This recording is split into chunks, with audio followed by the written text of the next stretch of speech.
something else. That's true. That's true. You were That's true. chosen. You were the chosen one. That's Out true of the too. 3, right? Так, Who всім chose привіт. club this year? Зараз будемо дивитися третій день MCC. Across all game Зараз все channels. налаштую. This year. So other than the trophy, we Так. also have the club system. So let's get into that. Чик.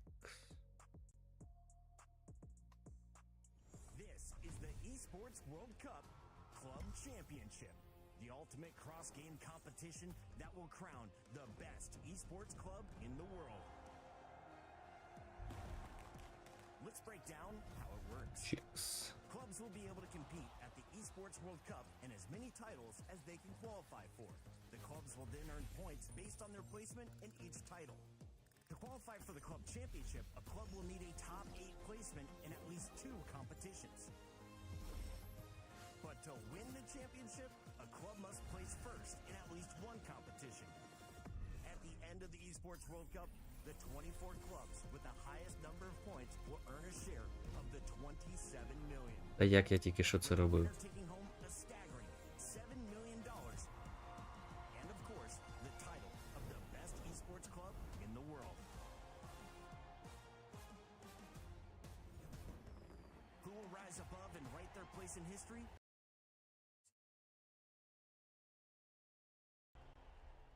О, Imagine that $7 million are on the line. зараз And I think відкрию на every весь. club around every title is going to be vying for that. 7 million for the winner. 20 І чому million воно spread пропало? out across the other competing clubs. So when they say life-changing money, Ага, не хоче, так, так. Now, what would you do with 7 million? I'm charity. Wow. very noble. Так. Thank you. Thank you. But let's take a look now at the group bracket for Group A. After, you know, the twists and turns after yesterday, we are не то. looking yet again, like we mentioned, right? Another rematch coming through in this particular group. I love it. I cannot get enough of Legion Esports versus Mongols. I would watch this series in a best of 3, a best of 5, a best of 7 over and over again if I could, but as it is twice in a single bracket, twice throughout the wildcards, is a blessing, and I would not have it any other way. Honestly, Ну добре. Зроблю, як було вчора.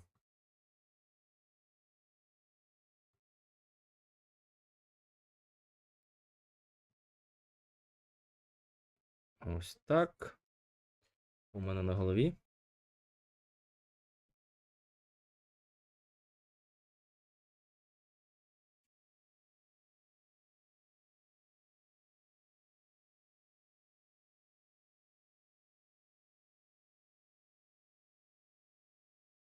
Що не так?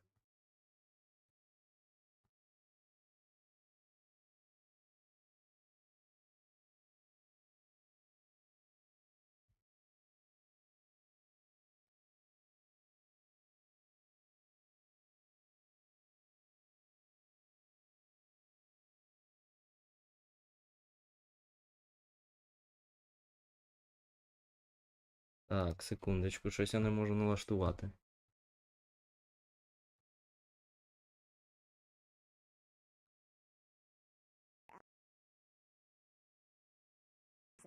This is what I've been waiting Ось for. так. Besides all of these stories being Гаразд. told, I want to see Group A and B actually crossing over because Ось from the group of так. death, aka Group A, and Group B that is just, you know, we'll see.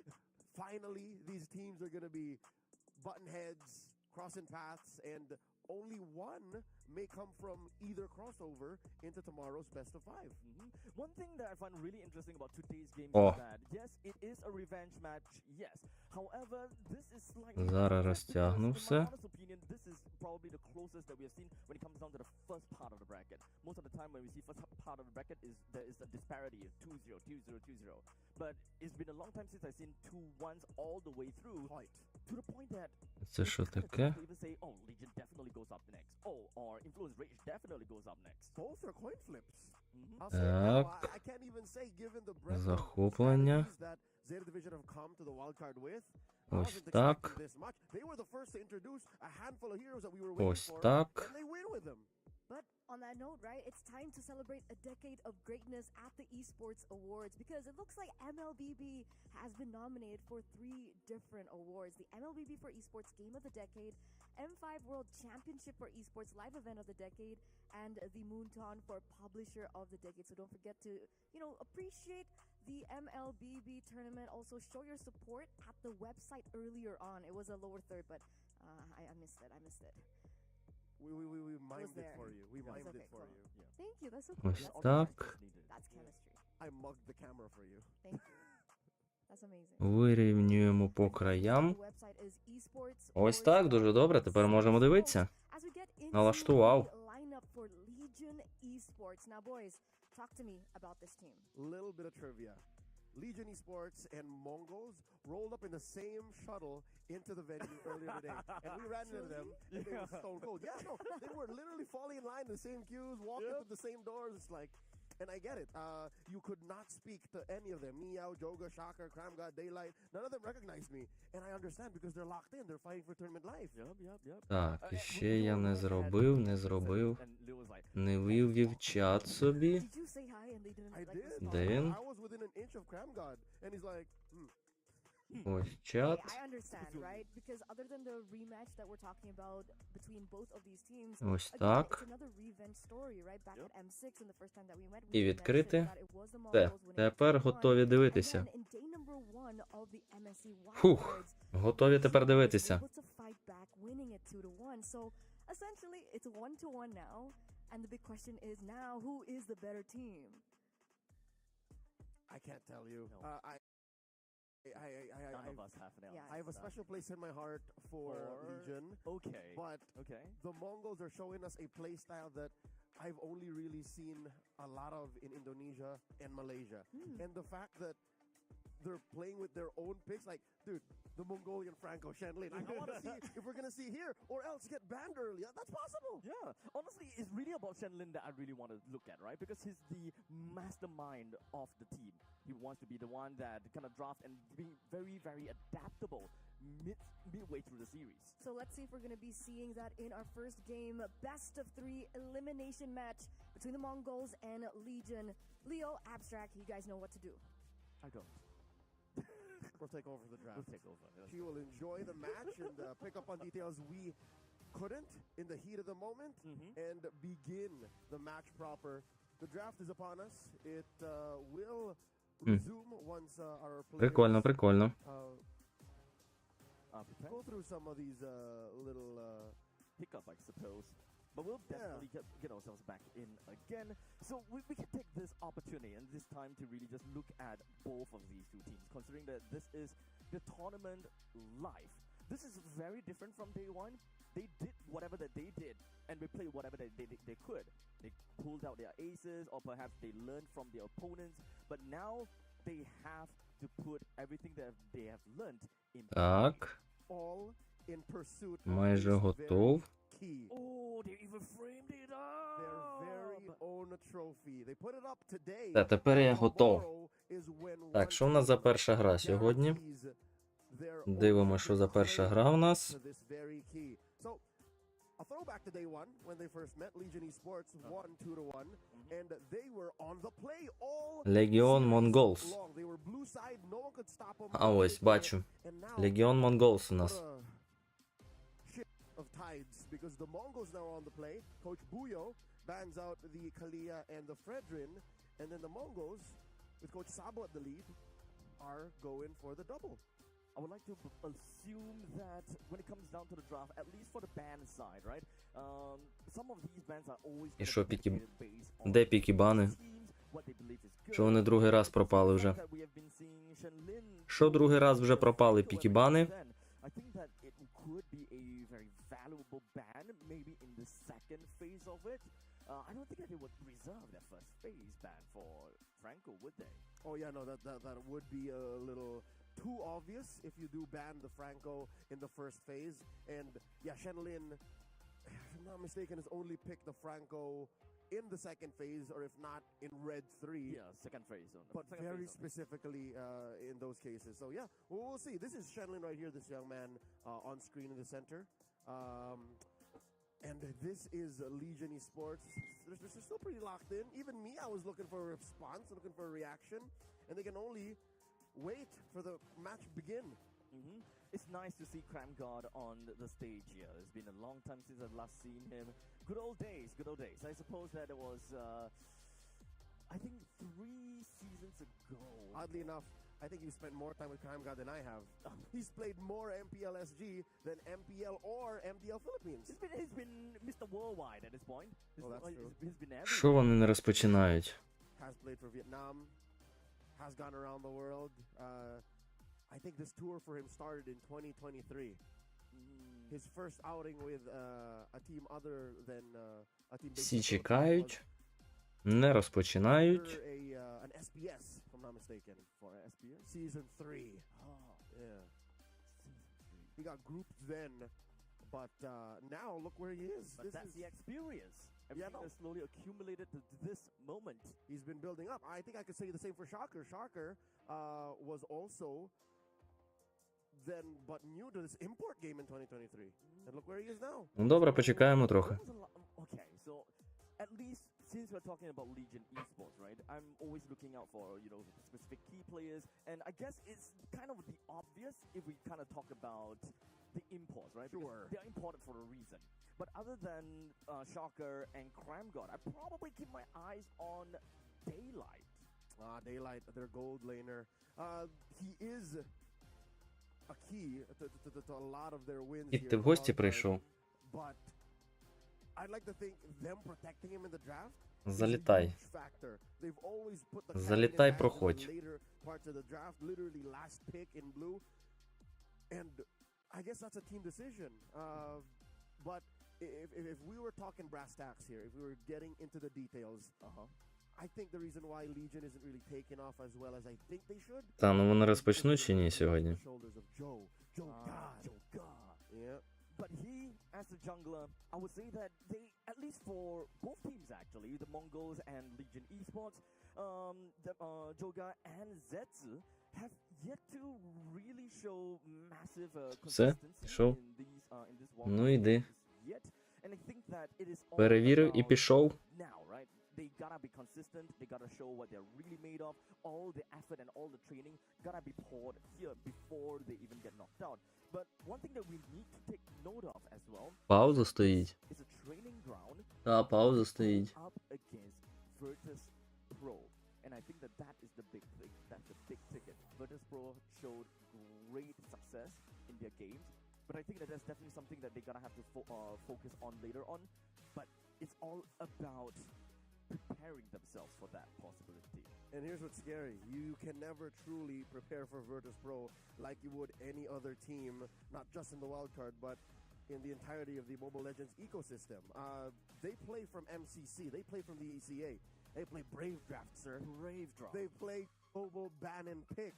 So I'm not even surprised that teams haven't really completely read into Virtus Pro's depth, their hero pool, their hero Mariana's Trench, if I may say.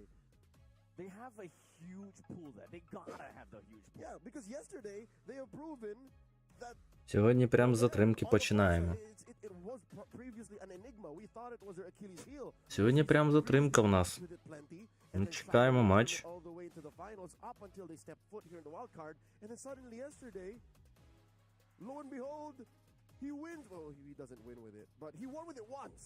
Against Influence Rage, and that was a very fast game too. It was a 9:55. Oh yeah, the sub 10 game. Yeah, so it's the first game, right? That he played Farsa with. Yeah, and then won.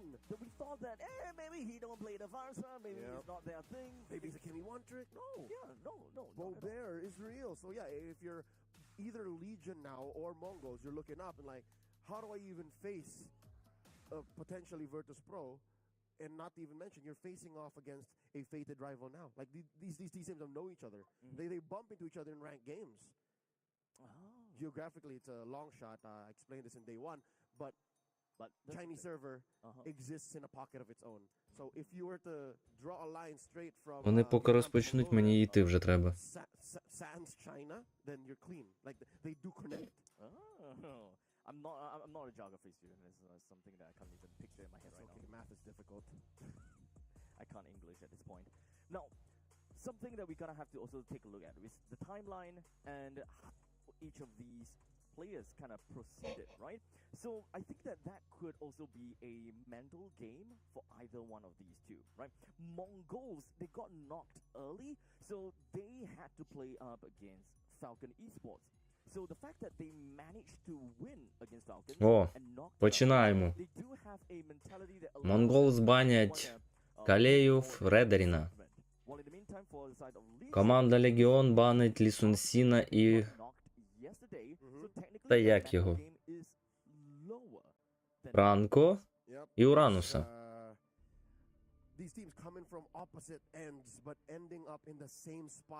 Третій бан від команди Mongols. Третій бан від команди Mongols. Тож це буде... And they indeed do ban the Franco early. Okay, so Shenlin, respect through the roof. Okay, so we are missing off one ban from the side of Mongols. I don't know if they missed the ban or that's real. Чого третього бану немає? Confirm, ladies and gentlemen. Take it all back. Take it all back. Mongols are in the blue, first pick in the Baksha. Okay. Вони вже пікають Баксі, але третього бану нам не показали. And when it comes down to Legion, Щось дивне. they absolutely love the Uranus, but they banned it out themselves. Abstract, I think this is a very real situation here. Mongols may have actually not banned. Ну добре, тоді два піки від команди Легіон. They ban Baksha if not their opponent's banning Baksha. But here by not banning in 3, they pick it up. Okay. So at this point in time they pose that question over to Legion. Москова і Джусіньку беруть. Команда Легіон. That's a respect over to Shenlin. They got Franco out. And now Legion Esports responds Moskov and Zushin. We have never seen Legion Esports. Тепер у нас буде два піки від команди Mongols. They've always banned it. Big respect by Coach Sabo to this mid-lane utility juggernaut that could become a damage hero, mind you. I do believe Mongols should pay attention to that. Watch out for the Angela pickup, maybe in red 4, in case it comes through the bans. Now Mongols, what can they respond with? Granger's still out there. 1-1 would be good right now. 1-1. We haven't really seen what is Legion's front liners just yet, but 1-1 will always be one of the very staple... Так, ну чекаємо. Останні секунди. Зараз нам покажуть піки. Ван-Ван і Кіммі. Ван-Ван і Кіммі. Дуже непоганий пік у команди Mongols. Так, тепер бан від команди Легіон. Друга стадія баню. Investing in their damage output. Very good decision making here by Coach Buyo. Now Legion, on the other hand, closing up their first phase. What else are they lacking? There's a good chunk. Do they give Joe Guy's hero here now? Because you technically can see Setsu. Zetsu could be a Baksha here. Так, кого забанять Легіони? Zetsu being the Baksha would definitely make a possible point, to be fairly honest. But when it comes down to the fact that Shenlin, Це Ланцелот. А, він пікається, він не баниться. Ще їм потрібно було пікнути, вони беруть Ланцелота і тепер бан. Бан від команди Легіон.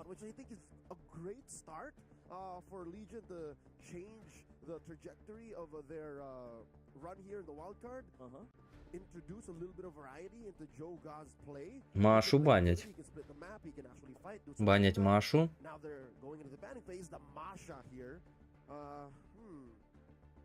I would like to assume maybe they would want to pick up the Masha instead. After looking at how Junichi from Zeta's division played that Masha, it popped and it popped that Kimi. Matched it up with Chip too, so yes, very much possible we do not see a roam for either. Так, а третій бан нам так і не показали від команди Mongols. Ну тепер показують четвертий, це Чу. Четвертий бан це Чу. Останній бан від команди Легіон.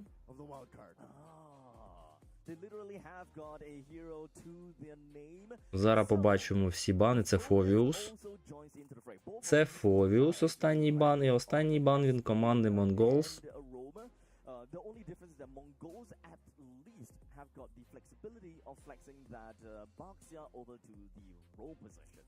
Legion might still be able to go Arlott Angela if they so decide. Do they want to though, considering that they are going up against the box here?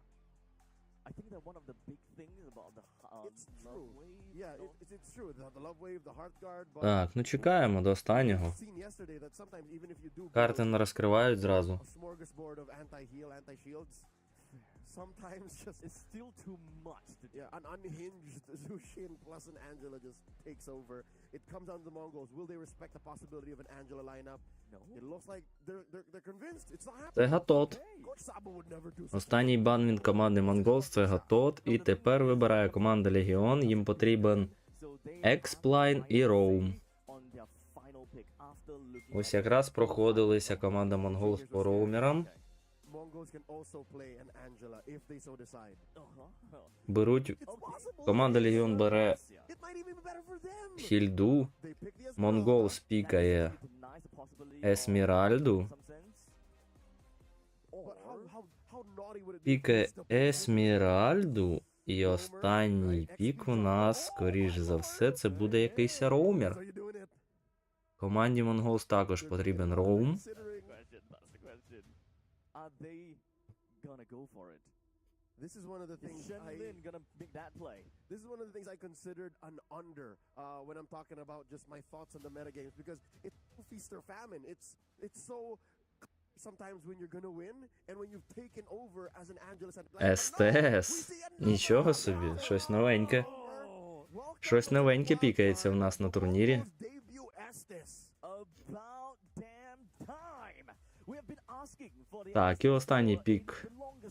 Це, скоріш за все, Експлайнер.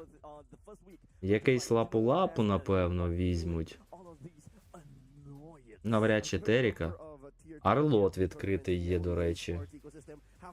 Можливо, його візьмуть. Легіони. Enchanter support now links onto heroes, heals them, and gives them hybrid defense. I think the biggest thing is about the hybrid defense now. It's so gross. Early on, mid-game, you can just steamroll through lineups that aren't ready for it. And I think Legion aren't ready for it. I'll tell you now. Лапу-лапу все ж таки. Все ж таки вгадав я. Береться лапу-лапу, і у нас починається перша карта сьогоднішнього дня. Команда Mongols проти команди Легіон. Це 12 секунд. 12 секунд і стартуємо.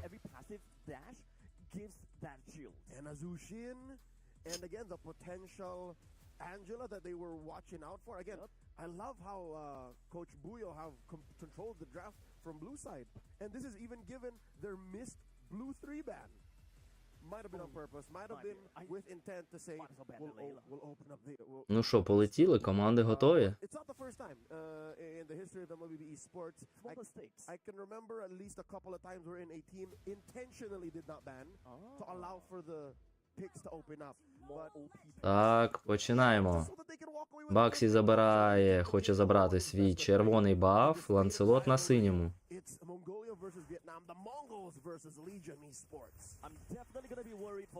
Роумери з мідрами на центральній лінії знаходяться.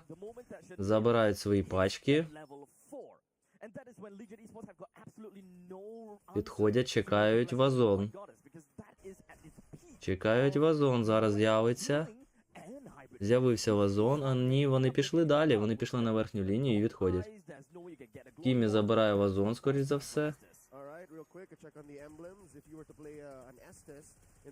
СТ забирає вазон. Так, СТ забрав вазон.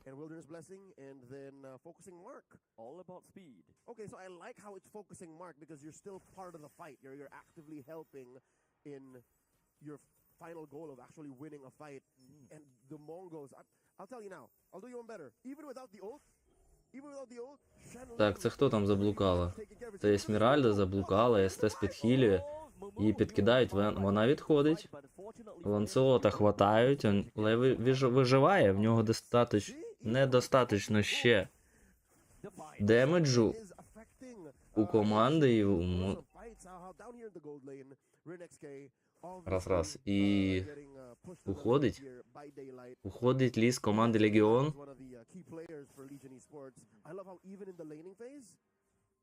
he can dominate. He can own a lane to make sure that the rest of the map can breathe for Legion. It's kind of like a message to the rest of the members of Legion Esports. Так, з'явилася перша черепаха. Баксі вже тут. Let it be a skill matchup between me and of course. Баксі вже тут. Хільда підходить, б'є Кімі, СТС вихилює. Так, прилетить Москов чи ні? Ні, Москов прилітає Москов. Ланцелот забирає черепаху, Ланцелот забирає Баксі, і Естеса також Ланцелот забирає. Та не відійде нікуди і Есміральда, і це 3-0 для команди Legion Sport, і вони забрали ще плюс черепаху, перефарм в них вже 1200 голди.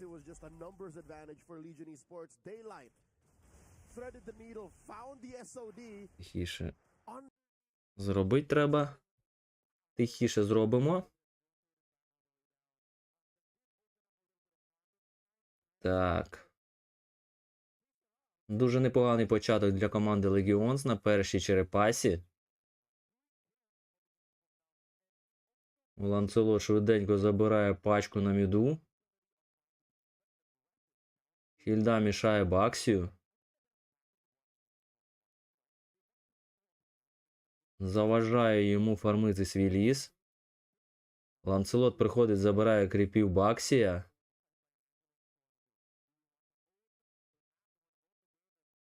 Есміральда пішла, скіпає поміж Т3 і Т2.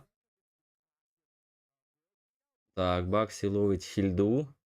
Їй боляче. Але вона відходить. У неї половина ХП, вона відходить.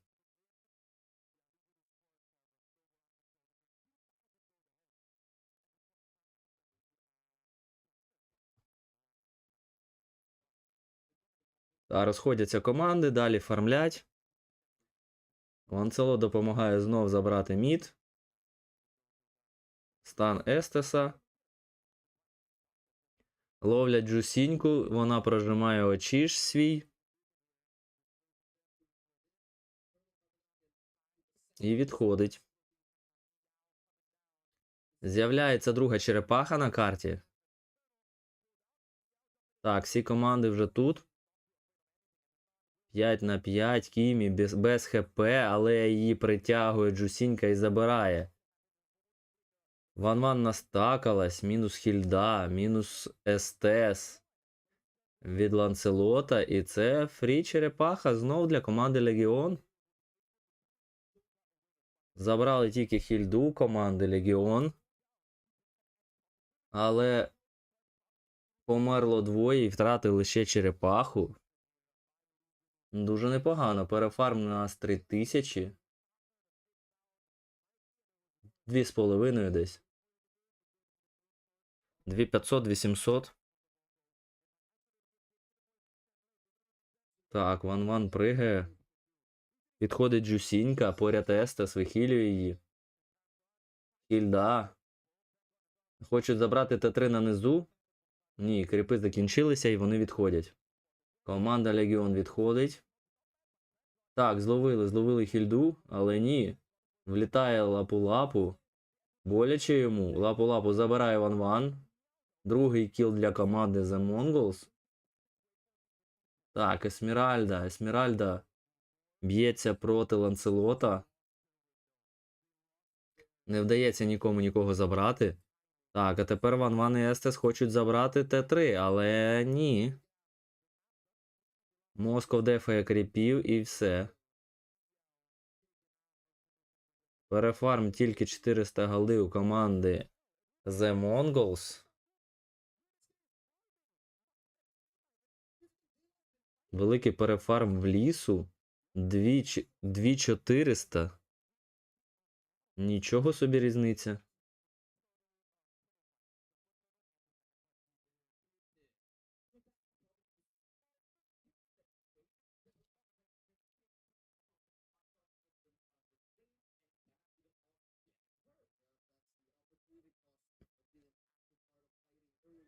Так, у нас нічого на карті не сталося поки.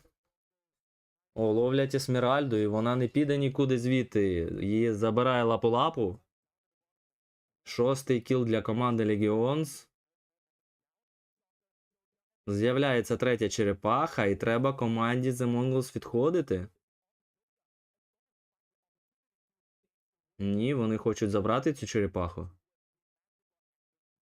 Вони будуть намагатися це зробити. Мало хп у черепахи, її забирає Ланцелот. Мінус 1-1 Хільда робить. Москов забирає СТСа. Баксія забирає Ланцелот, і це мінус 3. І плюс черепаха для команди Легіон. Мінус Т3 на міду. Есмеральда нічого не зробить тут. Так, Есмеральда відходить. Ланцелот забирає ворожий синій. Команда Легіон розриває команду Mongols. Взагалі шансів їм не дає. Перефарм у нас 5000. І чекаємо лорда. Скоро з'явиться лорд через 70 секунд. Зловили Ланцелота, але це нічого не дало. Він просто випригав звідти.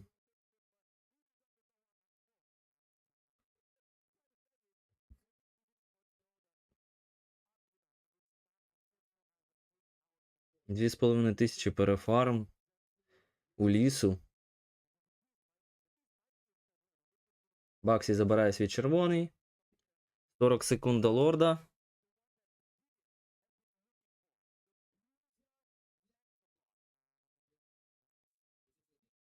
– 30 секунд черепаха. Перша черепаха на цій карті.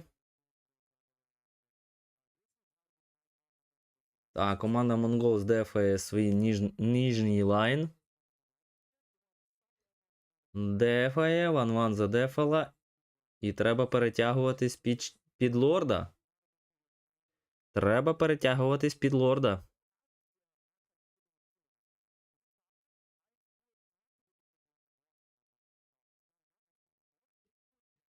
З'являється лорд на карті. 1-1 дефає кріпів.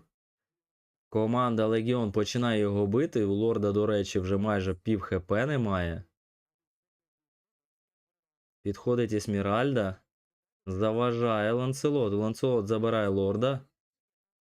І все, треба відходити. Ой, прилітає, ловлять 1-1, мінус 1-1. Москов попадає коп'єм. Прилітає на ульті і розвалює 1-1. Ще мінус буде. Ловлять Ланцелота. Ловлять Ланцелота. Москов, не підставляйся. Москов забирає. Ні, не забирає. Ой, боляче, залітає Есмеральда. Відлітає, точніше, Москов. Відлітає Хільда. Відлітає Джусінька. Залишається один лапу-лапу у команди Легіон. І це фрі-лорд для команди. Ні, все ж таки лапу-лапу добиває Есмеральда. Зустрічають вони лорда і вони камбечать. Вони дефають спокійно лорда і грають далі. Так, мені треба йти. Я вам включу коментаторів. Зроблю ось так. You didn't even see it push a lane. Tier 2 in mid still standing for the Mongols. I think Legion Esports overshot. Через годинку десь буду. І продовжимо все дивитись. And I'm not going to say it's over. They still have a small gold lead, but I think we've hit a fever pitch, critical mass, a power spike for the Mongols. I gotta say, Joga played to his advantage. The fact that he had the goal lead, he had to play as though he does have the goal lead, which he does. But unfortunately, I think that it was one big play from Meiki. Just a single immobilize kept Joga down. And this is why I was looking for that other anti-healing. Because again, when you get split up like that, a Shocker isn't exactly in commission to fight. You need someone else to deal it. Now Mumu 2v1!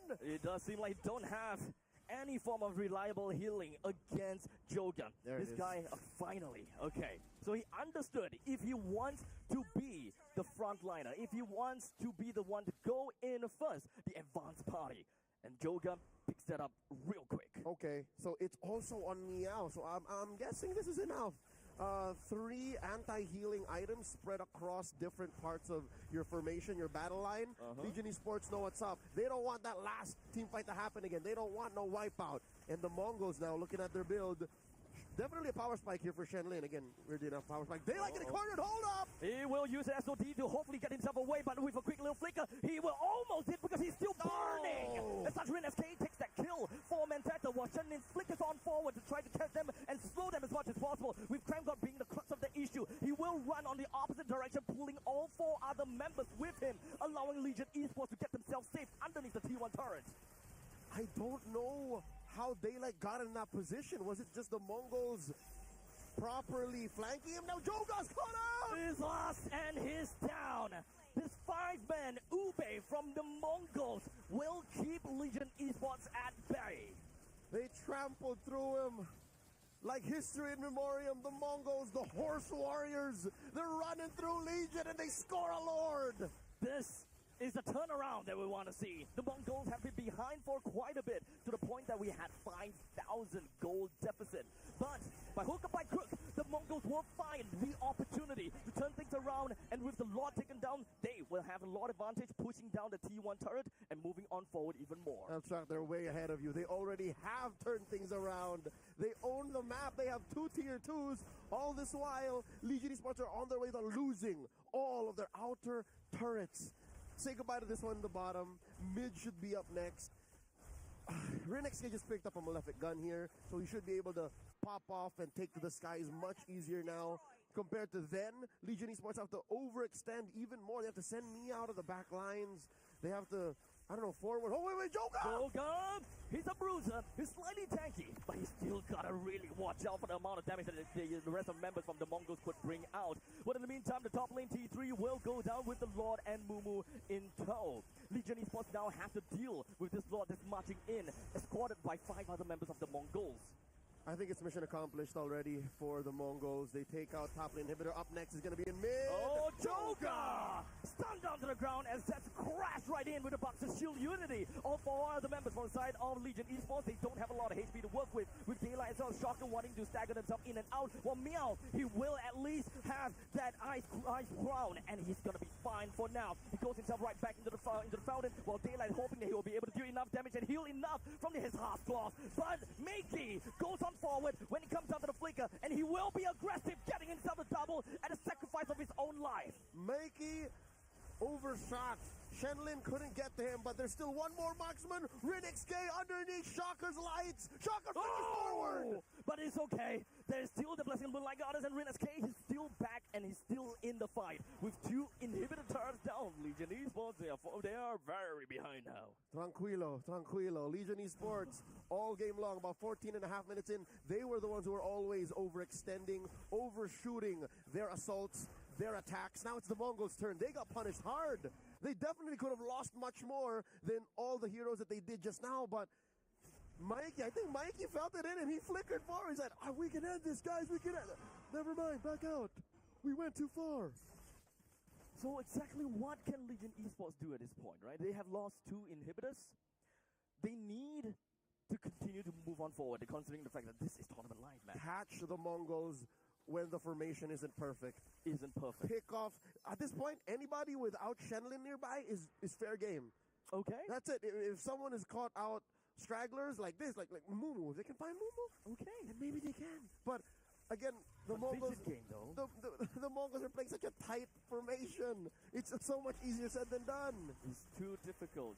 If anything, they need to force something out. They need to force someone to be out of position, I suppose. But Joga is consistently trying to be the front lines of Legion Esports. He wants to be the one to start the fight, and so to give some entertainment. And of course, Vision game, as RinXK soar to the skies. He does have quite a bit of damage to bring out, but nothing to get kills. But in the meantime, Joga did manage to take down the Lord, so that's great as he's marching up to the top lane. Shocker having a bit of a problem, and with RinXK as it goes right into his face. Daylight is going to be the next one onto the chopping block inside of this brush. He goes 1v3. He really want to do something about this, but he's unable to. He was just buying time, and this may have been a clear plan by Legion Esports, but was it a good plan?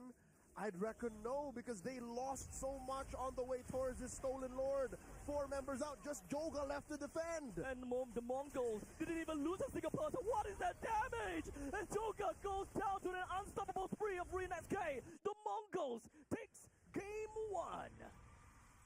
A successful debut of the Estes in the wild card. And Lin, once again introducing a familiar flavor to the MLBB esports landscape. They take game 1, drawing first blood, now at match point to eliminate Legion Esports.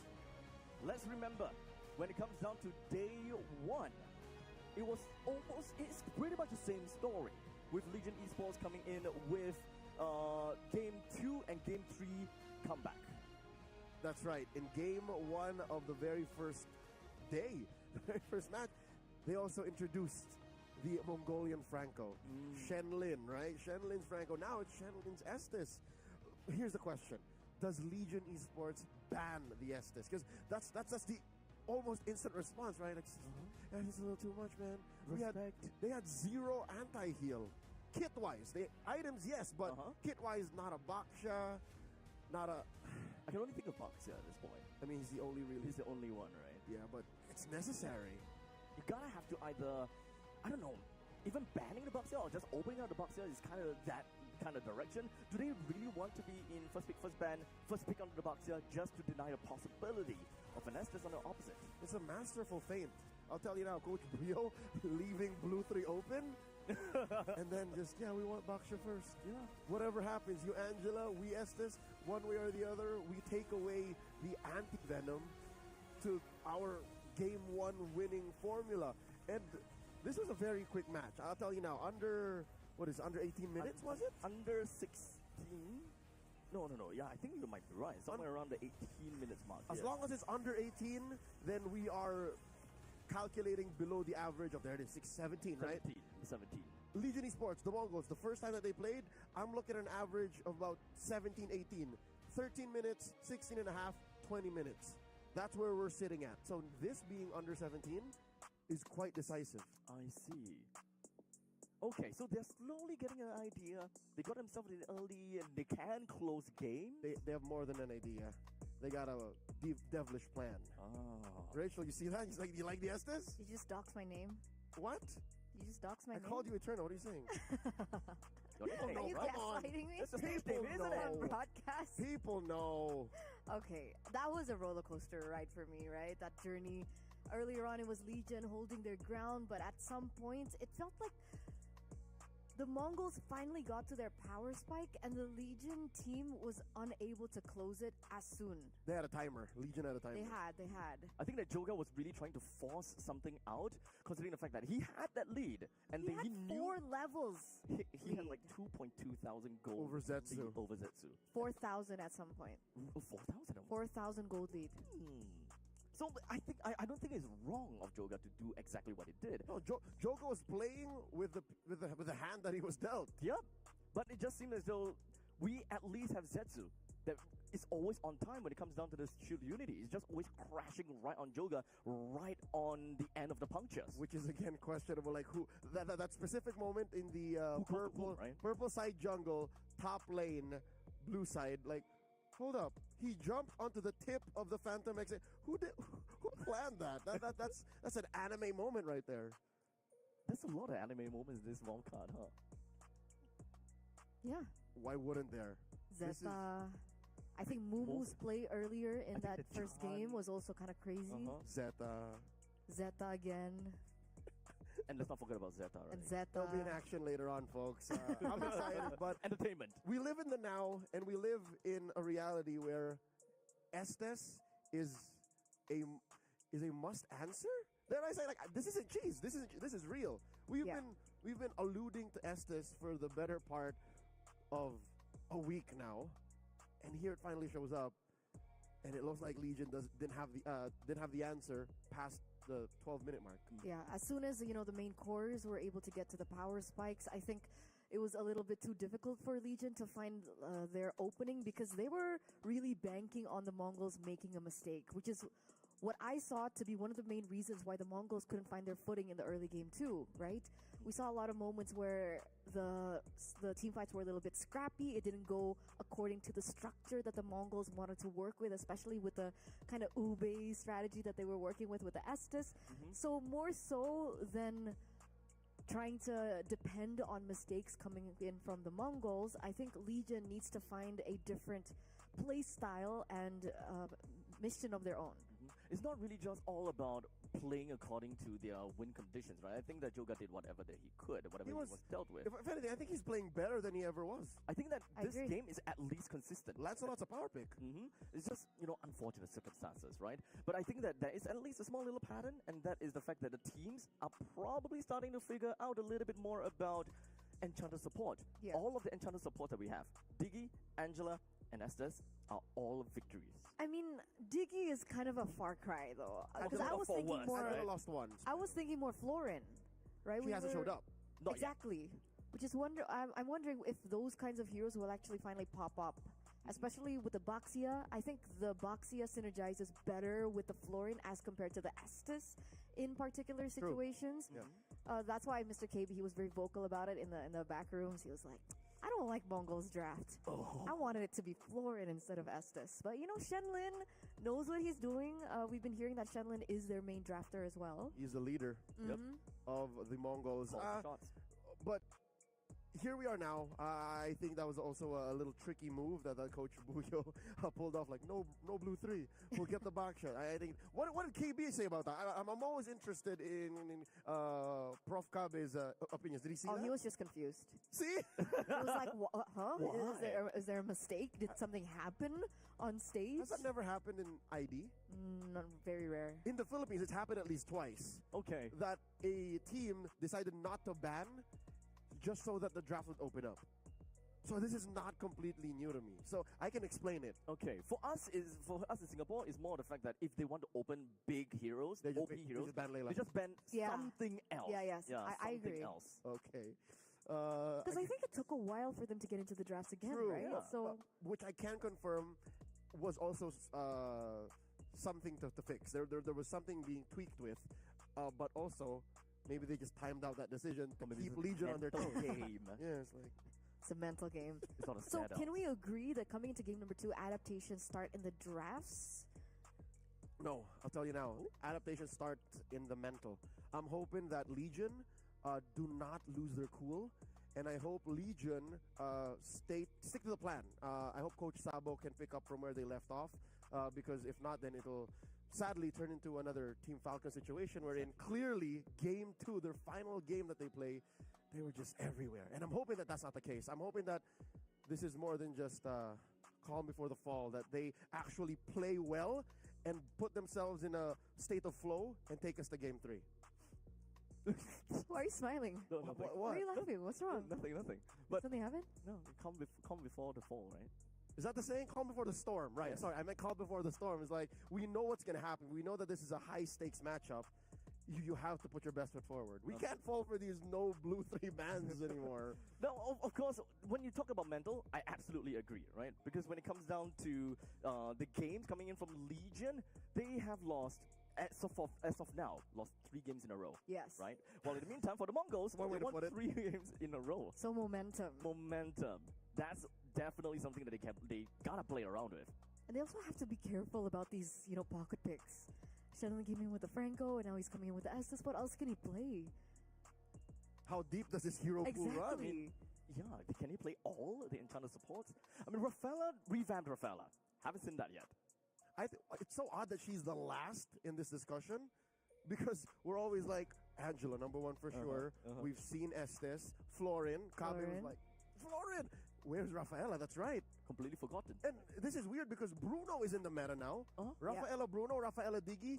This was once the poison that we were playing in the pandemic. Like, you just played any combination of these heroes, like, say goodbye to your towers 5 minutes in. Oh. It's all about need for speed, right? Especially when it comes down to the heals from Rafaela. That is something that I love the most, right? You get free speed boost almost every, 5 seconds? Yeah, and if your Bruno dies, pop him back in. Your duty ain't done. If you have Faramis, that means that Bruno have 3 lives. All right, take it easy. And if what? We haven't seen Paramis yet. But yeah, no, imagine that. Just think of the depth of what's possible in the current metagame. I mean, I don't think it will happen, so I'm imagining it. That's abstract for you. Since Imagine, yesterday. you know, Hey, imagine I don't have feet. If you can't imagine it, then how can it be real? Manifestation. And I'm manifesting Cram God's show to come out. I do want to. I think Legion has found a lot of success with the Cho so far. Because technically the Cho is always banned in second phase. So could they potentially be First picking just it. prioritizing it in the first phase? Because that could have been the pickoff. Yeah, you could have taken Shenlin away from his team with a kick and then called it a day. You're right. Yeah. Having a Franco for themselves might be a little bit. That of a far too, you cry. could steal the Franco. But that's a question. Does Cram God have a Franco? That's a big Actually, question. yes, So he does. he does. I know Okay. he does play the Franco. So we'll see. Will the Franco, will the Cho finally pop up here in this elimination match? We're match point, boys and girls. So with that, Leo, Abstract, take us to game numero dos. Here we go.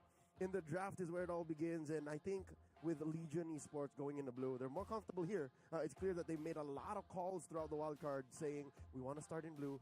Let us start from here. Coach Sabo banning out the 1-1 and Shenlin's Franco, while the Mongols take out the Kalia. They always just ban out the Kalia. Kalia hasn't seen the light of day for the longest time. We miss her. She's solid. There was a time in the metagame, I'd say early June to mid-June, wherein she would always just find herself in the second phase. Exactly. That is, you're not giving this little mermaid girl justice. She deserves to be here alongside the Baksha band. So from red now, I can see how the Mongols are playing a little cheeky. They might introduce more enchanters again. Have Mongols actually been going around with pick-off comps for the past few games? If you call a Franco lineup. Aside from Franco, I guess. Oh. Aside from Franco? No, not really. Not really, eh? But Dang doesn't count. But Dang isn't the pick-off type hero. He's more of a team fighting hero. It's more full-on frontal. But no, you're right. Besides the Franco, are you saying and are you asking if Shenlin has a Cho? Has it come to that? That's a possibility. I do want to see that happening, considering the fact that he is most notably the key player, and it revolves around him. He gotta have to play the part. And if he knows that most of these team fights or most of these initiations come from him, he gotta at least have Cho in his pocket somewhere. The agile little kung fu man goes in and out and be very aggressive right in the opponent's face, kind of thing. Let's see. Cho still at large. Last bans for the first phase would be the Uranus and the Yisun Shin. Okay. So that leaves quite a few picks open. A lot of possible lineups and compositions are made possible because of the absence of the Baksha. Yep. Legion, this allows for them to first pick. The Jusin, okay. I thought Mongols would ban the Jushin. So now, Mongols have to watch out for that. They could go, I wouldn't say, well, they can Fred. Fred's open. Kimmy. Fred Farsa. Or Fred Kimmy, okay. Kimmy's open. Zenither, alright. Or Kimmy Granger. Oh, no. Kimmy Granger's good, yes. But also Farsa Granger. Farsa Granger. Kind of like a poke style? Or maybe if they want to kind of leave it open. Because if I recall, Mongols did play a Novaria before, right? But between the Granger and the Iritel, I think RinXK just likes the Iritel more. The Mongols have never played Granger. Mongols? Wait, really? Yep. Huh. There you go, see? Okay, Fred. Maybe. So now the ball's back onto the court of Legion. What are the heroes that's currently available that they need for? I think the jungler is something that they might want to leave open. Just kind of grab and snag that XP laner. Perhaps having a Lapu Lapu will always be great. Very consistent, So very great lane. Joy Lance, they can force the Joy Lance again. Joy Lance, huh? And Joy Lance in the jungle still allows for you to play the Angela Gambit. Yeah. Which is again good now because there's no Baksha. And Lance did do pretty well in the previous game, to be fair. So it's not a Lance problem. It's not a Lance problem. I'd say it again. That was one of Joe Guz's best games, best performances. There we go. It's just a shame that he lost with it, but now he knows it's less of his execution specifically, but more of a team Team thing, right? a team output problem. and they put Miao on the Lapu Lapu again. Okay. It's a good idea. I Yes. think they're iterating, and they're trying to just close up because it's safe to say they were winning half of game 1. Exactly. I think they're gonna have to just identify that and just solve one problem after the next. Drafting is one thing. The fact that they won in the early game, but what was really the one that's stopping them in the mid stages? And that is where you can adjust your draft accordingly for the second phase, right? They're now lacking of only the roamer and the gold laner. I think the most important thing gotta have to be the roamer, and Mongols gotta have to look out for any of those potential big things. Angela, Enchanter support, Estes kind of thing. Do they have enough of a big bastion in the front for Legions to play the Estes again? Because no more box here. Yeah, Legion could, but the Mongols no more because they have the Matilda now, which is great. Again, extra mobility for the Fredrin, extra mobility for the Kimi, and of course the Mongols, Coach Buyo, are still on the case, taking away Cram God's Cho. LG though, Legion Esports, they know that RealXK doesn't like Granger, they ban out the Bruno. So with no Bruno, the Cho is also out for Cram God. Unfortunately, that Franco is also out of commission. We don't, at least for Legion Esports, they don't have a lineup that specifically tells us, okay, we're gonna go for team fight. Oh, we're gonna go for split push or whatever it is. It's still very fairly open, but I can't help but get the nagging feeling that right as they ban out that Bruno, that means that they kind of want an Angela for themselves. Yeah, no, because given every other marksman left, you can still Irithel, you could still Ranger, you can still Ranger, that trade is still possible. You can still carry. Those are all still valid Angela targets. You can hard guard any of them and still run through opponents. They do ban the Phovius. They have the 2 picks in a row for the second phase as well. So it will be a surprise for Mongols. They have that one blind pick they're going to have for R4.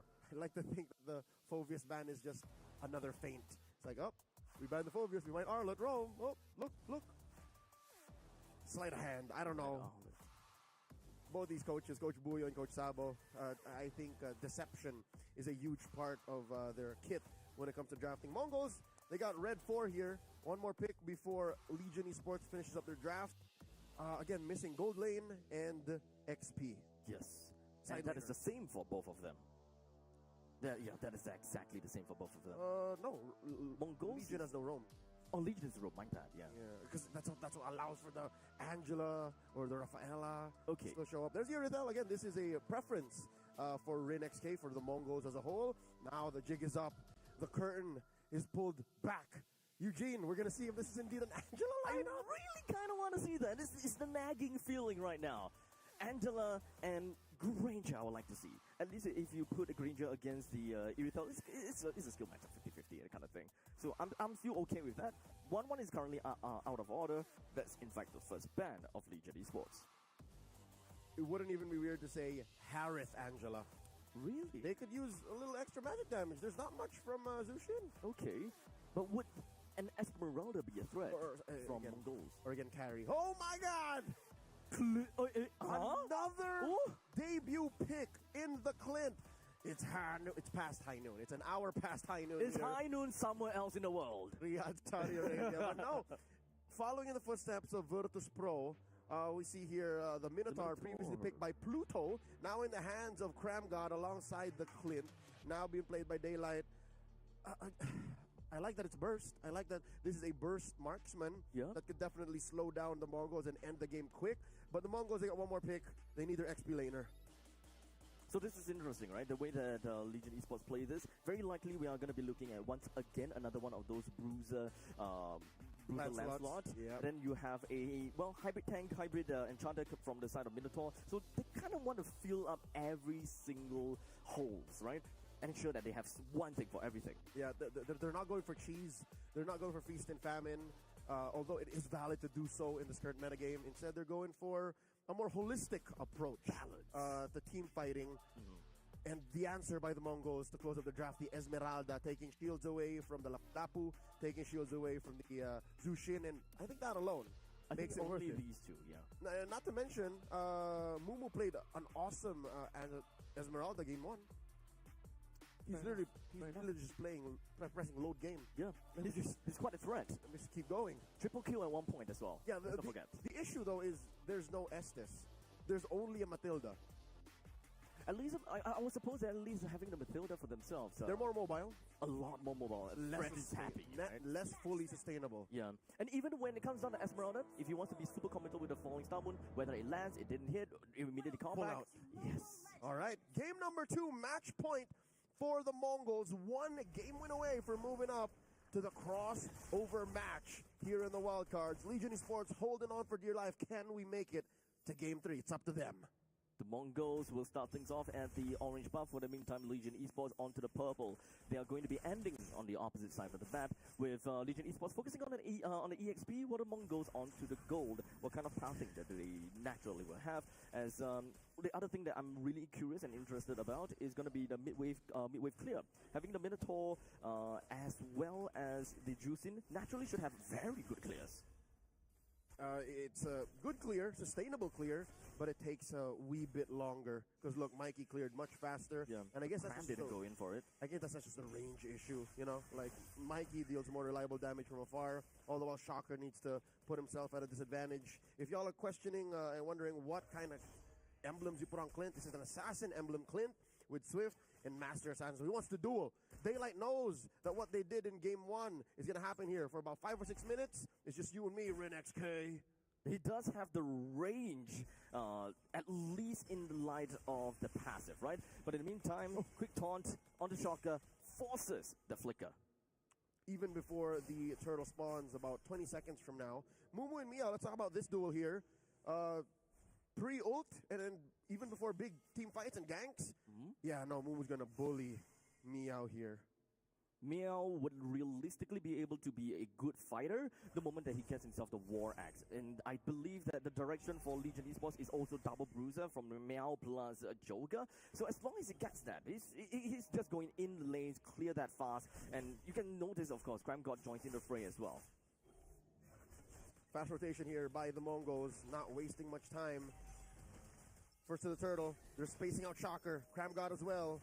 Joe got nowhere to be seen. Turtle's HP is already down to 1/3, and doesn't seem like things are going to be good for Legion Esports. Zetsu takes the turtle very simple and very easily. Legion Esports didn't even try to contest for that. Clean take by the Mongols. This does put them up by about 100, 200 gold. And now Zetsu steals away a small camp, so it's adding up. Now Meow put down a third of his health for to regen. Mumu's bullying him. This is the same story up until, yes, you mentioned, up until the War Axe. The moment that the War Axe comes in, you'll be happy. But I also do want to know Mumu's itemization route, right? Because naturally, you probably want to go for the book first. But having the Dom eyes for this game might actually be a lot more important, considering the fact that you're going up against a Minotaur too. That, and one might argue a rogue Dreadnought armor. Just like a little Dreadnought armor. Because you're fighting off against a lot of physical. Here comes Joga. Speaking of which, it is going to be the physical damages. It's just going to be flying around to the side of Mumu. Mumu decides to go a little bit more to the western side, only to meet up with Cram God, allowing the Cram God to actually be the one to get the first blood. He put up a wall between Shenlin and Mumu. He was literally a bouncer. He blocked the entry to the retreat. No, big boy. He's a big boy. He's kind of a scary boy as well. Huge boy. Man, oh man. Not a way that I thought that Legion Esports will get the first blood, but hey, a win is a win, and a kill is a kill. Legion Esports kind of seems as though they're playing very passively, despite having a Clint in the roster, along with that Lancelot. Yeah, it's not time.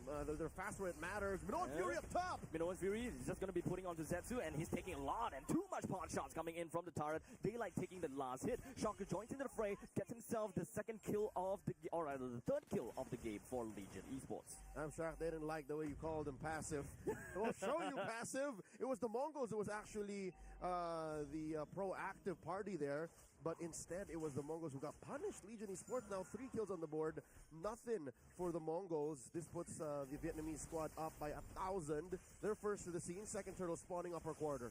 Active movements coming in from Esmeralda, clearing the proxy down to the bottom lane. But in the meantime, the turtle to be taken down by Joga. So 1-for-1 each for now. Meow is currently going to be in the middle of the big fight. He's taking a little bit too much damage from the side of Makey, but Rinet's K gets himself that 1 kill. Mumu continues on forward, getting himself Daylight, and Shocker takes a quick sprint, but it doesn't seem like he will be able to run away from the grasp of Mumu. There's a fighting lineup from the Mongols. They actually welcomed Meow, and once they saw that Shocker and Daylight did not have a front line, went straight for it.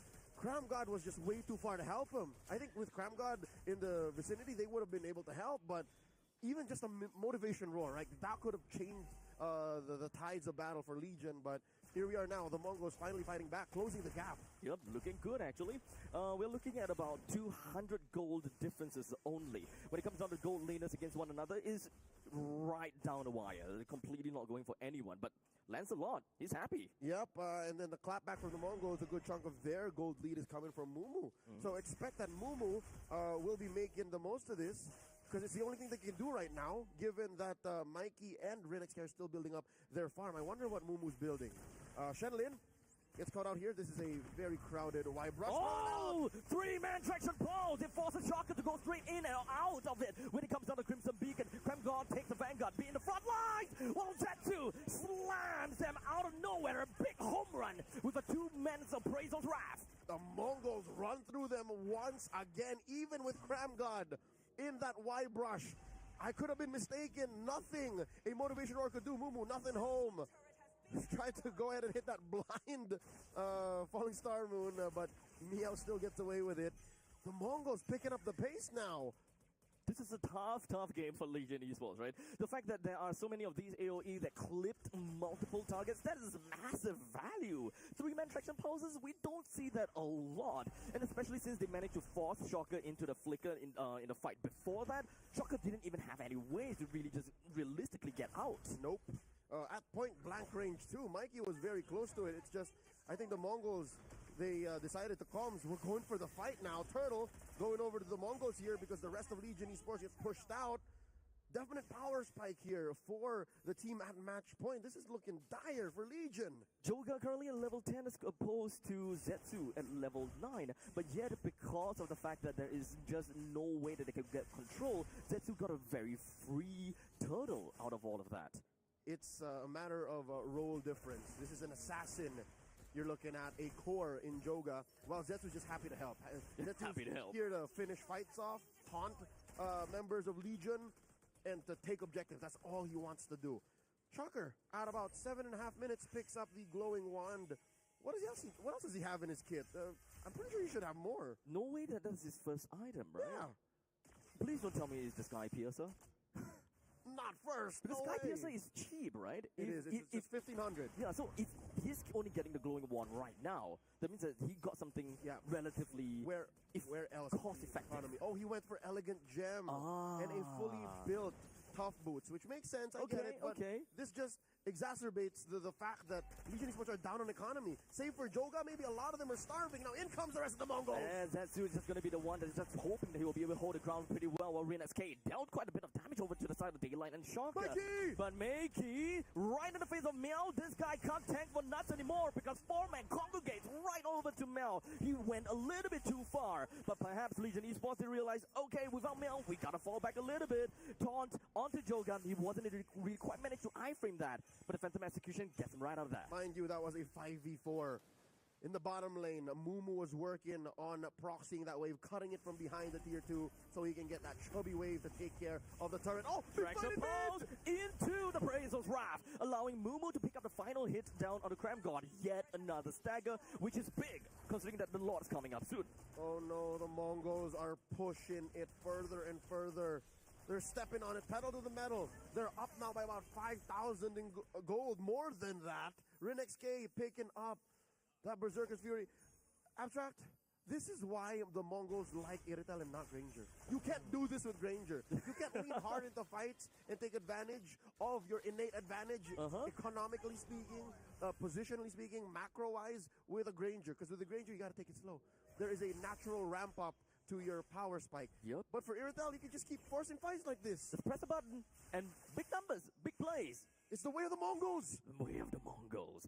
With now getting themselves the Lord that will be marching probably straight down the, it will be straight down the middle. All three of these inhibitors still have their holy defense. It is only 9 minutes in though. Usually first Lord, we just want to take down all the exteriors, but considering the fact that it is all gone, and we're looking at about 7,000 gold lead for the side of the Mongols, It is not a tall order for them to get at least one inhibitor. Yeah, bare minimum, these holy defenses pop. Yep. And that's, what, 2 minutes you lost out on potentially a wave taking care of itself. Yep. Legion Esports now have to find a way to punish, and this is the best time to do it, inside their base, when they have a little bit of an extra kick out of these turrets. If the Mongols overstay their welcome, then 1 or 2 dudes are dying for sure. But if it'll cost Legion Esports as well, we're about to find out. Lord crashes into mid. All holy defense is down. Joga picking a fight. And he's just going to be all the way straight in. The iframe allows him to get away along with a couple of punches, while Meow just going to be right in the basket. Takes more than half HP down, but he's not going to go down just yet. A good amount of traction pulse from the side of Cram God, but the only thing that Mongols want is just a couple of pokes here and there. Deal enough damage to the turrets. Good chunk of the Mongols are also put at a third of their health. But again, unfortunately and almost unfairly, the Matilda, Shenlin heals them all up back, topping up their health, and they're still here forcing the issue, assaulting this bottom lane. The siege continues, just about a 10th left in this bottom lane inhibitor, and I get why the Mongols are putting pressure here, Abstract. Yep. It's because they want to push it in. Oh no, Red XK! But the guiding wind pulls Red XK away. Joga looking for the opportunity, and he will able to clip him with the Rose. With Cram got taking the last hit, but unfortunately, Traction Paul pulls Cram got a little bit backwards. As such, he's going to be the tank for Shaka. He's fine though, as the rest of the members from the Legion Esports, all 4 of them, will push the rest of Mongols in various directions. That is how Legion Esports claps back. Again, underneath their inhibitor, when there's a little bit of extra firepower, a little more kick to make up for the 6,000, 7,000 goal lead, now down to just 5. I'll tell you now, it looks like the Mongols got blinded by ambition. Like they wanted to push that bottom lane so bad that they forgot, oh no, Red XK! But to be honest though, at least for the Mongols, they guarantee a turret down at the bottom as long as they escort the Lord with that charge. So it's still something, right? But in the meantime, down the bottom, they caught daylight! Not the best way for Legion Esports, unfortunately. Great traction pulse. Night, daylight. I'm not so sure if the Mongols counted his flicker to be out, or they were really just waiting for someone to expose themselves so that they can once again push this inhibitor down bottom. Say goodbye. Mid lane up on the docket as well. Joga's still just trying his darndest. Oh man, bottom lane T3 down. The Lord is now made available, and it's almost a guarantee in the middle lane T3 as well if they are able to bring the Lord in. But I will say that Legion Esports, the best case scenario is to lose 1 turret, because I don't think they can defend against this. Clean take here. The Mongols score a free Lord, and with the economy they gain, RenXK gets his great dragon spear. Oh, you know the Irtel is winning. You know that the Mongols know they're ahead, because they're just picking up an item that is win more. That's an item called win more, because it doesn't give you anything while you're on the back foot, but gives you everything you need when you just want to run through your opponents. So now the Mongols, let's take a look at their items, right? We've got the Irithel that more or less have got 4 full items built, just 1 more to fully build up, as compared to the Clint with only the Endless Battle, the Sea Halberd, and the Malefic Gun. But hold on a second, looks like they've got a big traction pose, followed up with Mumu. They managed to catch 2, but killed 1. That's a big one for Shaka, as now the Lord is going to be marching down to the bottom lane, while Meow is hoping they will be able to do something over to the side of Makias on RenSK, but Joga finds himself taken down. The Lord is just going to be pummeling down over the crystal. The Mongols focus on one thing, with a 2-0 upset to Legion Esports. And with that, the Mongols move up to the crossover bout, eliminating Legion Esports. GG well played to the Vietnamese squad, but in this rematch, the Mongols reign supreme. It's not a 3-game series as we would have expected, like day number 1. But the Mongols, they showed promise, and they learned from the mistakes in day 1, applied it to day 3, which is today.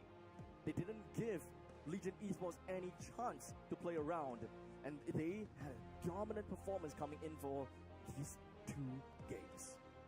A valiant effort by Legion Esports. Year after year, stage after stage, we've seen them put on a show, but here, defeat comes in the form of one of their fated rivals.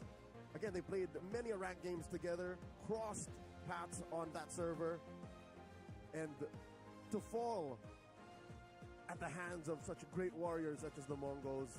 This is just fate. This is destiny. Was it not Legion who eliminated the Mongolians in previous international events? Oh, was it? Oh man, we gotta have to thank Legion Esports, Meow, Joga, Shocker, Daylight, and Cram God for their valiant effort and time here at the Esports World Cup MSC 2025 as they bow out of the competition for the wild cards. Let's take a look at that match once more. Run through the very swift and I'll say decisive and fated match, because Mongols did not hold anything back. The Mongols played a depth of strategies. Sure, they played the Esmeralda again. Sure, they played the Kimi again.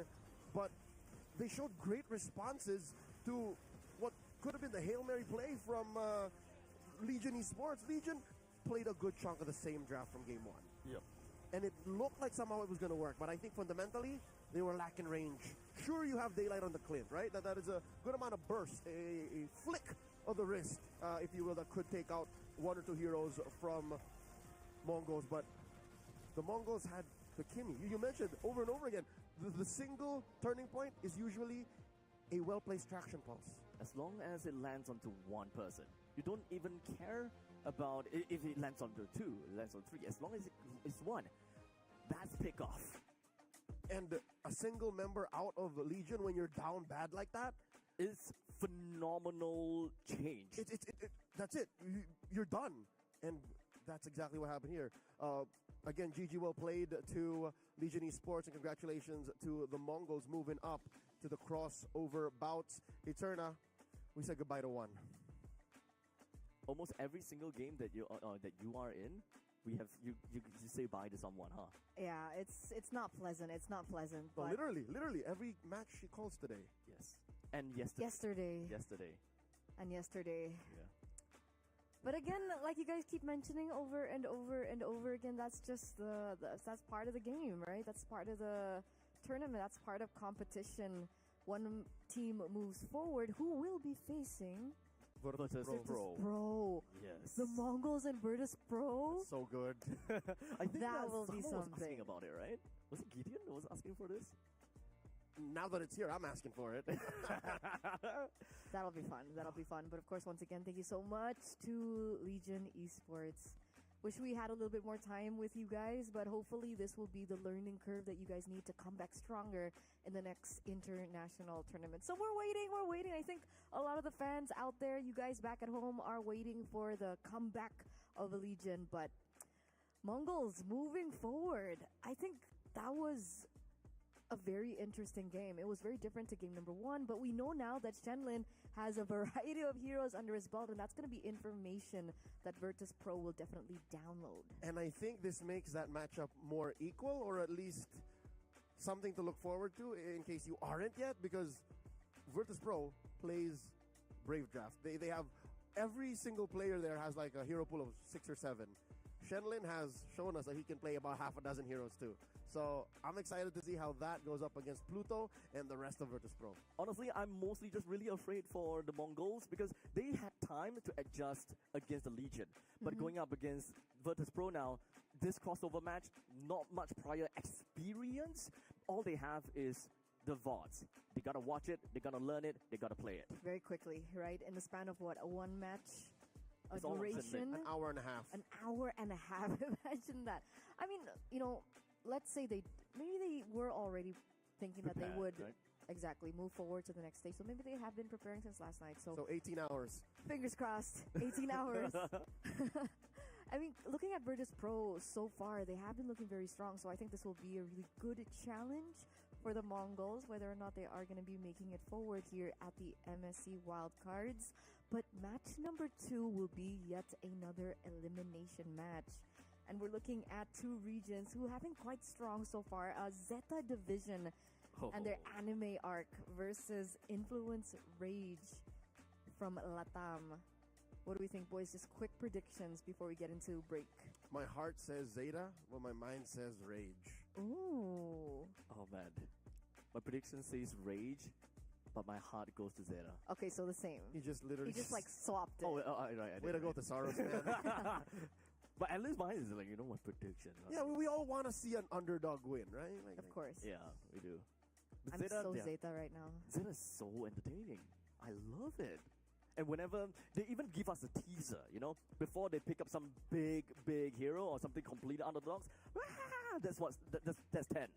Okay, so before we get into the details of the next upcoming match, we are going to throw to a short break.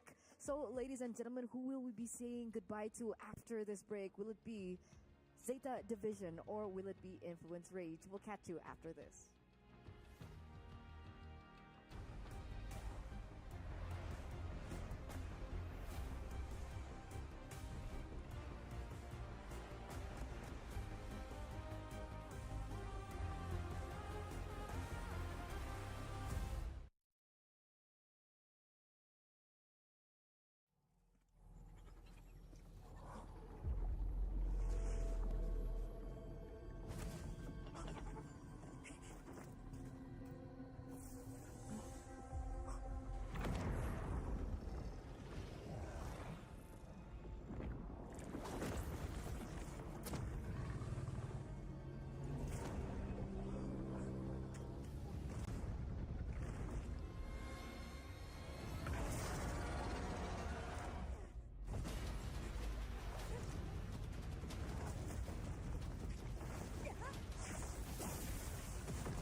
And we're back, ladies and gentlemen, for the MSC wildcards here at EWC 2025, match number 2 between Influence Rage and Zeta Division.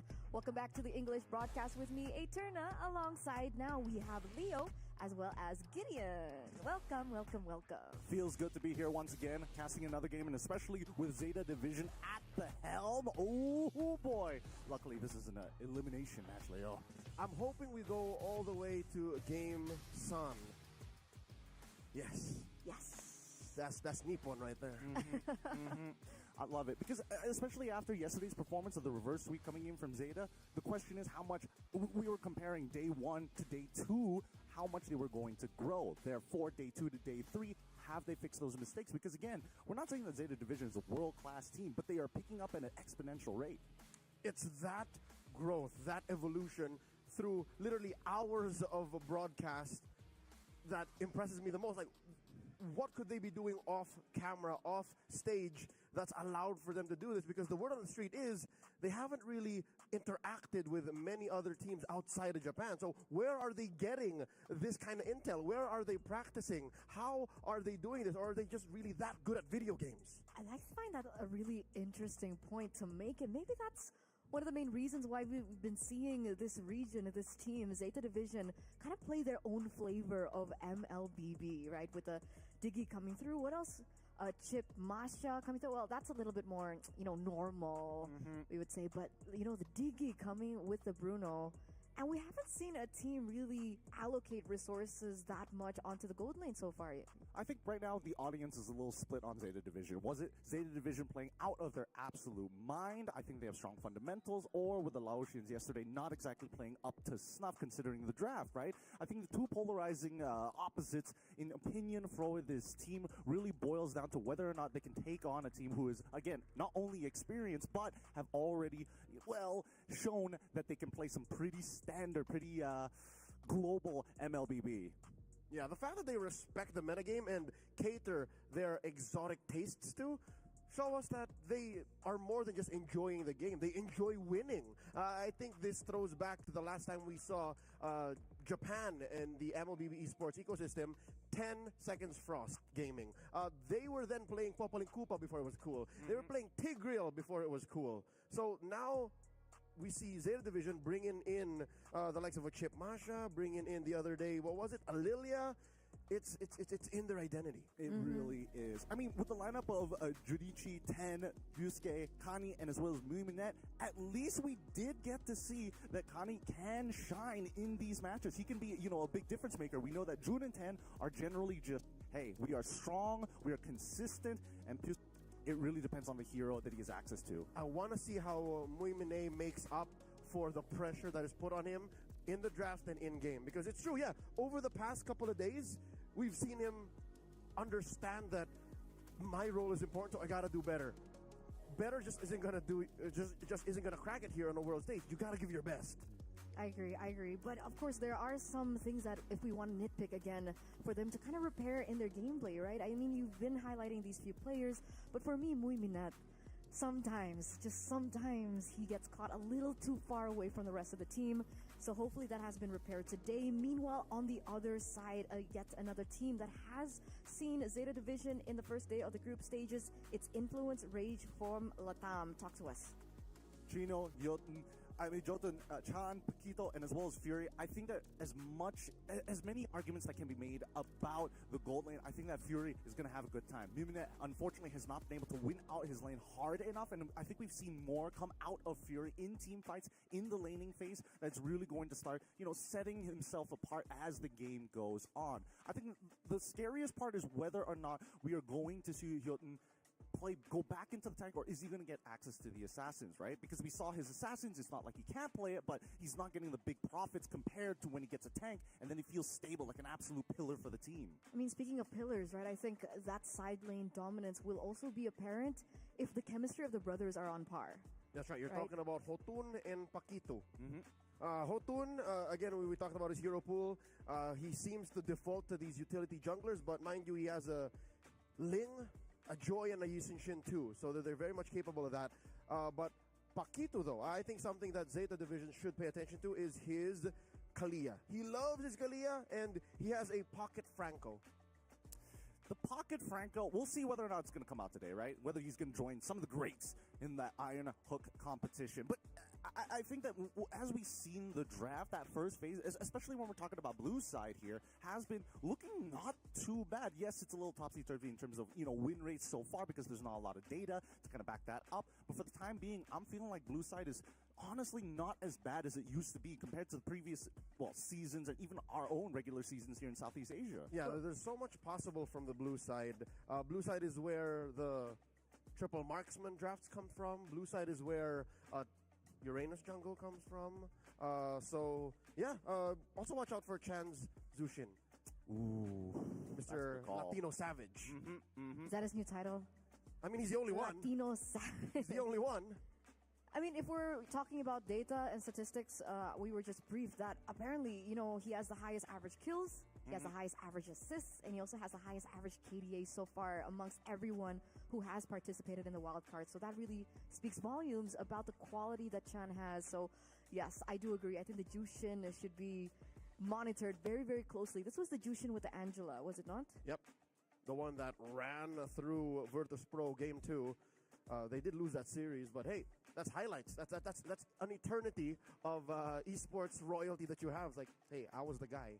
He was that man, especially in the wildcards. And now that his opponent is going to be Busuke, who, again, we've seen having a bit of struggles at times, depending on the hero that he has access to. I think Farsa is going to be a really big contention point here on top of that Zushin, leaving only maybe Zetian, maybe looking to maybe expand the meta of what is in the mid lane, because I think it's really, really tight in terms of the optimal picks coming whether you're red or blue. Better yet, I think Pisuke should steal the Zushin. He played Zushin in that series-winning match against Nightmare yesterday.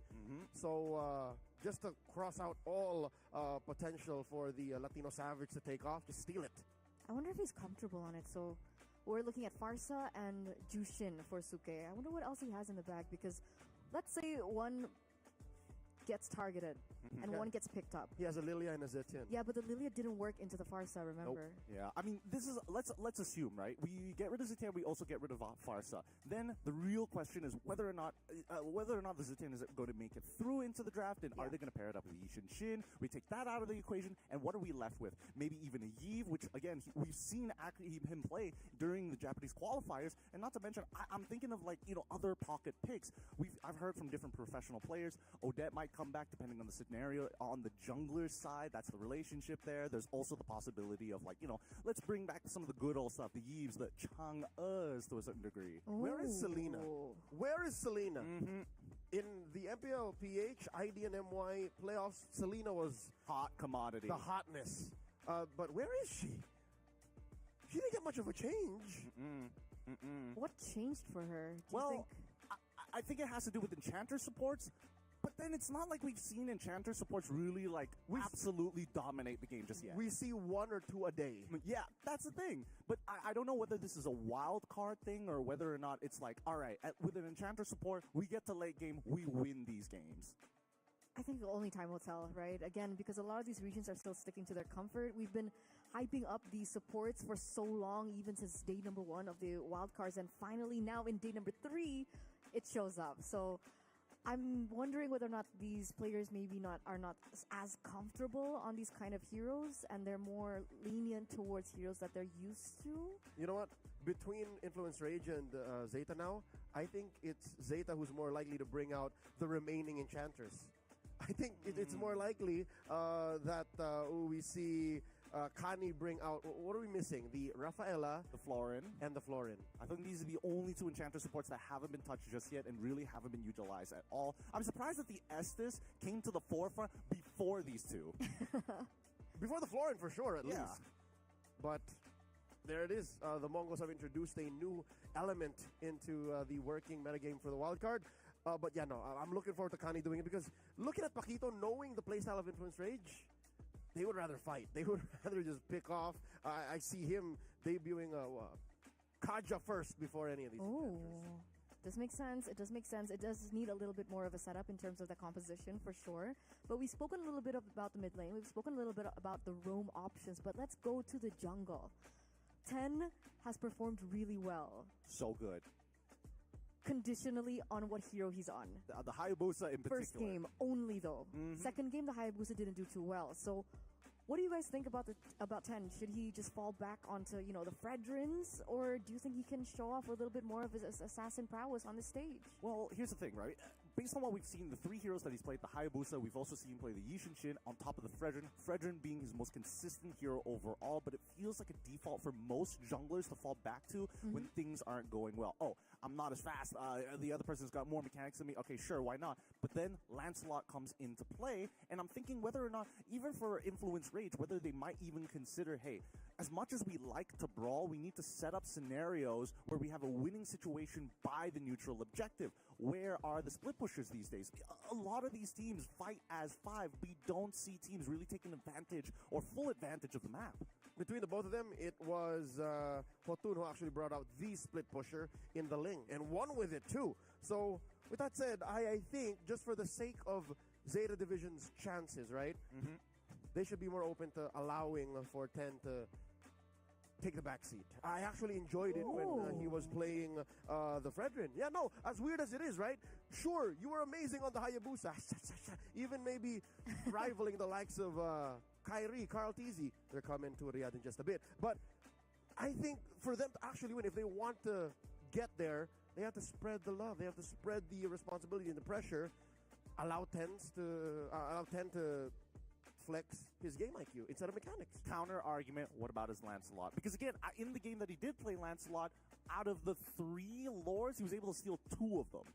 Single-handedly. Straight up steal. Yes, straight up steal. Winning the 50-50 in the retro battle, especially when he's up against things like Fredrin, who naturally have an advantage, especially if he's got great health. Okay, then something that will allow for him to still play the map. Something that will still allow for him to not just rely on kills. Because I'm looking back at his Hayabusa, right? Their debut game. The game that infinitely will be clipped for the better part of the next year. Even he had moments wherein I wish this was a utility hero. Because all he was doing was just like going for the kill, didn't happen, or I'll just go elsewhere. So there has to be something he does when he goes elsewhere. And I guess maybe the Lancelot is that middle ground, no? I suppose. I feel like it's going to boil down to Ling, personally. Or Suyo. If they can play Suyo, if they can reintroduce Suyo or Roger, like, where is Roger? No, Abstract's been asking too. I don't think there were a couple of games, but not with Zeta Division. I don't think they had games where Roger was like a good fit just yet. Maybe some of the other games in wild cards. We'll get into that as the day goes by. But I feel like it's just a little too unsafe. It doesn't scale as hard as Ishinshin. It is a cleanup crew, and you need a dependent damage dealer in the mid as well as your EXP. He can be the other hero if you're trying to go for triple marksman. Right? Because right now it's just Yusunchin at the heart of it. Yusunchin, Kimmy. YSS, Kimmy, someone else. Yeah, but now if some way, somehow, again, if there's any team I'm expecting to bring in weird stuff, it's Zeta. So maybe Zeta. That's true. We might see it pop up. But let's argue Leo's argument for a minute, right? What if they play for Muiminet? How do you think he has been performing up until this point here in the wildcards? I think he's only had an outstanding performance just yesterday on the very final game when he did get access to his Bruno. I think that was the time where we actually got to see him really get to play the game. And even then, not winning it in his own lane, but only providing value later once he's got his 4th, 5th item. And this is with a Diggy to back him up. It doesn't spell good on paper, but again, you're already hoping for an underdog. You cannot put pen to paper and say the numbers will tell you the right answer. You just got to let them play. So will the Zeta Division push through here? Will we be seeing those colors come through, or can Rage put a stop to this? We're going to go to the drafts. Boys and girls, game number 1 between these two teams. Zeta on the play, Rage answering back. Coach Tink here, banning the Kalia and the Cho. Those are actually key bans against Influence Rage in their first meeting. This is being a rematch, while Coach Backjacks ban out the Uranus and the Bruno. I love it. Zeta Division making sure that the pickoffs are not going to be there. That's how Influence Rage likes to get into those brawly type of situations. Give us the tempo. We initiate. We guarantee the man advantage. And then let's mechanic it out afterwards. They do take away Chan's Farsa. Oh, I think we are going down this road, Gideon. They might actually just steal the Zushin. I love it. But even Influence Race, they've done, Coach Blackjacks, he's done his homework, right? Get rid of the Bruno, get rid of the Wan, Staple, and as well as Comfort picks already eliminated for the side of Zeta Division. Put Muiminet in a more uncomfortable spot. Put him on a Moskov if he has to. Yeah, make him play for the 50-50s. Can I get the SOD? Or if not, am I just forced to split push here? We've seen a good bunch of split push attempts get punished here in the wild card. Rage just forcing Zeta to make those hard calls. Zeta, again, I'm expecting this to be Zushin. If not, what is it? A Baksha? Baksha's open. Is open. And honestly, I wouldn't mind it too much, but they're going to go straight into Zushin, which just goes to show Zeta Division how prepared they are when it comes to the drafting phase and just studying and analyzing their opponents. They get it. They understand. Again, folks, the word on the street is they haven't really been scrimming or practicing with other teams outside of Japan. But here, Suddenly, what is this? 3 days of competition in, and they're reading these patterns so well. They know that they should take away Zushin from Chan. How does Rage respond here? Rage still has the Yusen Shinzetian open. They can try for that. They can... Lapu Lapu's open. They've been seeing a lot of success with Lapu Lapu. They can go with Boxer Kimmy. That's also a pretty good option. Have a strong and steady early game. Take away the counter pick for the Kimmy as well, while still being able to deal with healing. But Gideon, they've never really Kimmied up until now. They've been banning Kimmy wonton throughout the wild cards, but now they get their hands on it. Lausa Yusen Shin setting up a triple marksman draft. There's no way this goes elsewhere. Unless they pull a, was that a Mongols? Yeah, unless they pull a Mongols and throw the Yusen Shin into the gold lane and then pick up like a fanny or something. I don't think they're going to do that just yet. But Zeta Division must reply to the potential of this setup for a triple marksman composition. And I think one of the two pillars, some may say, in that triple marksman position is the tanks. I feel like Zeta Division taking the Boxia is a pretty big no-brainer here, right? You get to deal with the Kimmy pretty well. You have a really strong early game on top of it, a couple of blade armors, and you're set. And they do. And guess what? What else does a Baksha Zushin in the first phase mean? You can nice one, baby, this. You can pick it up early, and they are throwing no caution to the wind, Gideon. They are not letting anyone get them wrong. Hard on the sleeves. First phase, we're playing an Angela lineup. We're playing an Angela. It feels like Zeta Division has stolen a couple of socks from Influence Ray. He started putting them on. It's like, these are mine now, sir. This is my composition. Look at me. Look at me. Now, your mom says I can have them. Influence Rage now still on the draw. They need to finish off the this first half of the drafting phase. And now looking at that, what do you do? It wasn't even just the Baksha steal. It was straight up the Baksha steal plus the reveal. Right, pick a card. Is this your card? It was a straight up. Nice card you got there. Yes, that is mine. We have a glue lock-in for the side of Influence Rage. A good use and a good way to exploit. Because with the mid lane already open, guess what? You can't go Farmus. You can't go Vexana. You can't punish the glue. Exactly. Unless the CC gets through. But that's the beauty of being on red side. You get instantly ban these counter picks. Yep, and Influence Rage aren't strangers to banning the CC. In their second game against Virtus Pro, they did ban the CC, so they can read into this. Again, Zeta have no clear XP laners just yet, but I do like this. They're putting a lot of pressure to perform on these heroes that we know can perform. Kani, the right calls for the hard guard. 10 to be in the right place for the Baksha. Pisuke on that Zushin. Oh man, how ironic would it be if Rage were at the receiving end of a Zushin Angela?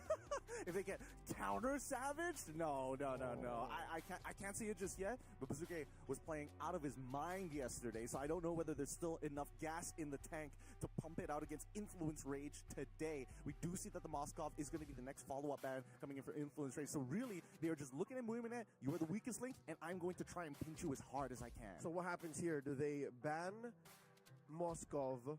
They ban Irithel. They lock in Granger. Pick Granger. Or the other way around. Ban Granger, pick Irithel, force Muimine on like a weak early game here like a Harith. And then that's it. Ooh. What do you do now? You can't even Harith actually because you have no physical. Oh boy. I mean, it really puts Zeta Division in a tough spot. We're going to find out here. Let's see whether we're following along the same thought process as Coach Blackjacks. Zeta Division banning the Franco. They know what Paquito is up to. Because again, how awesome would that be to just hook someone and then blast them with your firepower as a triple marksman lineup? Carry is open too. Oh, Zeta that's Division. A good call. They gotta watch out for that carry. I'd say ban Franco, ban carry. Oh, it's gonna be really, really tight. It's gonna be very tight because then what is Zeta left with, right? How are they going to be able to provide enough damage? My big concern right now is where is the damage coming from? Because if these fights drag out, sure, I would imagine that Zeta Division put up some numbers, but it's not gonna be comparable to a Kimmy, to a Yish and Shin, especially in the later stages of the game. So Coach Blackjacks instead swerves us, bans out the Lapu Lapu, so choice is taken away from Junichi. Now Zeta, do they read into it? Do they take out the carry, or do they leave the carry out for themselves? Because carry can come up here in red 4.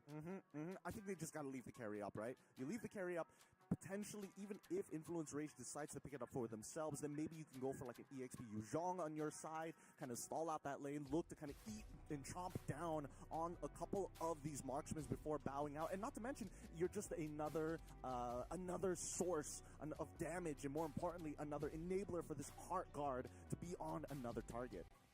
Instead, it's the Badang.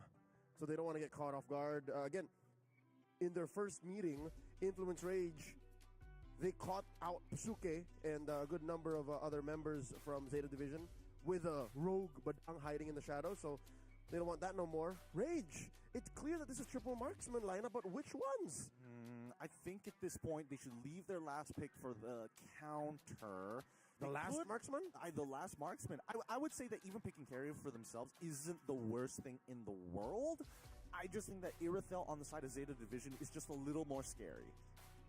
The ceiling just goes up. Exactly. You want to kind of limit how far they can scale, right? So take away any crit-based marksmen.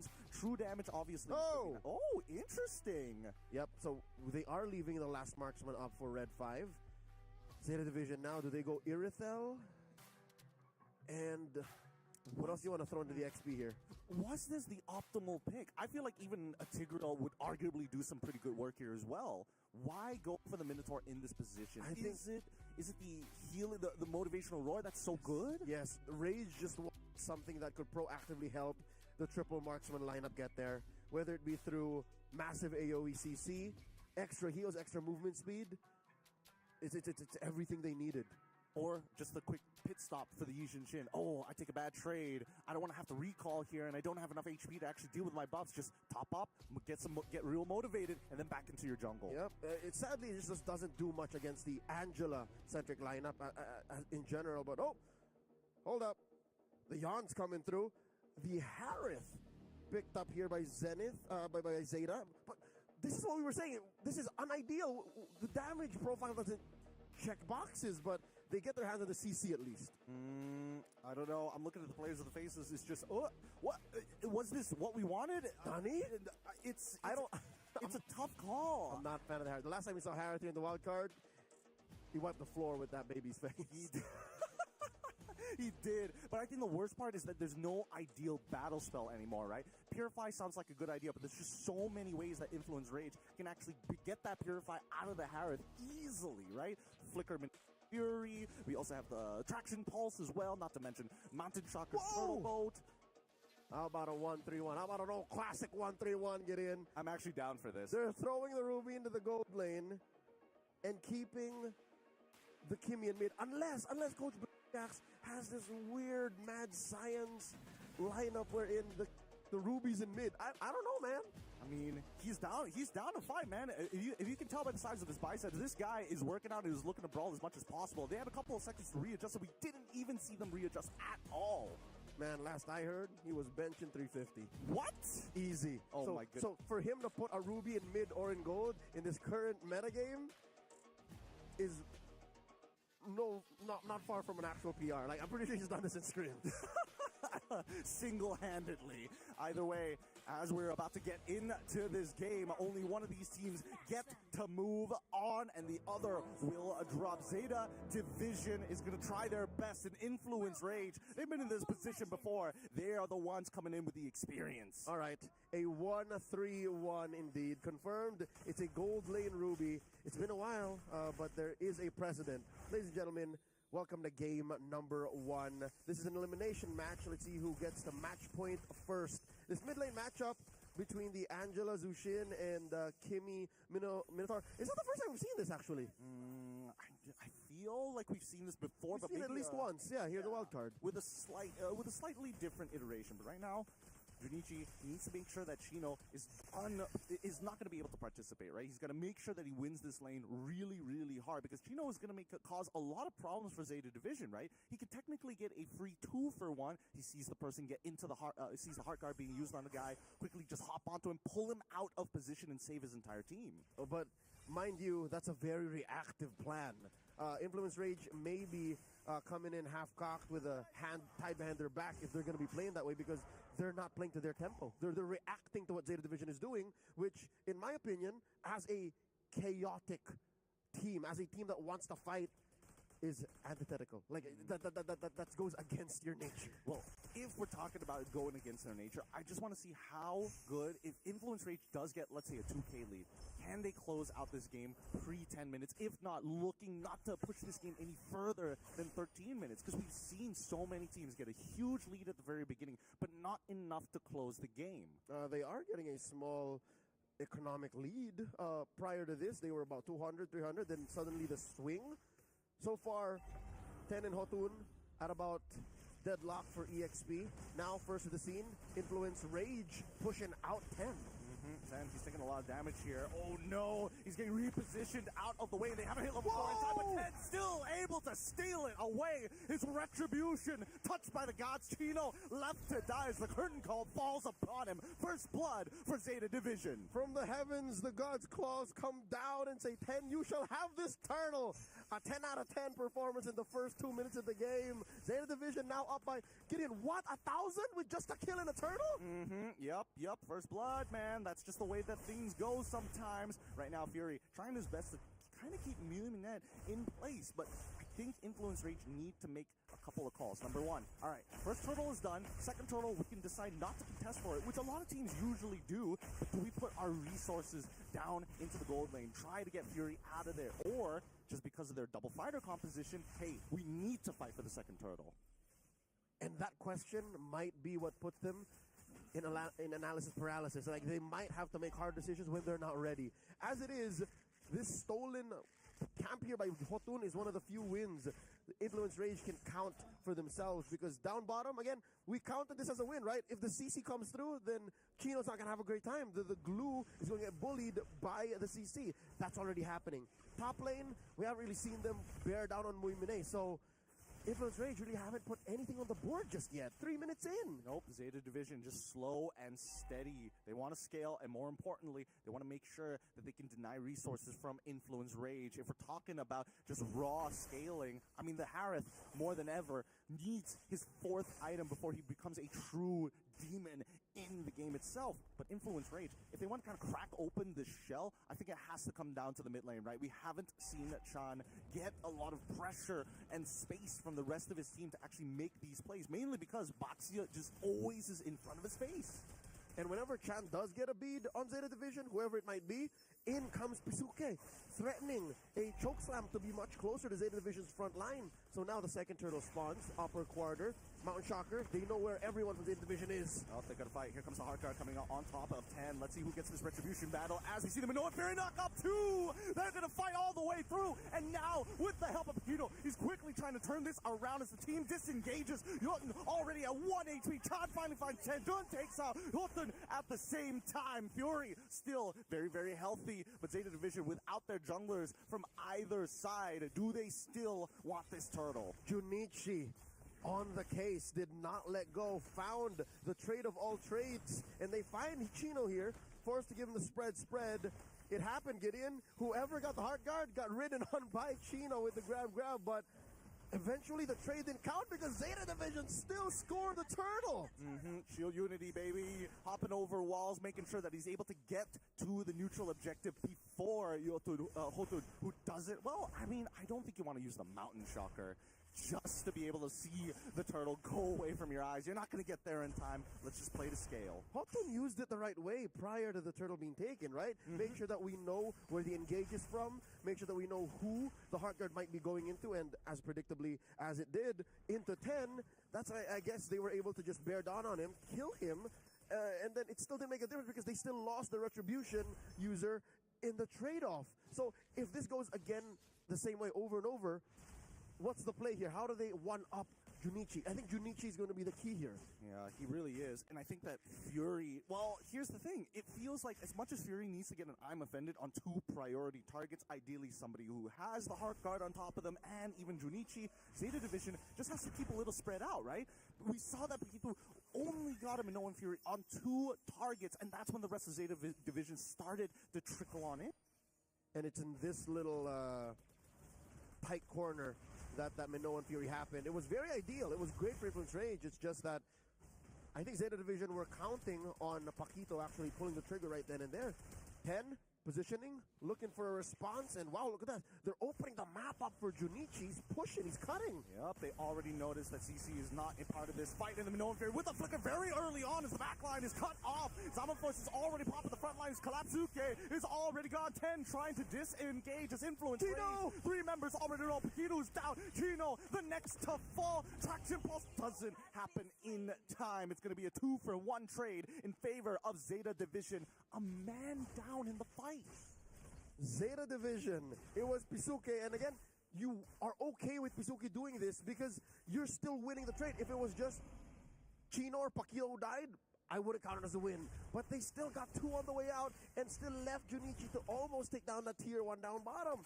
So this still is a massive win for Zeta Division. Now they're 2K ahead. First to the Turtle 2, and they're even threatening a steal here. They're definitely putting up borders here. Huge body for Zeta Division, and 3 out of 3! 3 out of 3 turtles. I mean, this is pretty uncontestable, right? They didn't have any position on it. They don't have the correct ults. There's nothing much that influence rate. Oh, wait, they're still going to try forcing Pisuke to quickly use that lantern flare. Gets on out of there in time. While the top side is going to get shoved in. Junichi, down by bot tier 1, will make sure that that collapses. As 10 himself is going to try and disengage Muminet from the potential dive here. Chino, Paquito on the run. Pisuke able to find the pickup. Paquito is down and out. 10 will not stand down. Yes, there was a man advantage for Influence Rage. Yes, Mumine was holding on to that turret, taking care of the waves first, but they knew that with a Hearthguard, they weren't touching 10, and now they're owning the map. Conversion through the roof. Zeta Division, they are bullying Influence Rage away from resources. This is a 4K gold lead now. Yep, it's so clean. Let's look at the items real quick here, because if we're looking at Fury, he's got 2 items already in his pocket. The War Axe, making sure that he's also got some anti-heal alongside it. We do see that the Sky Piercer as a pickup for Chan. Interesting option here when I would assume that's going to be Hodon, the one who cleans up these fights. You want him to get ahead. A little greedy. I think this is the Zushin in Chan speaking. Build the Sky Piercer. And that's how we got away with the Savage, right? In match yesterday. But here, Zeta Division, you can see that they are, even with their relatively defensive lineup, right, this Angela-centric lineup, they're still proactive. They're forcing Influence Rage to commit economy to anti-heal, and they're already on their way to 3. I'm really concerned right now for Influence Rage. Junichi currently 3K ahead of Chino. 2 times that he's proxied the wave. 2 times of which Zeta Division winning out in a man disadvantage against Influence Rage, allowing Junichi 2 items ahead and could probably 1v3. Coach Blackjack should have banned CC. I really think so. Ban out the CC instead of the Lapu Lapu. But you know what? After seeing Junichi play the Lapu Lapu, I don't blame Coach Blackjack. Oh, yeah. You know, both, it was picking the lesser evil. Lord spawning, Junichi first to the scene. 10 as well, taking care of the little wanderer here. Early traction pulse run by Chan. And it finds Suzuki, doesn't force him to use his ult just yet. Cool, calm, and collected. He tries, he manages to get the turbo, but doesn't want to commit any further than that. He still has the Traceless in time to maybe look for the execute, but even then, Connie refused to give him the heart guard at 1 HP. If it's not necessary, we don't have to do it. We are just at 10 minutes, folks, so the cooldown on Connie's heart guard is still something of a significant factor. Influence Rage are counting on these things. Seconds to the dot, wherein they can pick fights and ensure that the coast is clear. Zeta Division, at least, are ahead enough to allow for themselves to retreat, buy time, and then re-engage. Junichi, does he know that there's 3 hiding in the brush here? Oh, no, unfortunately not. 2K going to get hit by Fury. Unfortunately, Yoten's able to get out of the way despite the curtain call. The hard card right on top of Junichi. Fury even flickering forward to disengage the rest of his team. They're realizing that Muiminet actually has some real damage with the recent purchase of the Holy Crystal. Even with Zeta Division being a man down, Influence Rage are keeping themselves scarce. They find Junichi. He's down and out. Chan with already with a purchase with the genius wand. The item power spikes are coming in for Influence Rage. Is this what they've been waiting for? Or has Zeta Division bitten more than they can chew? 10 still walking up. He's stolen all 3 objectives, controlled the turtles, but this Lord might just be too important. The Toys Play Song's already out. Paquito already low. Fury finds it. Yotun takes up Muiminet despite the Salmon Force. Cannot outplay it. It's enough to push Influence Rage back, but Zeta Division may have wasted too much time. They were playing with fire and they got burned. Influence Rage scores a Lord.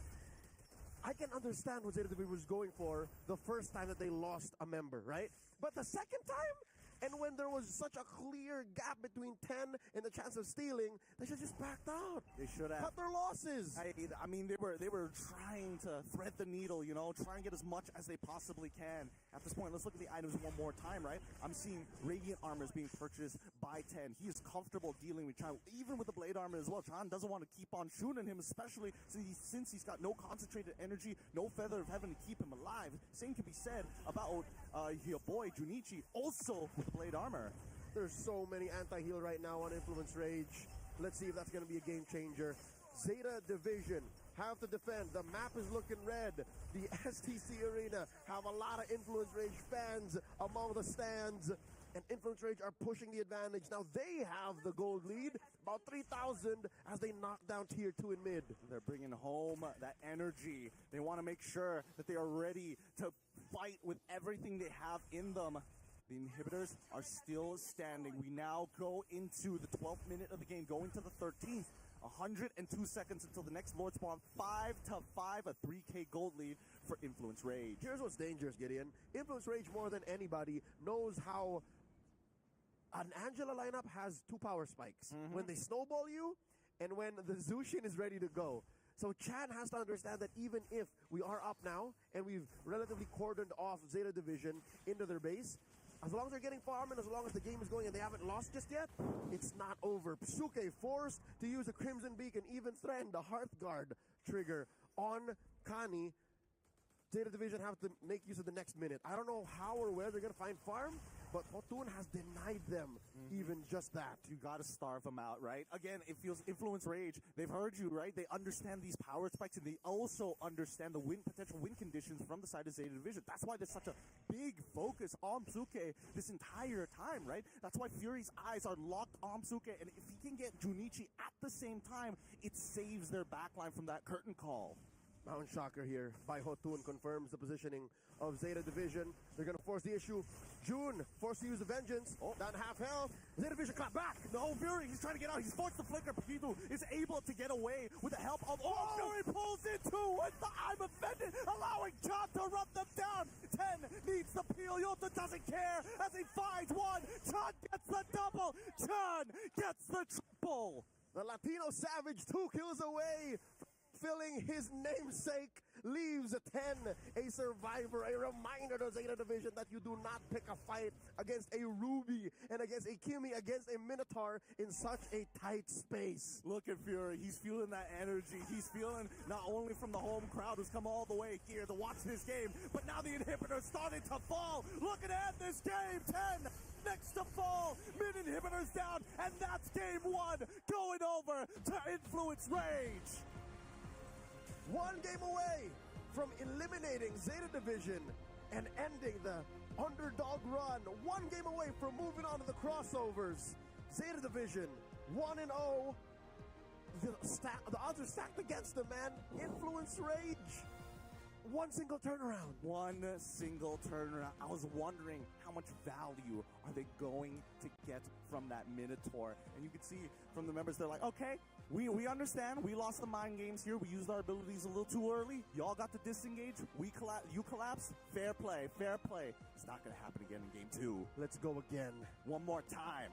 That's always the energy that Zeta Division put out there, and I think that's what makes them such a positive beacon of energy for a lot of old fans and new fans of MLBB esports, is the fact that you're seeing a team that just lost decisively game 1 still smiling. That's refreshing. I haven't seen that in a long time. I mean, they are young guns, but I think they have some of the strongest mentals we've seen throughout the wild cards, right? It doesn't feel like they are playing worse because of, oh, we're behind 8,000 gold. It's not that big of a deal. We could still come back from this, whether in this game or the next. It's the fact that they perform despite the fact.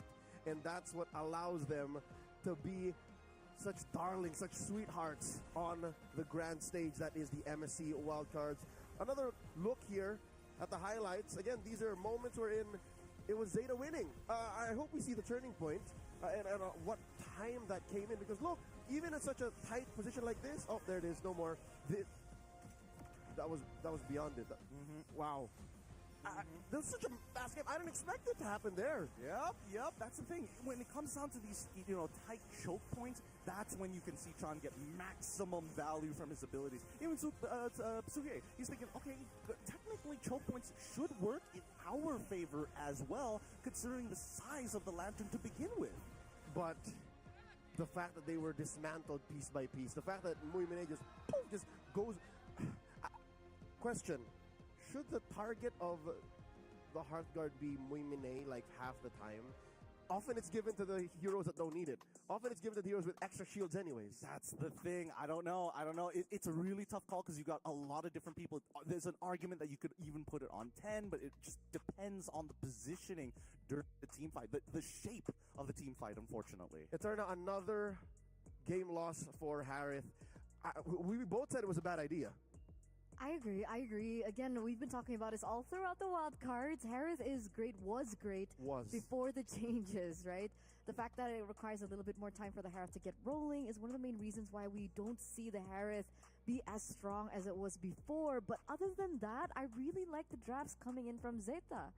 I think having the Jushin, the Angela Baxia combination, I thought that would be one of the pinnacles to how they would be able to get the early game. But man, Ruby in the gold for influence, I think that was the best adaptations that they could have in the drafts. Oh, we did get it right that they were going for the Enchanter support. Well, to a degree. I mean, Minotaur is a kind of like in-betweener. He kind of likes to bend the rules a bit. Oh, then both of them. So, again, when you're this close to the final match in the wild card, again, one BO3 away from the BO5, you put everything out there. Yeah. It's drafts again.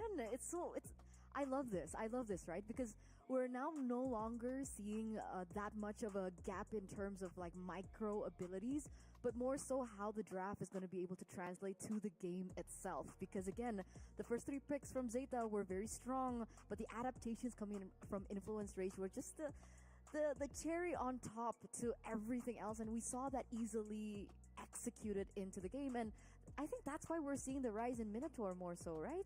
I suppose. Here's the thing. As these teams, and we start, in the wildcards, we start weeding out the weaker teams, the level of play increases, and therefore the margin of error reduces. So therefore, any little advantage that these teams can actually generate for themselves is actually, leaps and miles ahead of some if you've got the tech.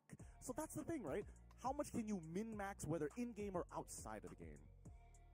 What do you think could have been adapted coming from Zeta? Do you think Don't ban Lapuk. Should have got rid of the CC. I think that was like a blaring mistake. Yeah, Junichi was the shining beacon even when they were losing. So maybe find a way to give Junichi a winning matchup. And then, contrary to Micro not being an element anymore that we should fix, I think the gold lane in Zeta Division still has to be taken care of. You have to really focus on that. Muiminat? He needs a little help. That's why the Diggy worked for them, right? It's very case specific. Because it makes up for it. Unfortunately, I think that's what we're looking at, right? I think he needs a little bit more support. Maybe even just the mental aspect of knowing someone is in the lane with you might be that game changer for Zeta. So we're going to see whether or not these adaptations come into play for game number 2, because we are going to go on a short break. So don't go anywhere. Stay tuned. We'll be right back.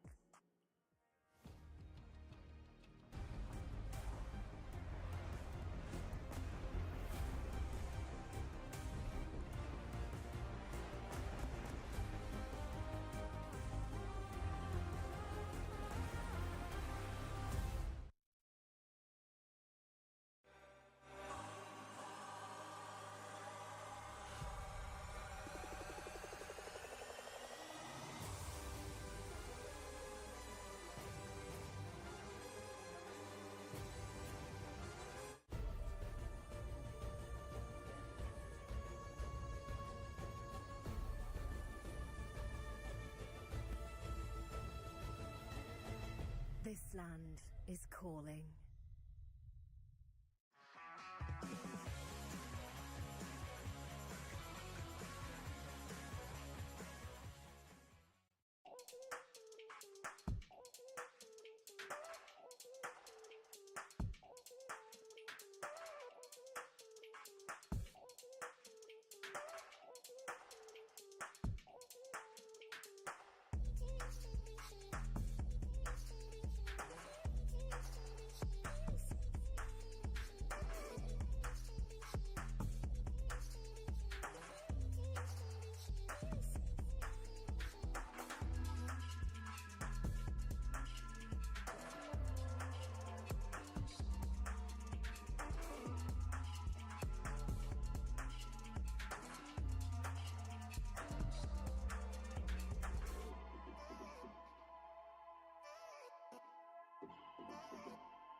Welcome back, everyone, from that short break. Still watching the wild cards here at MSC x EWC 2025. Now, match number 2.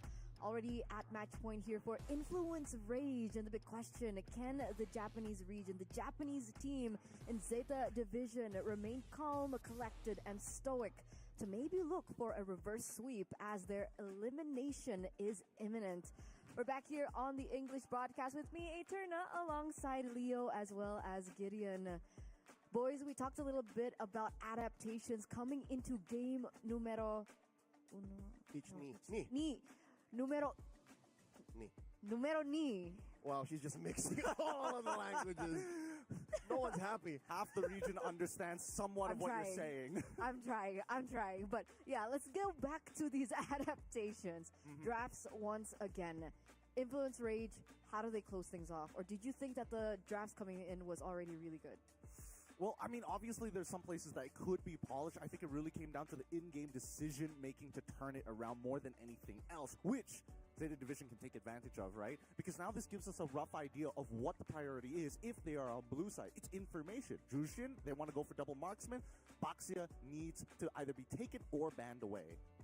And that's easy to read because even we saw it coming, right? Oh, triple marksman, but technically it wasn't triple marksman, it was 1-3-1. And then, the reason why they're doing this is because they want to steal it away.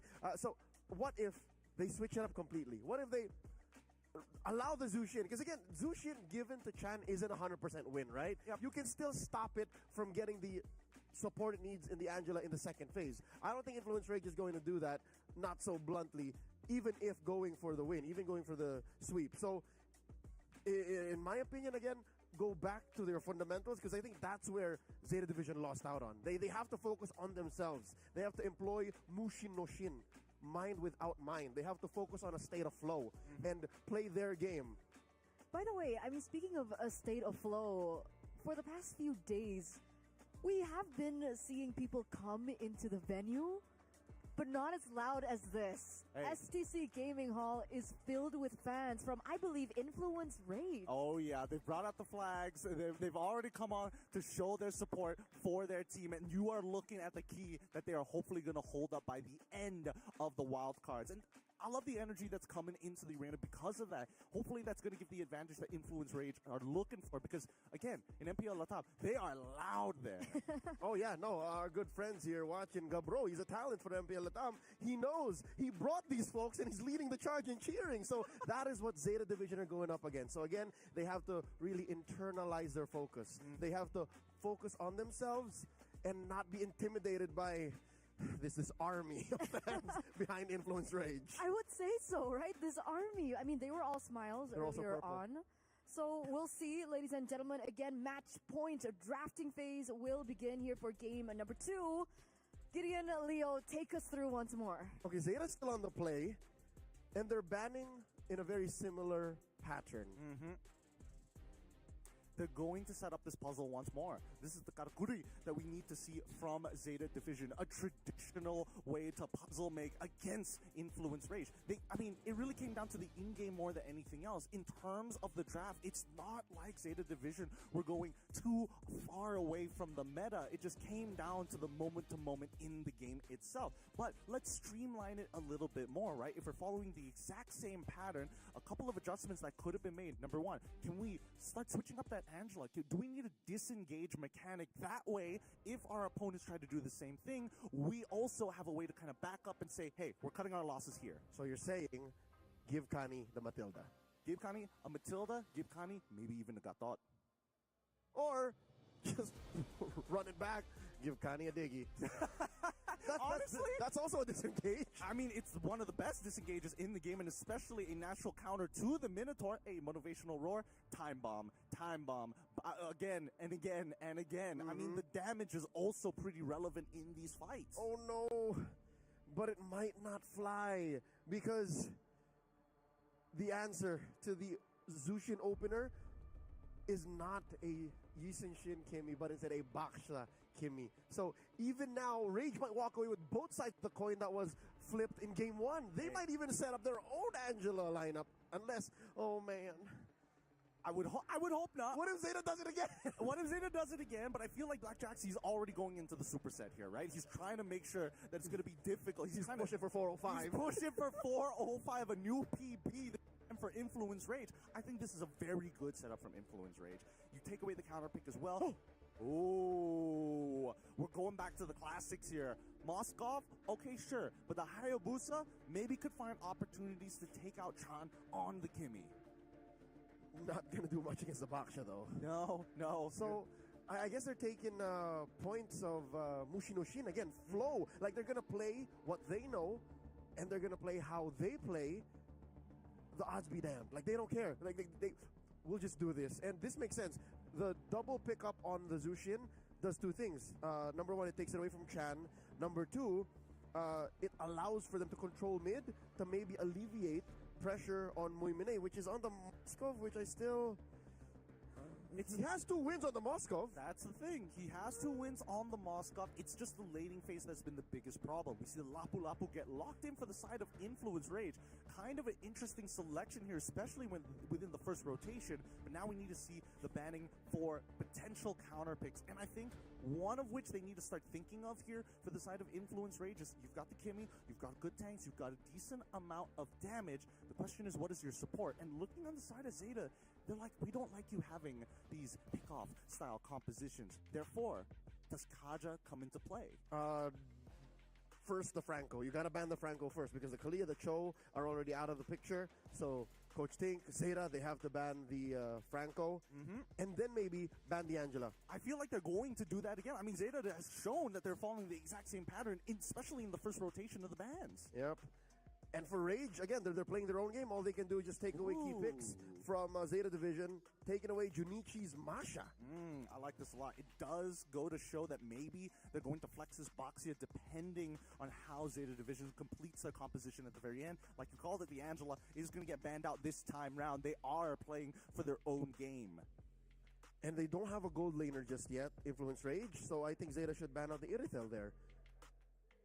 Is Irithel the worst? 1-1 Bruno is already gone. Are we worried about the Granger's long range? I suppose that it could slow them down. No, we haven't seen Granger in a while. We haven't seen Granger in a hot second. It's been like 20 hours since we last saw Granger.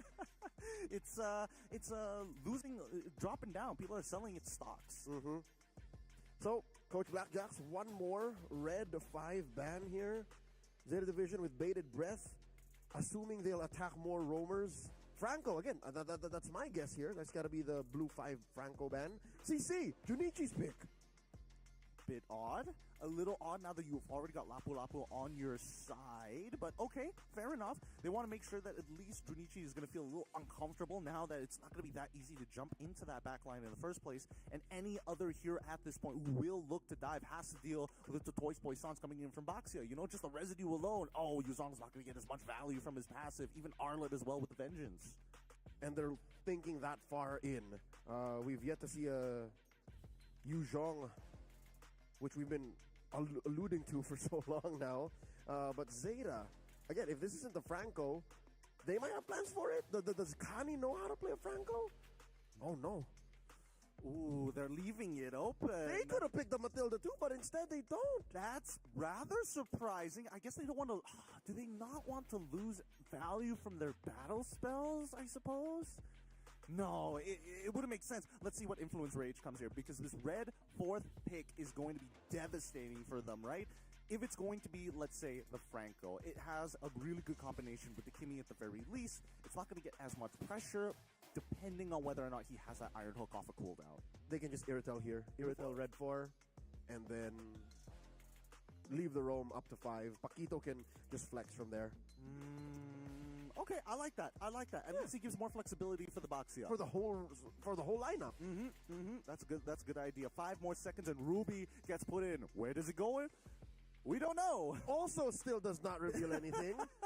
So we'll say that much. Zeta Division, it's now down to them. This could be the final 2 picks they make in all of their run in MSC Wildcard if this goes sideways, because they are fighting for tournament life right now. Rage at match point. Still do not have an XP laner nor a roamer. What do they do at this point? There's no decent matchups for the EXP. It's pretty dead in the water. Gatot? is still out there. Gatot is okay, but Kani's played that. it's true, but Influence Rage don't necessarily want to group up. They want to have a kill squad, and then everybody else is looking for off angles. Phobius is still available. It's available, but I don't think there's enough dashes. Not well, yet. 2 dashes technically. Well, Not yet. 3. Yeah, the Ruby might not be. Again, you're answering just for the Ruby. So we do get the Gatot and the glue. If I'm not mistaken, this is Junichi's first glue. Mm-hmm. Oh, I don't know how to feel about this draft, Leo. They've got the disengage mechanic that they were looking for, and I think it makes a lot of sense. One dives, another one's looking to peel, and then if you're off angle, you get pulled in by the I'm offended. Doesn't matter when you have the AOG working for you. Mm-hmm. Zeta might have without minded a little too much. I don't know if this is just a throw caution to the wind kind of lineup and just say, boys, just pick what's comfortable. We'll play our way there. Or this really is just what's left in the tank. They didn't want to put too much garnish on it. Influence Rage. We still don't know where this Ruby's going. We have seen Roam Ruby in the past. And using Shin. Mm-hmm. Mm-hmm. So it is a gold lane Ruby. It is a gold lane Ruby one more time, especially when you're up against that Moskov. At least this Ruby, it's like, all right, yeah, sure, we've got 2 scaling heroes on our side. I can heal back off of the wave, and if you make a single mistake, you're in a lot of trouble. Man, you gotta get up to Fury to be able to play a fighter in this current metagame wherein triple marksman lineups are possible. He's the one who plays fighters. Mm-hmm. He's a fighter Fury. He is fighter Fury, and I think that at this point, it's quite the risk to actually pull it off. I mean, he did it in game number 1. We need to have some faith coming into game number 2 that he's going to find that one I'm offended that wins him the game. If y'all are thinking it's a fluke, he's going to go ahead and do it again. Take pictures. Ladies and gentlemen, we are coming up into game number 2. Another Ruby gold lane here for Influence Rage. Unless they swerve us. It's very much possible. But the fact of the matter is this is match point. Zeta Division are fighting for tournament life. They're holding on for all hope. The world is watching, and these Japanese underdogs want to prove themselves here and now. Confirmed, it is a gold lane Ruby indeed. All right, momentum on the side of Influence Rage as we kick off this game. We see orange buff starts here. Oh, wait, sorry, no, it's actually a leash. I keep thinking the box here is the jungler, but it's not. It's Yishun Shin. It's going to be a fast leash for the side of Influence Rage to rush level 4 as soon as possible. Both buffs already secured. For the invade with the help of Kimmy. Let's see. They are going towards the Little Wanderer here, converging on a small camp near the orange. Yep, they're doing it. And they want to do it as quickly as possible. They even got Fury involved here. They play on the strong side of their map. Fury is going to get pulled back, get chunked down, but it doesn't matter. It's Ruby. That spell vamp is just too valuable. Gold Crab falls into the hands of Hotun. Pristine use of the Retribution cooldown. Use it in a buff camp and then saved it for that steal. Looking at the emblem builds here, in case you didn't get a good look at it, in game number 1, it is a fighter emblem on Fury with hybrid defense and Festival of Blood alongside Brave Smite. So yeah, no, he just wants to out-sustain, fight, and then dismantle the battle lines of Zeta Division. Yeah, Warrior Boots from the side of Fury. He understands what he's trying to do in this matchup. He wants this 1-1 to go as long as possible. Your autos don't mean nothing to me in the early stages of the game, even though Muminet decide to go for Master Assassin on top of it, right? Yep, he's just going to deny the duel here by cutting the wave clean. He's all the way close to tier 2. Down bottom now, the turtle spawns upper corner. This is a fight waiting to happen here. Yep, level 4s have not been achieved just yet. Dusuke does not have level 4, and right now Chana's getting maximum value as Fury's in. He can use his I'm offended, finds the back in the step. Dusuke is trying to get out. His first blood already achieved onto Kani. And Kani did pop the Revitalize there to try and survive, but he can only do so much at level 3. First blood drawn plus the turtle. Influence Rage now 1,000 gold up. Oh, Junichi! No. He's in trouble. He's going to get blasted down. Oh, even with the Toy Boy shots. Wait, hold on. He gets back in to pull him underneath the turret, Chan. He's here. He can't take that much damage. The Lantern Flare comes out, and Junichi finds revenge, taking out Pakitu underneath the tier 2. That's the punish right there. Zeta Division finally on the board, but it was too little too late. All that attention that they had to give over to Paquito led into a turret take. So at least for Zeta Division, at least it's the XP lane. At least Muimine can still breathe. And now, Bravest Fighter coming in from Chino.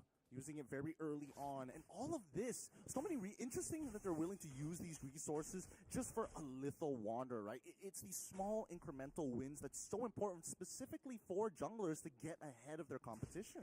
And if you can bury 10's Hayabusa, then all the more you're going to deny him these highlight plays. So far, economically speaking, Influence Rage still has the lead, given that they did convert into a turret, and that's permanent damage to your side of the map just 3.5 minutes in. Influence Rage, they're really using this brotherly bond. The Mountain Shocker confirms where people are. The rollout confirms where you're allowed to rotate. And then Zeta Division just has to respond. This is way too fast for Zeta Division to try and get farm on Moimine so far. Like, that is the only thing I see them doing. It's about tempo, it's about control, but I think that Zeta Division, if the situation does happen, they got to start pulling back to a choke point and then use Kani's AOG as a guaranteed disengage, right? It's better to lose just one person compared to losing 4 people in a fight. That is if Influence Rage will fall for it. They are so focused on just running through the map, taking everything away from Zeta Division, including the second turtle of the game. 100% so far. Fury, his first item, going to be that War Axe. I mean, Botun right now, he's farming so much. Wait, hold on, Kani. Already on top of the correct target here. Paquito gets pulled on a backwards with Yogi Shadow Kill. Junichi finds Paquito, and now Kani manages to get out just in time. Gino, unfortunately, could not go further, could not find the kill back.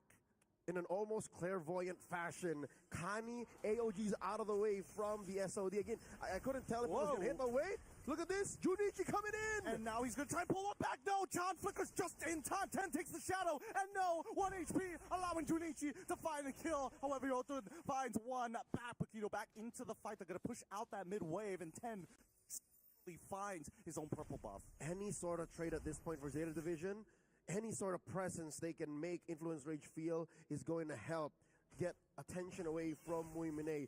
Mind you, 5 minutes in, there's nothing that Moimine has done. And I think that SOD missing might be a blessing in disguise, because he could have gotten killed. Definitely could have gotten punished by Influence Rage now. Looking at the gold, he's just about, what, 100 gold down, 200 gold down from lane to lane. A majority of this farm really is in Hotun, over 10. Yeah, EXP laners, slight leads there. But Hotun with a 1.2k lead, that's going to be really devastating for Zeta Division, because when you're dealing with Yi Shin, who is ahead in farm, he gets his items so much faster, you just feel like there's nothing you can do until you scale up yourself. And Tikurasa's haven't come in just yet. Actually, it might have been rushed by a couple. We'll have to see the item list later down the line. But for now, Junichi gets pulled in by the I'm Offended here. He still has the split. He's still in a good position. He's not going to die just yet. Gonna pull back Fury. Here comes the AOG, and they combo together perfectly. John now looking for some revenge. Gonna take out Kani first, while we do see the bravest fighter in the backline. Yusuke goes down next. Hotun is able to find him. The late entry Yisun Shin enough to punish Zeta Division's overextension. And again, that's how bad it is right now for the Japanese squad. Is overextension means just getting out from tier 1 range. Influence Rage scores their third turtle, 100% take rate for these neutral objectives. Sure, it is a 4-4. Sure, Zeta Division are now threatening kills, but it's all Influence Rage. Everything from Zeta Division has just been, but what, a Hail Mary play? A hope of a pickoff? Influence Rage, they're calling the shots. They are calling the shots, and you can see how far they hit. Even Chino is deciding, hey, I don't even need the War Axe this time. Give me the Hunter Strike first, and then I'm going to build into my tank items. Just the components, right? He's got the pants. He's also got the... Oh, wait, hold on. Yusuke! Solo doesn't die just yet. Oh, John flickers for it, and he's going to get another one. Paquito is going to seal that away. Oh, a good taunt there. Nicely played by Fury to deny 10 the animation of the shadow kill. Chino tries, uses his flicker, resources spent. And all this while, now 7.5 minutes in, we've been keeping tabs on Moimine. Oh, 10! He's chunked, but that's going to be mid-tier, one of the most important structure on the map. Dangerous. The only response for Zeta Division is still to stay the course, get farm on Moimine, stay down there in bottom lane. Influence Rage, this hungry beast, They seem to just only be paying attention to mid, top, and wherever the major objective is. Muimine, my child, you can still farm up.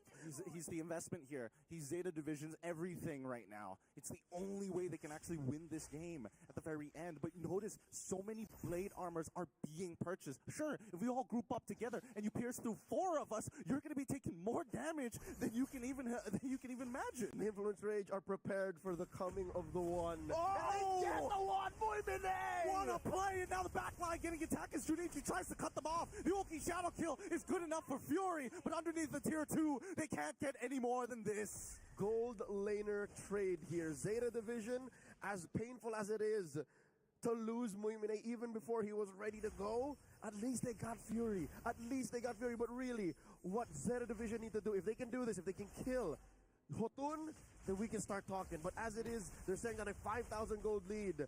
Junichi and Kani, what are they trying to do here? Chino's not having any of it. Oh, he quickly uses the Bravest Fight to get out of there. 30 seconds on his flicker, and Junichi knows he's out of position. He's in some trouble here. Rage Blade already on top of him, and now the Traction Pulse finds too. The SOD does connect. He wants John. He gets him. Muimine tries to outplay, but Otun is just too far ahead. 3 for 1 in favor of Influence Rage. Surrounded and smothered by the 4 remaining members of Influence Rage. Again, the key was to find Hotun. But Muimine still said, you know what?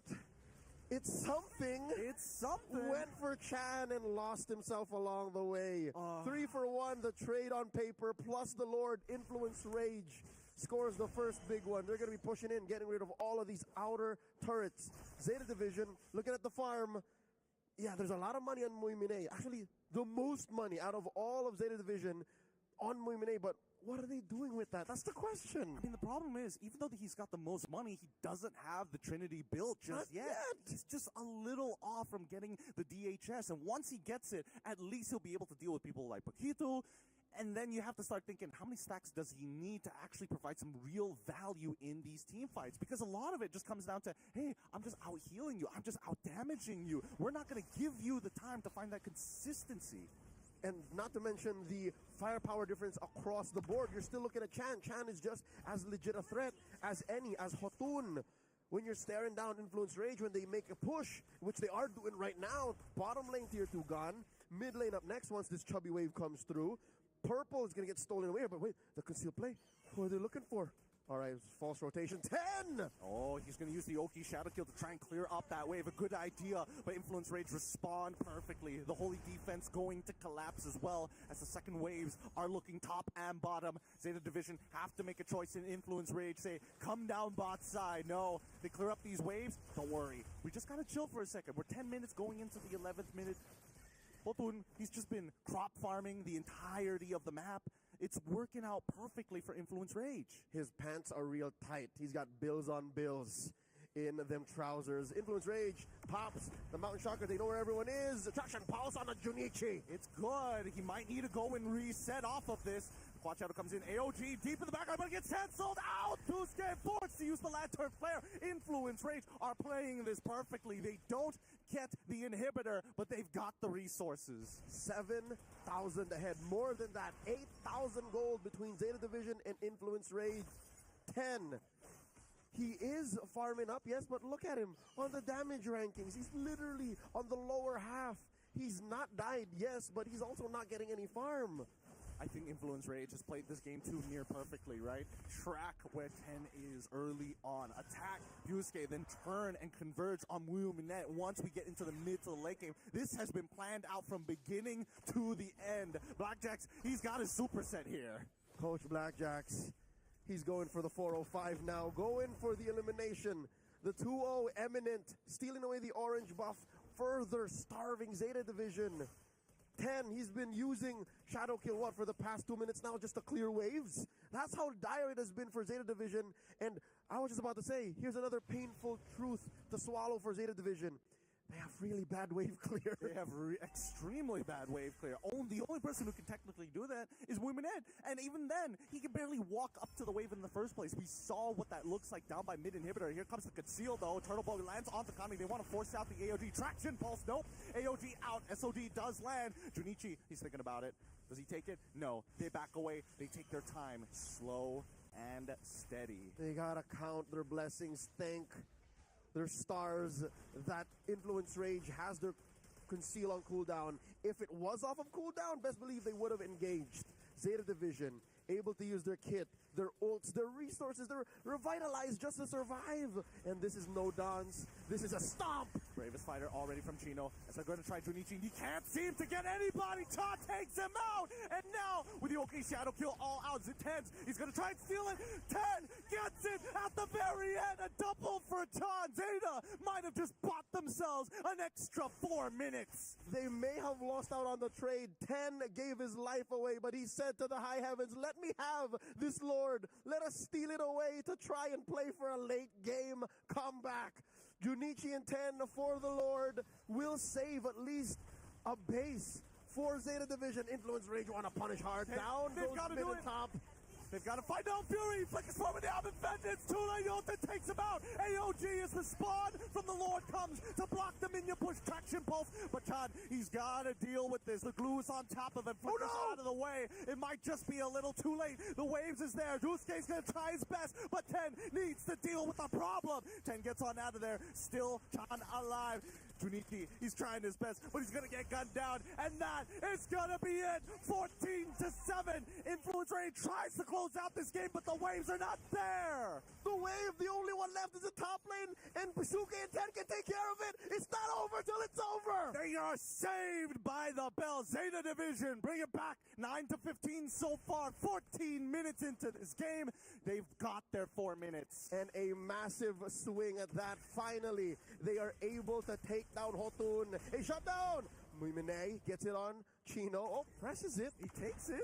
A little perilous, don't you think? But here comes Kani and Pasuke. Wait, oh wait. Wow. Where is this? Where is this bravery coming from? This may be misplaced. I don't know, but it feels like a blood-curdling scream in-game. They're trying their best to find any kind of advantage against Influence Rage, but they're not giving it to them. Influence Rage, take one step back. You can take as many structures as you want. We've already hit max build, and now 10 might be in some trouble. Quad Shadow to get on out of there. It's a push and pull. 15 minutes in. A roller coaster of emotions in that defense. Zeta Division holding on for dear life. A minute until the Lord spawns lower quarter. Junichi here gets hit by a traction pulse. Forced to spread. Paquito jumping in. Will they be able to catch him? Here comes the AOG!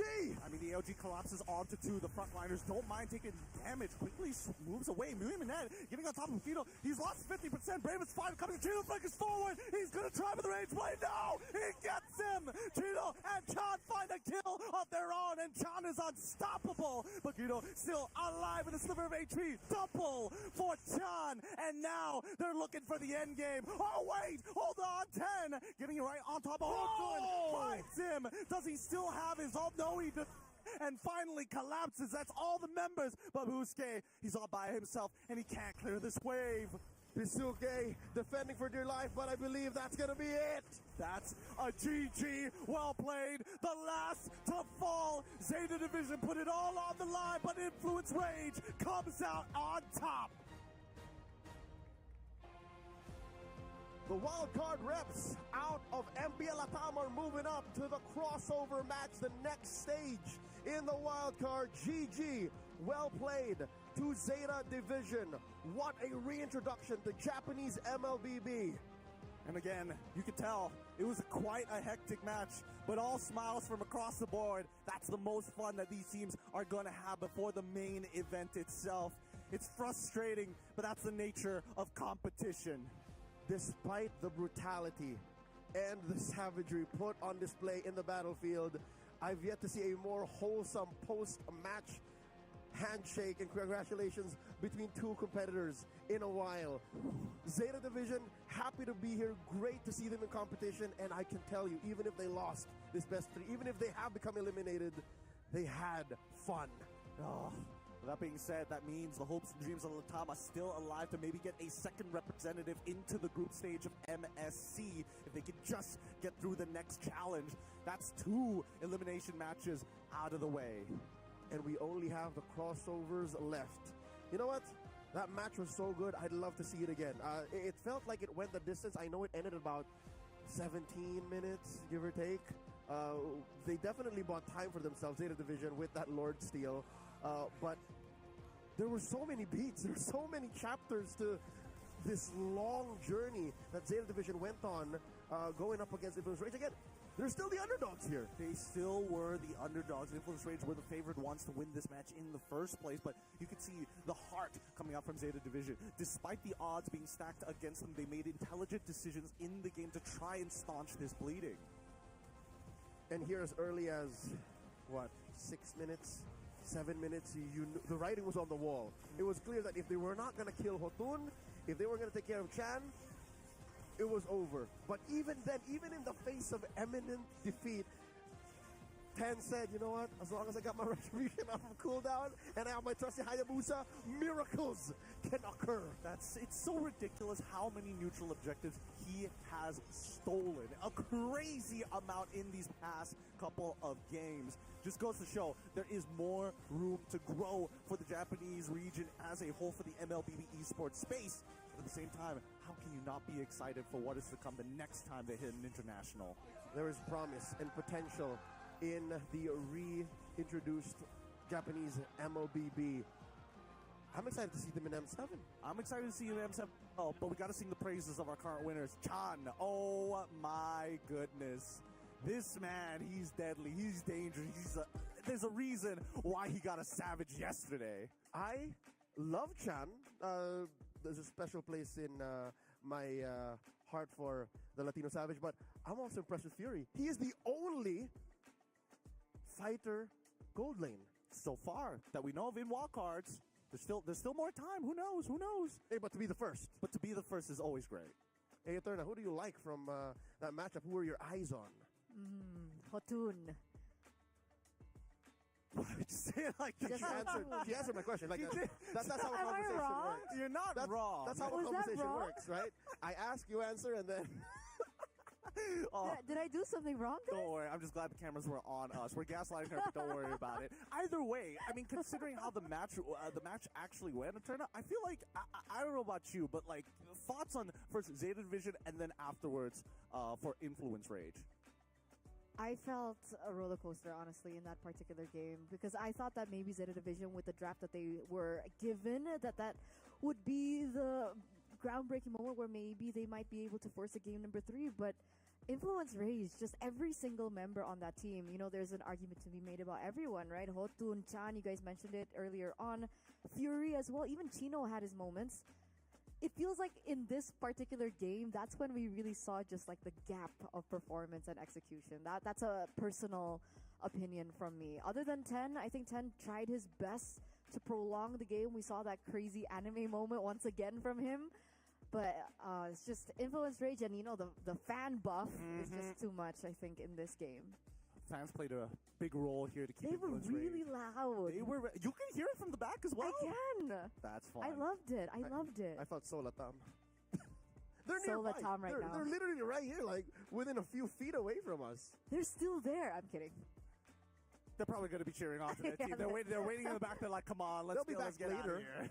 That's why I think, looking at the performance from Influence Rage today, their match against Rare Atom, I believe, that's going to be explosive. That's right. That's their crossover best of 3. Whoever wins that moves on to the best of 5.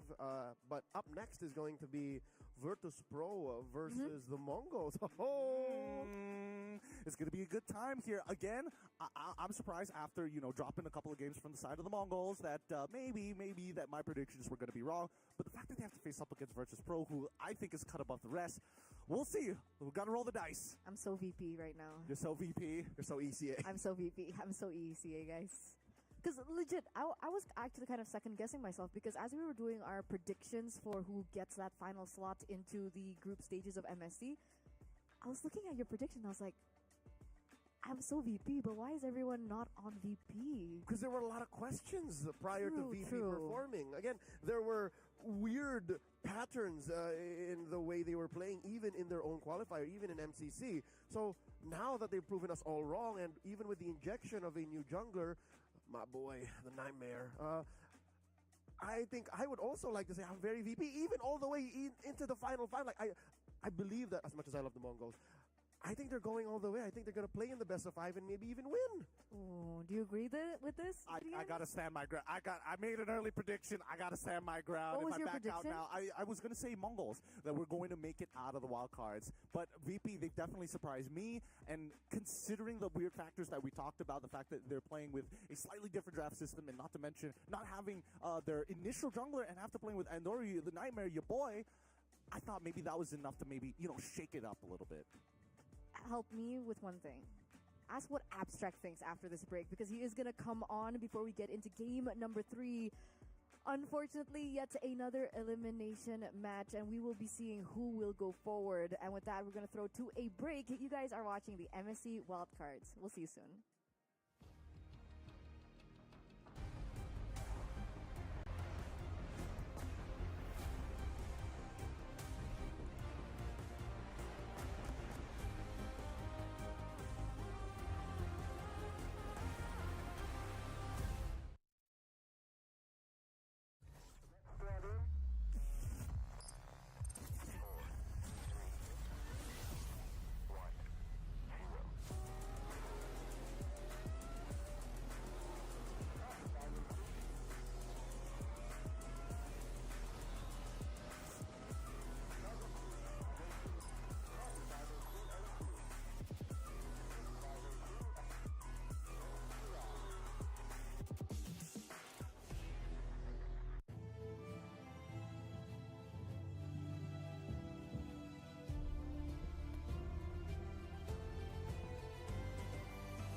Так, я повертаюся.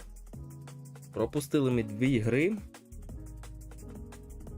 Легіон програв команді Mongols.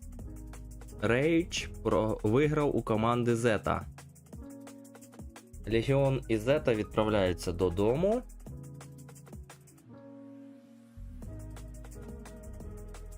А команди наступні грають Virtus.pro і Rage. Напевно. Зараз подивимось. Так, залишилось. Та вже нічого не залишилось. Залітаємо на каточку і будемо дивитись. Залітаємо на каточку, будемо дивитись.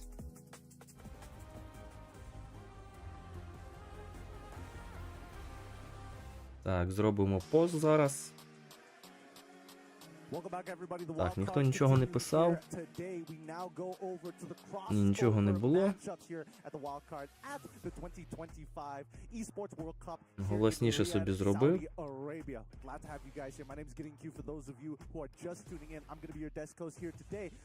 With our upcoming matchup being as exciting as it is, let me introduce you to our casters. It's Abstract and as well as Leo at the help to keep you guys entertained. Abstract, Так, зробити пост. questions here. What do you think about our upcoming matchup here? What do you think about VP and as well as the Mongols?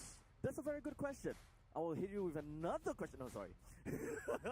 Wait, what was the question? Between these two teams? Yeah, how do you feel about matchup? Honestly, when it comes down to influence rage, I'm glad. I'm happy to see that they have been coming up with very different ways of playing, and of course, having Fury readjust damage from Fury to Chan with their Ruby Gold. I think that this adds on a new dynamic to what influence rage has. So it's another question to Virtus.pro, if whether they have dealt with this before. Yes, they have got global ban that they have played with the Brave Draft and all, but are they ready for this kind of change during game? That's assuming they face off each other in the next stage, because right now we're about to witness Virtus.pro versus the Mongols. Yeah, I mean, keep in mind, everybody, that it's time to celebrate a decade of greatness of the at the Esports Awards. We're nominated for 3 awards, by the way. 3 of them. MLBB for, MLBB for, let me just double check my here.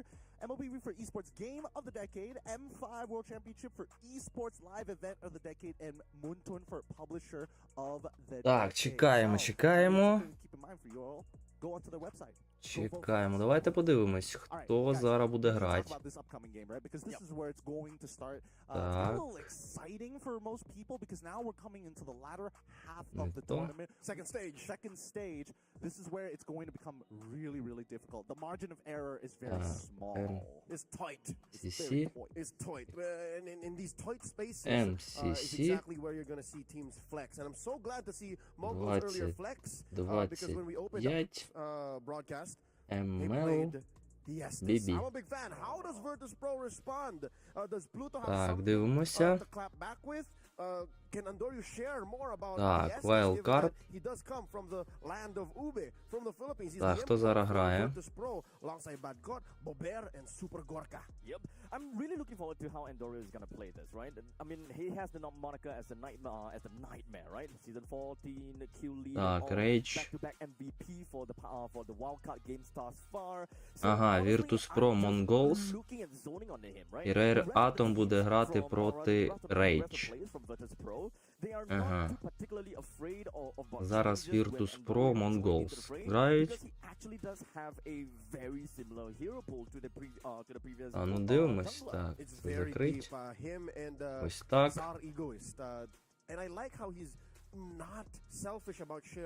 Відкрити, так, The Mongols, так. Бачимо команду на екрані. Shenlin, the leader, the Mongolian Franco, apparently has a back pocket Estes. So not only the fact that he can play Franco, they are more than prepared to play the Ube game. I want to really look at Shenlin throughout this entirety. Just zoom in on the Shenlin. Команди готові вже? Зараз будемо починати. Починаються зараз драфти. Будемо дивитись.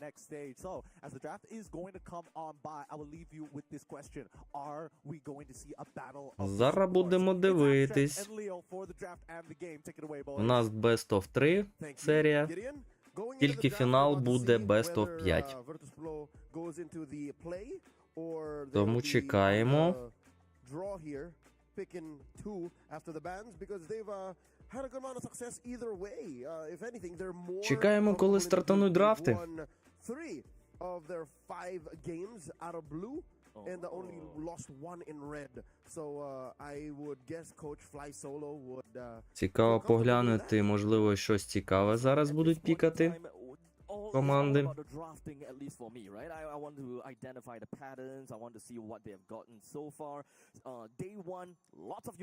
Так, ну якщо показують команди, то зараз повинні вони починати.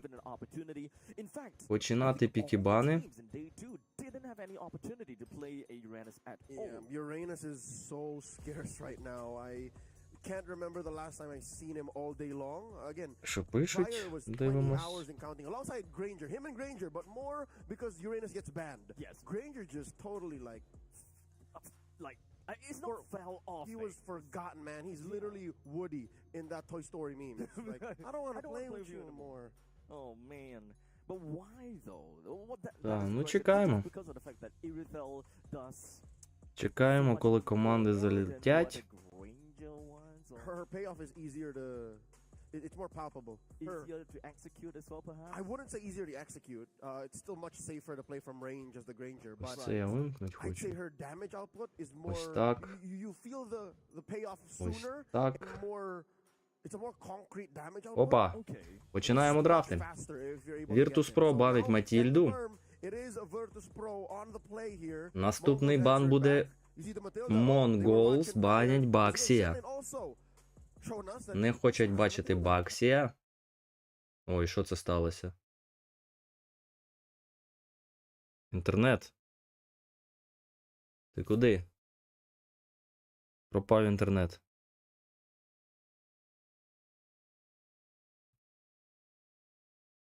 Так, скачок інтернета бачу. Та все ж нормально було, тільки драфти почалися. Що за прикол? Обновимо.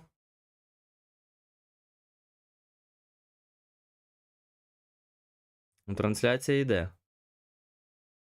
Трансляція йде.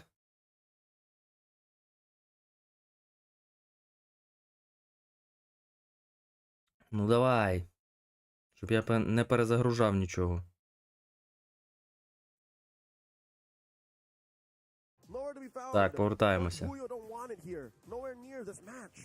No light of the day. Повертаємося, банять Урануса, Mongols. Annoyance all across the board. You know, if he keeps getting banned, I'm gonna Іван Ван банять. Команда Virtus Pro, зараз I прибіжу. don't like him in that. I don't like him in the metagame, right? Like him being such a high prio, just I'm gonna start missing him. There's the Franco, Shenlin's specialty Franco. Yep. Maybe they will want to perhaps take a look a bit more into and tackle more onto Andoryu, right? Because these two heroes are heroes that Andoryu can and would play.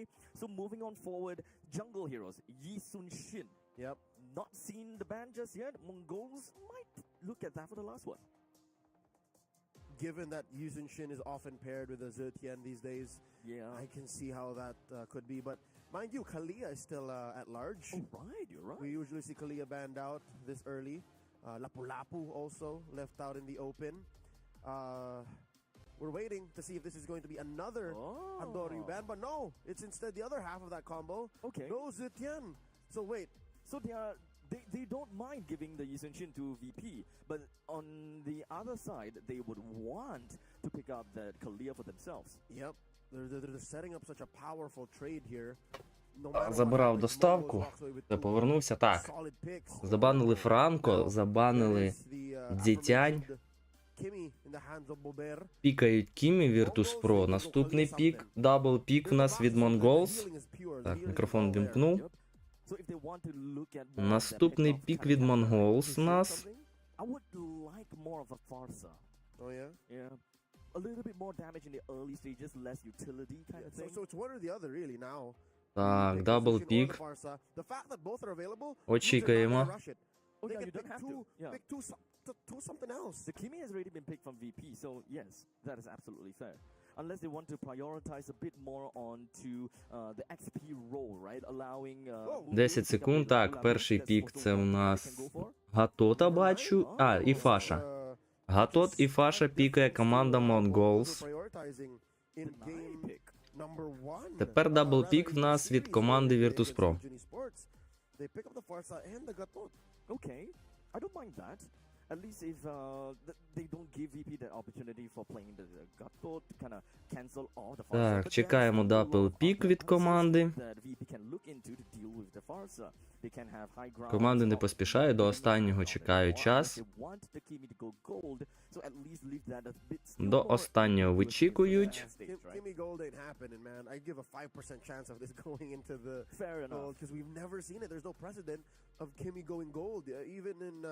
The larger regions, right? They always put it in mid. So now Virtus.pro closes up their first phase with a Yisun Shin in the jungle, clearly, and then an Arlo, which I don't know, is this a bad caught Arlot or? Так, в нас пікають Ой, яке суйо. Лісунсіна і Арлота. Команда Virtus.pro, і очікуємо ласт пік від Mongols до другої стадії банів. Mongols could Phobius here. They left Phobius out. Oh. So if you do that, you force the Arlot into roam. Yes. And you're calling the shots for Virtus.pro from red. And you're not too bad having a Gatokata in roam. In fact, we actually see that a lot more often than the Gatokata XP. Хаябу пікають. Хаябусу пікають команда Mongols. Так, що за наушники? Та що таке, що ти хочеш? Що ти хочеш від мене? Так, друга стадія банів. Першими банять Mongols. Зараз побачимо, якого героя вони не хочуть бачити проти себе. Проти якого героя вони не хочуть грати. Так, ну це щось буде, наприклад, стрілок якийсь. Або роумер, або експлайн. Хільду банять. Банять хільду.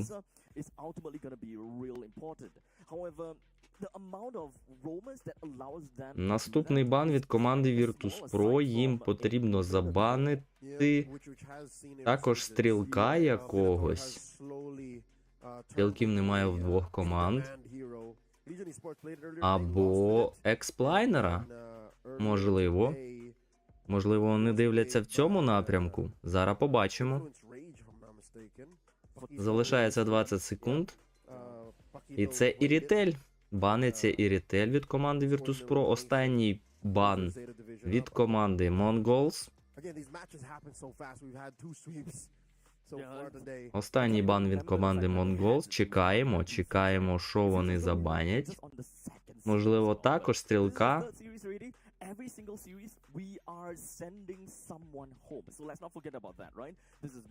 Я подумав за Ван-Ван, її забанили. Можливо, Гренджера. Можливо, Гренджера, а можливо, пройдуться по рому.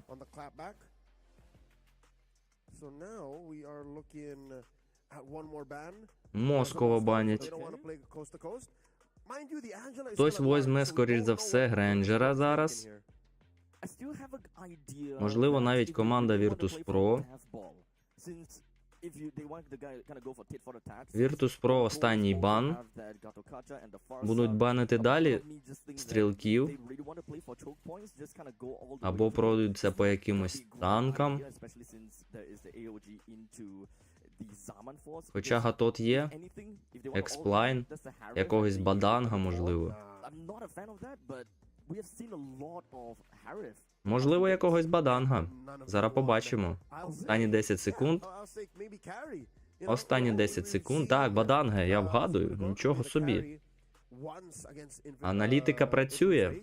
Баданг відлітає в бан, і тепер пік від команди Mongols. Вони беруть Гренджера. Так, я другий раз попадаю. Гренджера не забанили, і його беруть команда Mongols. Так, тепер дабл-пік від команди Virtus.pro. Дуже непоганий пік у Mongols. against the side of Mongols. We know as much that it's going to be a triple marksman, right? Unless It's not confirmed since... unless Super Agorka doesn't sit well with Fury being the only side lane fighter. Так, а Virtus.pro потрібен стрілок, а також Роум або Експ. Still, yeah. Арлот може що туди, що туди зіграти. This is a triple marksman with a solid roam. Ага, Фовіус і Клінт. Забули про Фовіуса і його пікають. Ну, непоганий також пік у Virtus.pro.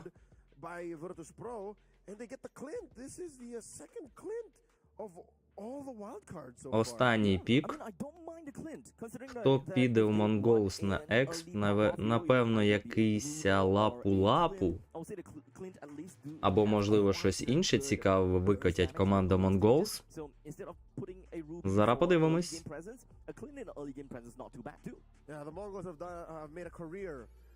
Зараз подивимось. Залишилось 10 секунд останніх. Чекаємо останній пік від команди Mongols. Чича. Забули про Чичу, до речі. Її якраз пікає Mongols. Непогано, непогано. 20 секунд до початку катки. Чекаємо. Чекаємо старт противостояння.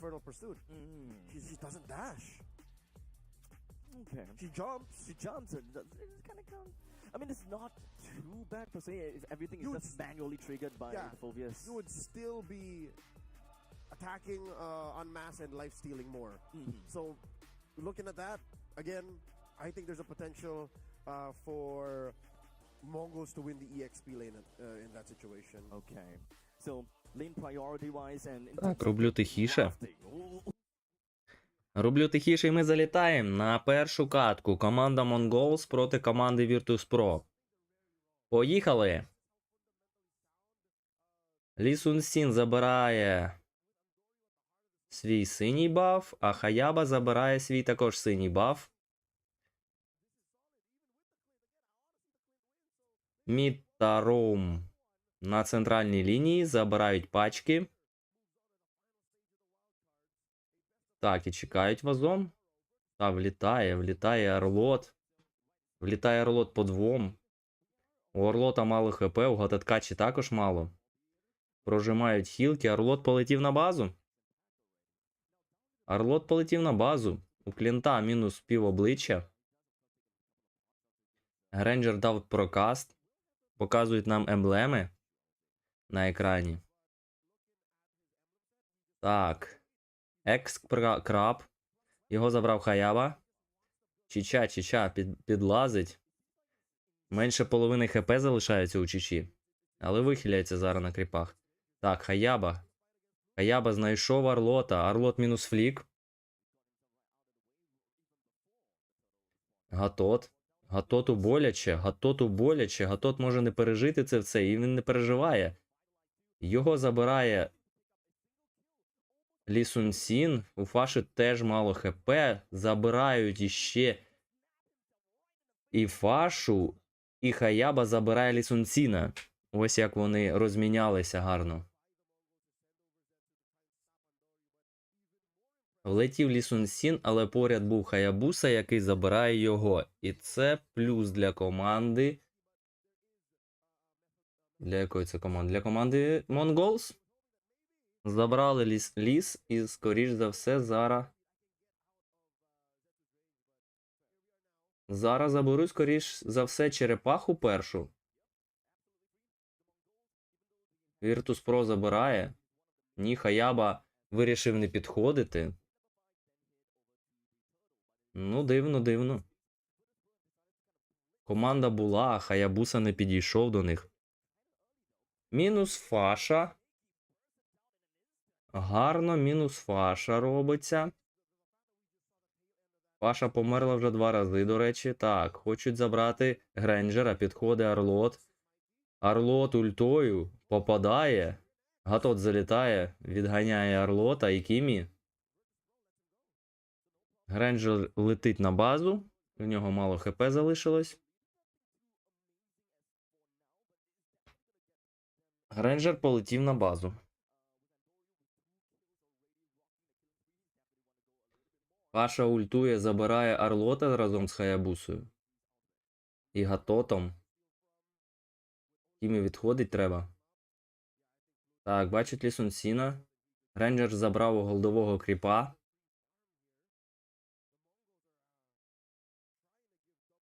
Каже, дякую, Грейнджер, що понабивали мені його. Ой, влітає в Лі Сіна. Флік. Флікує Лі Сін здібностями своїми і відходить. Так. Ой, зловили Гатота. Відійде, так відходить. Підходить, Фаша ультує. Хаяба пригає на Кімі, але не вистачає демеджу. Ой, Грейнджер підходить і забирає.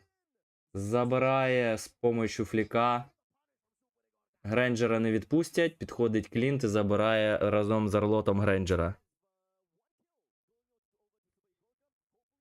Рівні розміни такі в команд. Один забирає одного, інший того, який забрав. З'являється черепаха. На цю черепаху вже Хаябуса підходить.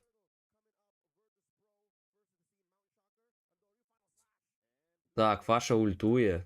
Фаша ультує, Арлоту дуже боляче. Ой, залітає як гарно Фовіус.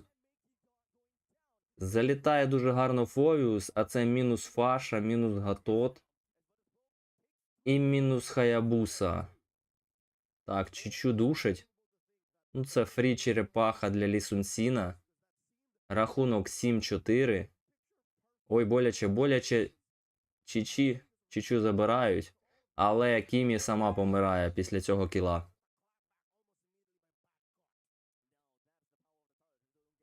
Кімі сама помирає від вишки. Та перефарм у всіх героїв команди Virtus.pro. Ну, Клін забирає Грейнджера. Нічого собі. Соло. А ні, не Соло, там Арлот був. Вибачаюсь. Був Арлот. Так. Хочуть забрати Т3 знизу. Команда Virtus.pro. Фаша ультує. Гатот залітає. У Гатота мало ХП. Гатота можуть забрати. Гатота забирає. Забирають Гатота. Арлот забрав. Хотів гарно ультою підчепити когось. Не виходить. Хаяба забирає Т3 зверху. Забрав Хаяба.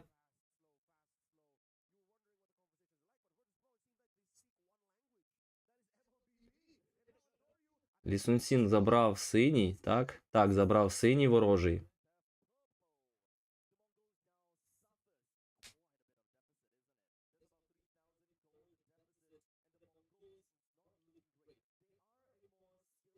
Так, і чекають всі, напевно, next черепаху.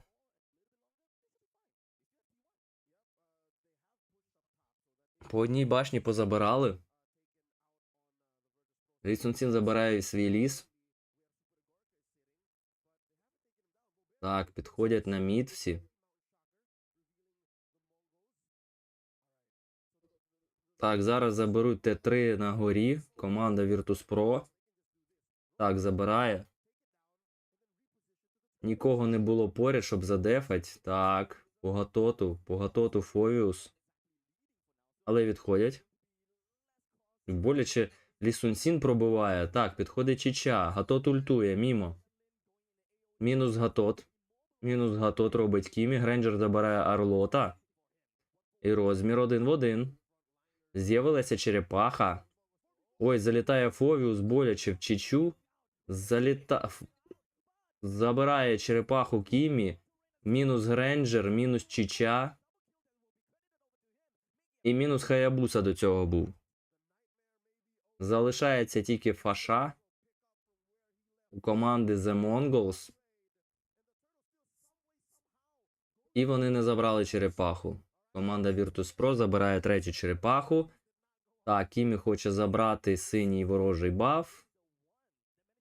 Забирає його Кімі все ж таки. Думав, що Клінт. Так, задефаю Т2 на низу команда Mongols. Перефарм нас 3000. Плюс-мінус.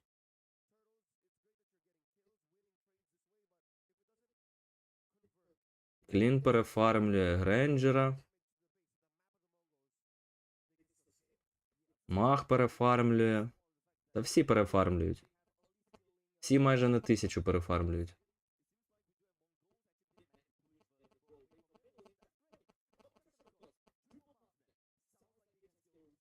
Так, дефають мід. Дефають мід команда Mongols. Ой, боляче Лі Сун-Сін б'є по Чічі, але вона відходить. Полетіла на базу. 36 секунд до лорда першого. І це буде цікаве противостояння. Зможе Монгол щось зробити? Чи все ж таки Virtus.pro пройдеться по ним, забирає лорда? І тоді монголси втрачають багато вишок після цього по-любому.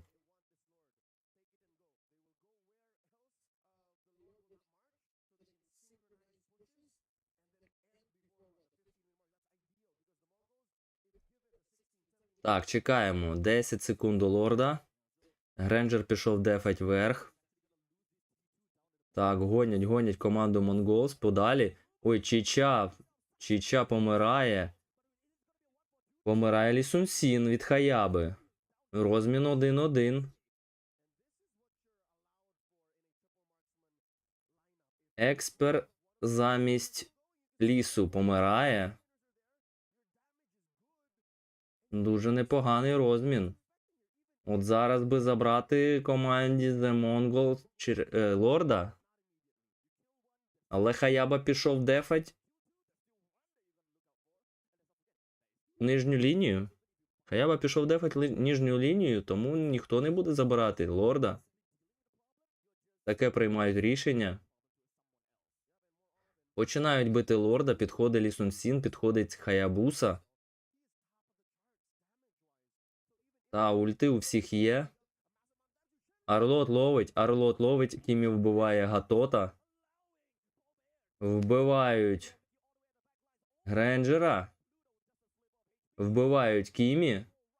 І це -4. Робить Virtus.pro -4. І це фрі лорд.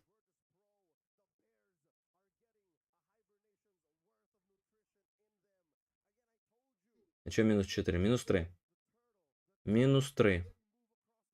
Ну, Хаяба зніс одну Т3 знизу. Але це сильно нічого не вирішує. Лорд вийшов. Команді The Mongols потрібно захищатися зараз. Команді The Mongols потрібно захищатися якось від цього лорда. В них ще є Т2 наверху і Т2 на міду. Скоріш за все, зараз вони падуть. Так, піджимають Virtus.pro. Ой, залітає від Лі Сун-Сіна. Клін забирає вишку, Т2 на міду. Кріпи вже починають, ще не починають, але Лі Сун-Сін починає бити Т2 зверху, лорд поряд. Зараз лорд підійде. Так, лорд мінус волна. Мінус лорд. Ой, Фаша ультує. Лі Сун-Сіна мало хп, у Хаяби також. Гренджер забирає Орлота.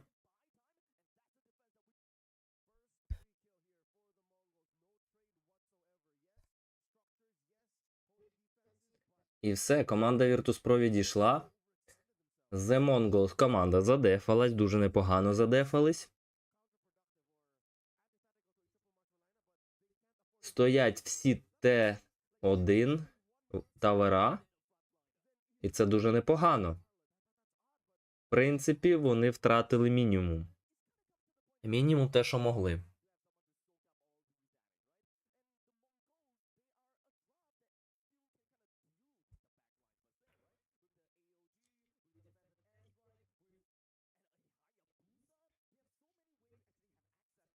Так, інвіз протисла, команда Virtus.pro шукають когось, бачить Чичу. Не попадає, Чича відходить. Так, добре, відійшла команда The Mongols. Гатот залітає, попадають. Ні, відходить Орлот. Не вистачає демеджу. Так, Хаяба забирала і все ж таки Орлота. Мінус Орлот. Але до лорда ще далеко. До лорда ще 35 секунд.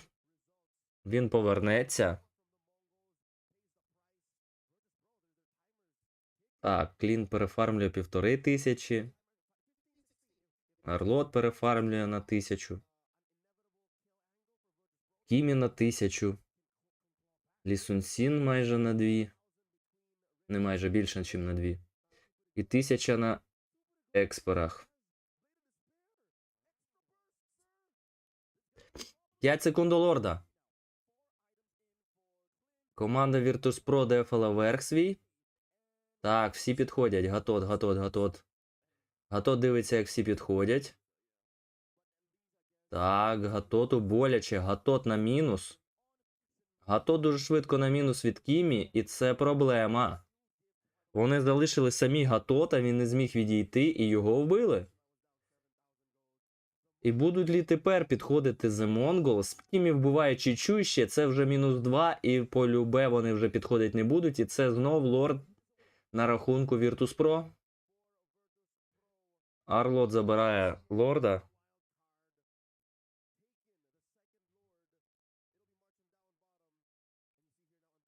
Ось тепер Mongols буде дуже важко задефати. У Кімі непоганий рахунок, 7-2-10. Так, залітають. Знов Гатота, Кімі забирає. Грають по Т1 знизу.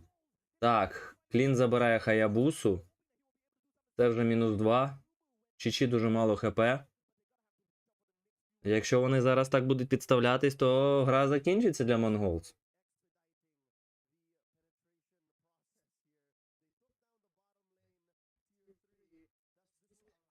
Найбільше урону наніс Лісунсін. Ой-ой-ой, Гренджер, майже ХП немає. Мінус Фаша. Ні, Фаша виживає. Ні, Фашу добили все ж таки. Гатот залітає під вишку, підійшов лорд. Так, Гренджер забирає. Так, ну, вони просто грають у трон. І це перемога Virtus.pro з рахунком 1-0. Збираємось дивитись наступну катку. Слабенька гра від Mongols. Підставлялися дуже часто. Дуже часто вони підставлялися, я не розумію нащо. То Гатота залишили самого, то ще щось. Паша ультує без прикриття, наприклад, залітає Лісунсін. В неї чисто. Ну, ось так. То Гатота.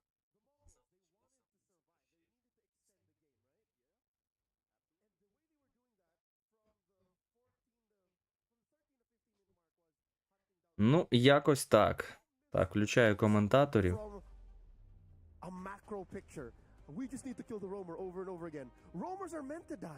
Та, зараз підійду. Зараз повернуся. This wasn't going to add up to a win either way. Like they needed to find better wins, bigger wins, and that's almost impossible to do when 3 waves are pushing in from each lane.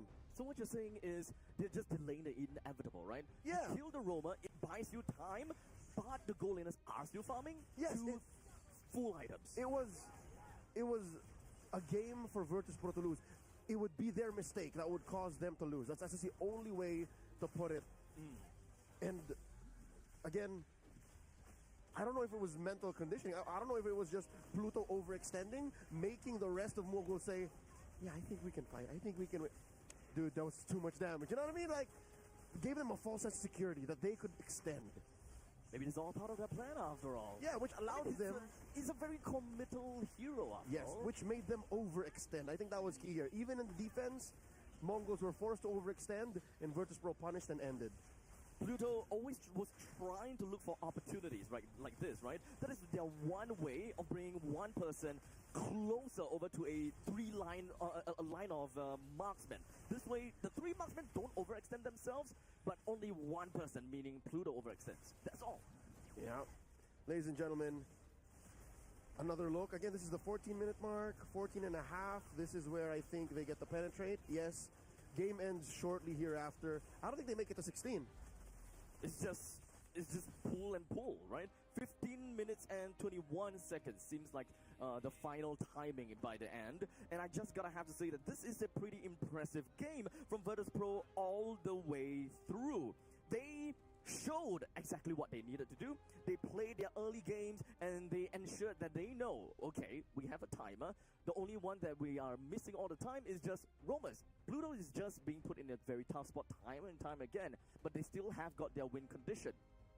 And that's what's difficult. When time is against you, you just can't do anything but say, all right, we'll try again. We'll do better. I don't blame him, though. The draft seemed sound. Looking at the Mongols. Та я повернувся. Mind you, they were playing up against a hero that they beat. Чекаємо другу карту. Clint already. But now suddenly in the hands of Super Igorka, Clint wins. Games are completely different. Ну, Mongols треба щось робити. The user, not really the hero, huh? Don't blame the game. Blame the play. Yeah. Something like that. Монгол треба щось робити, а то вони так не виграють. Clint there. It finally wins. It finally wins. Did I think it was necessary? I feel like they were better picks out of there. However, I do agree with you. The player played it well. As an anchor, I felt like when you have a composition that is utilizing like Kimmy, you've got the Yishin Shin on your side, having an anchor is always really nice. And I think Clint was supposed to kind of ground them at the end of the day.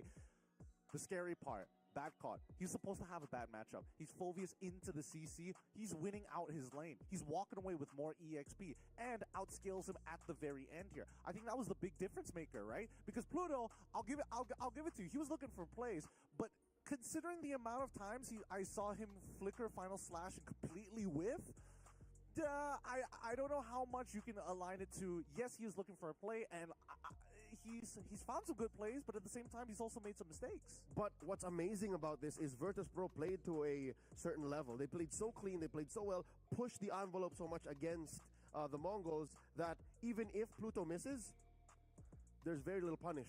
And that's why I think bad caught comes into play here, right? Anybody who continues to try and push the agenda, try and take that ground, whoever's caught offside, bad caught is able to not only buy that time, but become a legitimate threat that they have to back away. You can see that even Farsa, Hayabusa, all were backing away from this Phoveus. Like, yo, I don't want none of this mess right now. It's dangerous. He's dangerous. Which again could have been avoided. The Phoveus could have been stolen away and red 4. Exactly. That's true. But at the same time, I think that there were a little concern, right? The Arla, they were thinking that it was going to be flex. They realized, yeah, it was going to be flex, so let's get the CC ready. I was hoping for a CC ban, though, and then you pick up the Phoveus, then you have a lot more confidence coming into the second half of the draft. In most situations, it kind of feels as though having two very comical heroes, having the Phoveus and the Arlot, kind of puts the team into extreme ends, right? 3 marksmen and a very big gap, and then the 2 front lines. It feels as though there is a lot of space in the center for the members of the Mongols to occupy and just completely split the fight into 2, which I don't think happened. But they didn't. That's what's odd. So it might have been Mongols, I don't know, by hook or by crook, again, it be their nerves or just the way that the draft panned out, maybe. And again, this is what I was alluding to in games, right? The Mongols, they have been a team that was built and they've been playing together for a while now. They all speak the same language. Virtus.pro, on the other hand, one would assume that Andoryu being a new injection into this team, they would be the ones who look like, they don't seem to be communicating. Yeah, shaky comms. No, not at all. Again, they speak one language, MLBB.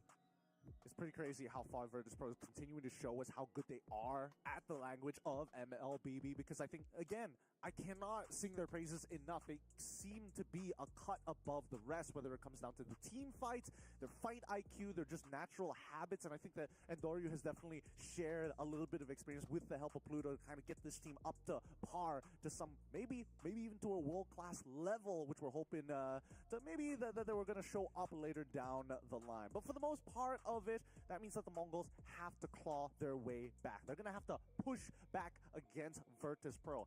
How are they going to do so? I felt like they had a solid game plan in game number 1.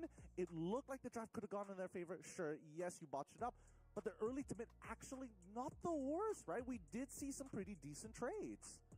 The gap just slowly led up to, well, the final point, right? The game was a 15-minute game, and there is definitely a certain point in time where the Mongols, they look great, and then just completely shatters. I think that communication is definitely one important thing.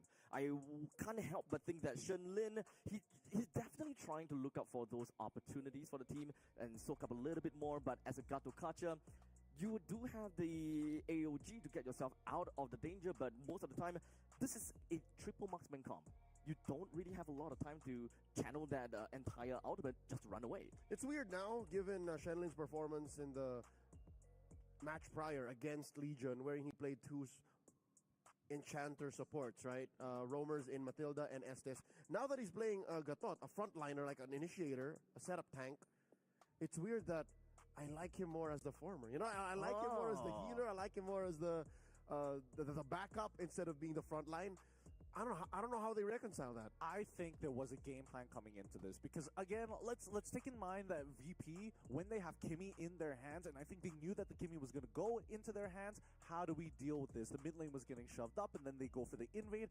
The Gatot was there to say no instantly. Didn't even leash his jungler. Cleared up that mid wave. Denied them the initial invade as well. I felt like they're a little too strict to their protocols, right? There's not enough fluidity to them at this point of time, which may or may not be why we saw the draft pan out the way that it did. Are we back to their main symptom? What cost them the series in day one? They only know one speed, and that's fast. They were not able to step on the clutch, change gears, and say, yeah, no, that wasn't going to work. I feel like they're bad at cutting their losses, though. It feels like once they're in, they're like, okay, we got to stick the whole leg in. No, even more. Let's throw more appendages in. Let's see how much we can lose. Why are they suddenly in a Saw movie? Hey, I mean, that's what it feels like.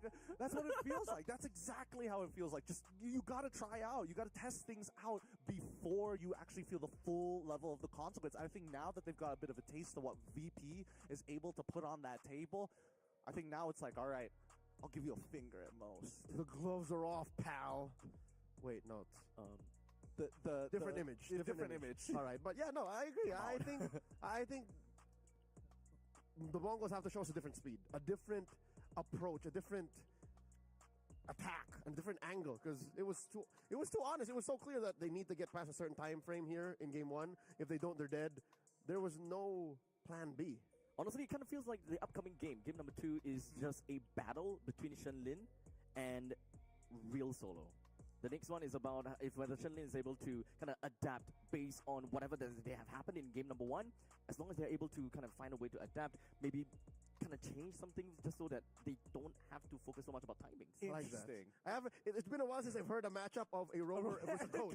But no, you're right. What are they allowing Shenlin to play? What is Coach Fly Solo letting through that the Mongols can build around their shot caller? Yeah, and I think that as the shot caller, right, there's a certain level of, like, I don't want to micromanage my players, but at the same time, I feel like there needs to be a necessity of, like, we need to figure out the clear Ось вони довго балакають. what the fight looks like. Like Absach said, there was a lot of middle скоро старт. ground where nothing was Скоро стартуємо. nothing was kind of happening here for them, right? They were looking for that space, but it looks like we might just head on into the second game's draft in just a little bit. Look at that key, that qualification spot that everybody is looking for, Abstract.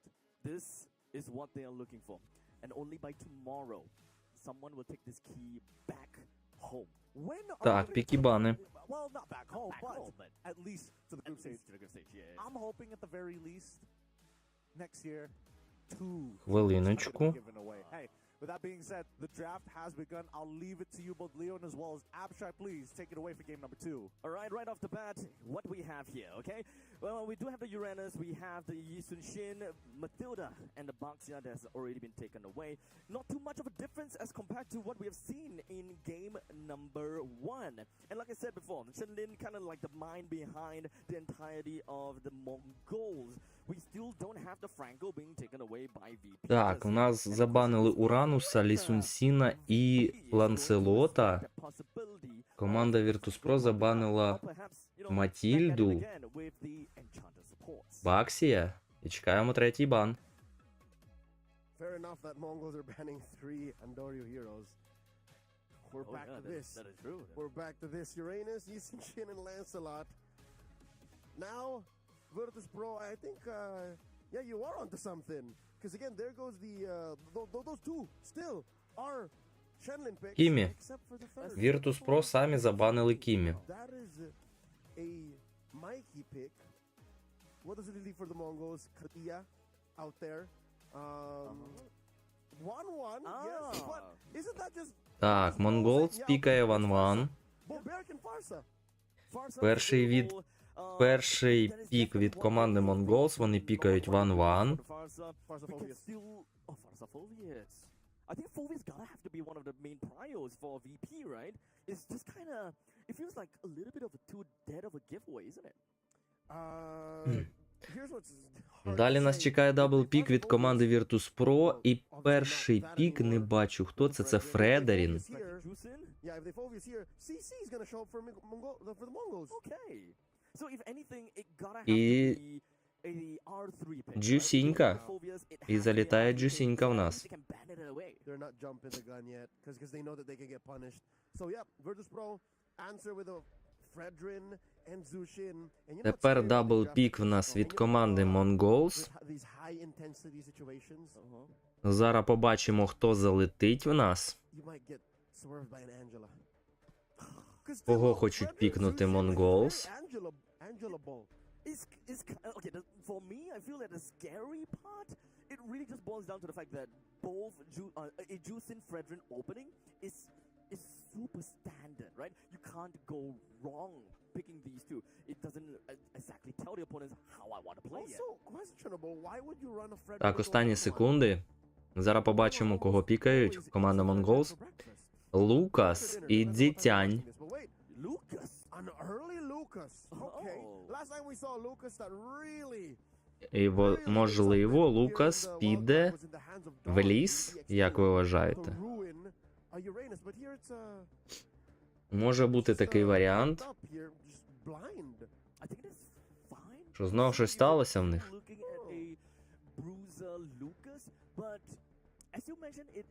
Знов щось сталося. I don't think that we will see any possibility of a flexible Lucas. I mean, I'm open to interpretations, but definitely not a Lucas jungle anymore. No, I'm also just as confused as the next guy. Who's the next guy? Bobert, he's just staring into space here, like wondering what's going on. Чекаємо продовження. Okay, it seems like Знов якісь негаразди з трансляцією в них. Піками. No further picks nor bans are occurring just yet as we figure out the state of the situation here now. Again, openers are all Andoryu bans, a couple of Shenlin, and then one for Mikey ban. And still, I'm wondering why would you run a Fredrin so gung-ho into a 1-1 unless there's a plan behind it, which is, again, I'm guessing at this point, is an Angela. Maybe they just don't really need to care too much. Even an Estes, I think an Estes would be great here. At this point in time, Так. Okay, out of all the enchanter supports, right? Ще не починаємо. The Angela is still the best choice here. It's still the best. Yeah, again. Затримка якась. Знов. Scored with a Zushin Angela combo, right? Yep. But secondary would be maybe the Estes. Third would be the Florin, but again, I'm just not saying. Знов затримка в нас. We haven't really seen Florin yet. Yeah. It doesn't seem like the players really favor Florin all that much. Something about the meta, they just don't like it. Personally, I thought that having the old Florin, where you can shred off or rather cleanse away those anti-healing properties, was great. And having that part, that line of Florin taken away, Yeah, it kind of changed her identity per se. she became a walking oracle. Walking oracle and walking item. Так, це надовго чи що? To the jungler. Yeah. Hey, look. Shouldn't that alone be a reason for her to be a commodity and an in-demand hero? Because Just for the early game? it changes the way you understand the economy of what you can get away with in the early game. Is there a penalty though? Dedicating a hero just for Що він пікає там паузу? more or less funneled an item. Yeah, because she doesn't have the same amount of sustained effect as a Estes. She doesn't have the same kind of team fight changing. Перевіряє екран. Because again, you could have sworn you're going to kill someone, right? Yep. And then Hearthguard, you hide one of your members, put him in. They're basically invulnerable, and then you don't kill this one dude that you were going to kill. So that's what Angela provides. That's what Estes provides. Now, Що там у них сталося таке? is that worth it to lose out on that by picking Florin? We do have global heals to an entire team. So generally speaking, it's True. a good hero against a death comp, right? Yep. Що вони не можуть Death comp почати and you want грати? death ball comp, and you want to play for the early game, which kind of seems like most of these most of Це these чекати heroes їх. kinda want to capitalize Знов on the early game, чекати. especially if you are running triple marksman. Maybe not with a Florin and triple marksman, but the idea is that they want to play early, they get the snowball, and they end right before the end game. Yeah, at this point, triple marksman won't show up anymore, at least in this draft specifically. The Yusin Shin got banned out, so that means the What's jig with is up. Roger? We haven't seen a Roger Yep. at all, despite what we thought he would be. Yeah, we were also alluding to a Roger. We were looking for Roger. Looking forward. In the weeks leading up to the hot fix, he was all the hotness. But after that hot fix, and then as we jumped into the wild card, nothing. We saw nary a shadow of Roger coming through. So yeah, no, unless a team has a solid plan to pick up the Roger, or they win. Всі щось чекають. Коли розпочнеться гра, не зрозуміло. Roger is like the Florin of the jungle. He's like, he's a sound choice. Like, we know he can work. He can be that other alternative for the triple marksman draft, but why ain't he here? Both the jungler role and the roam role currently have a wide pool of heroes. Yeah, what's funny is we saw Uranus jungle first a couple of times. Yeah, so what exactly is going to be the deal, at least for these teams, right? We don't have got... Щось у команди Монгол сталося. In fact, yeah, it's funny how we see Digi first, rather than to see a Florin first. We saw Lilia lose first, too. Ladies and gentlemen, we do appreciate your patience as we try and fix a situation for our players. We want to give them the best competitive experience as they are fighting for tournament life here. Ну, почекаємо трошки. Але вже ми багато чекаємо. Вже хвилин 10, напевно. The first seed of Group A and the first seed of Group B and the second seed of Group B. First seed of Group B and the second seed of Group A. There you go. How was it?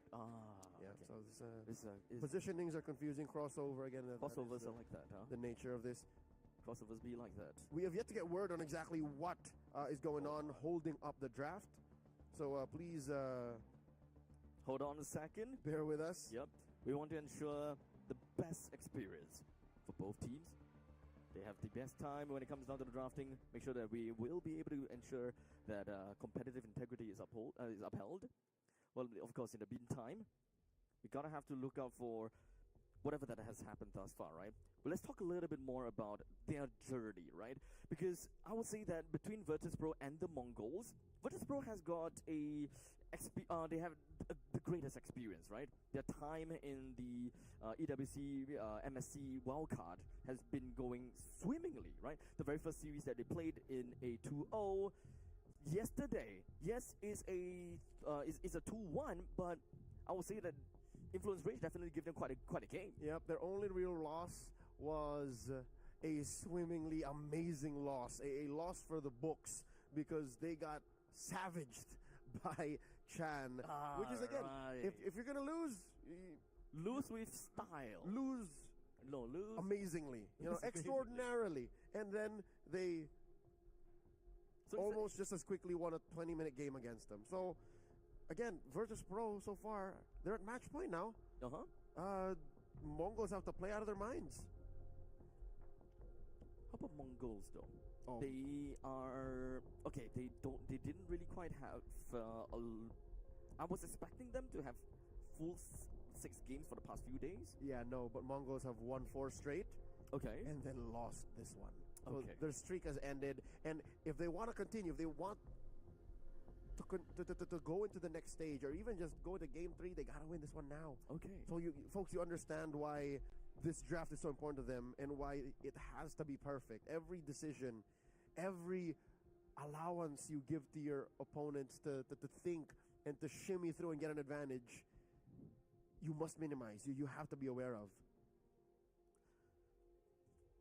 The journey.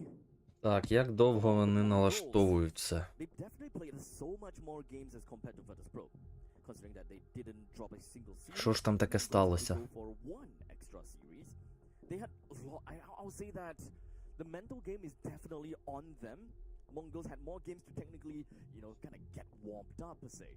Get warmed up or perhaps have more experience to kind of play together with the team to identify the possible problems going through the competition until they finally met Virtus.pro. Perhaps there were still a couple of problems that they gotta iron out, but Shenlin, all eyes on Shenlin. How's the drafting's gonna be? How's the game? Win condition? How is he going to be the captain of the team in order to work in this party of five? One can imagine the pressure on Shenlin. Again, his Gatot Kacha wasn't as advertised in game number 1. They did try, and it was such a far cry from his performance on the Estes and Matilda earlier. So yeah, no, I'm wondering if that is a legit direction for game 2, is to shake it up, pivot on the fact that, hey, maybe against a team like Virtus.pro we have to be able to flow. Why don't we play an Enchanter? I may die on the hill because Поки вони I'm почнуть. so impressed, and I'm amazed at how different You really like it, the first match was of the day. Yeah, they changed. Again, we were so used to seeing the Mongols play fast, play hard, fight, but they have an Estes, they have a Matilda. It was such a breath of fresh air. Mm-hmm. I would love to see that against Virtus.pro, at least in the campaign, to make it to game 3. Speaking of breath of fresh air, have you guys smelled the fresh air here in Riyadh? Because the MSC 2025 tickets, this is one thing that I gotta have to talk about, right? Because the knockout stage and the grand finals tickets are all out. MWI 2025 is free for everyone too. So if you want to make your way down to Riyadh, for everyone that is down at home, come over to Saudi Arabia, Riyadh, take a look at your tickets, take a look at MWI 2025, which is actually going to be happening in a few days actually.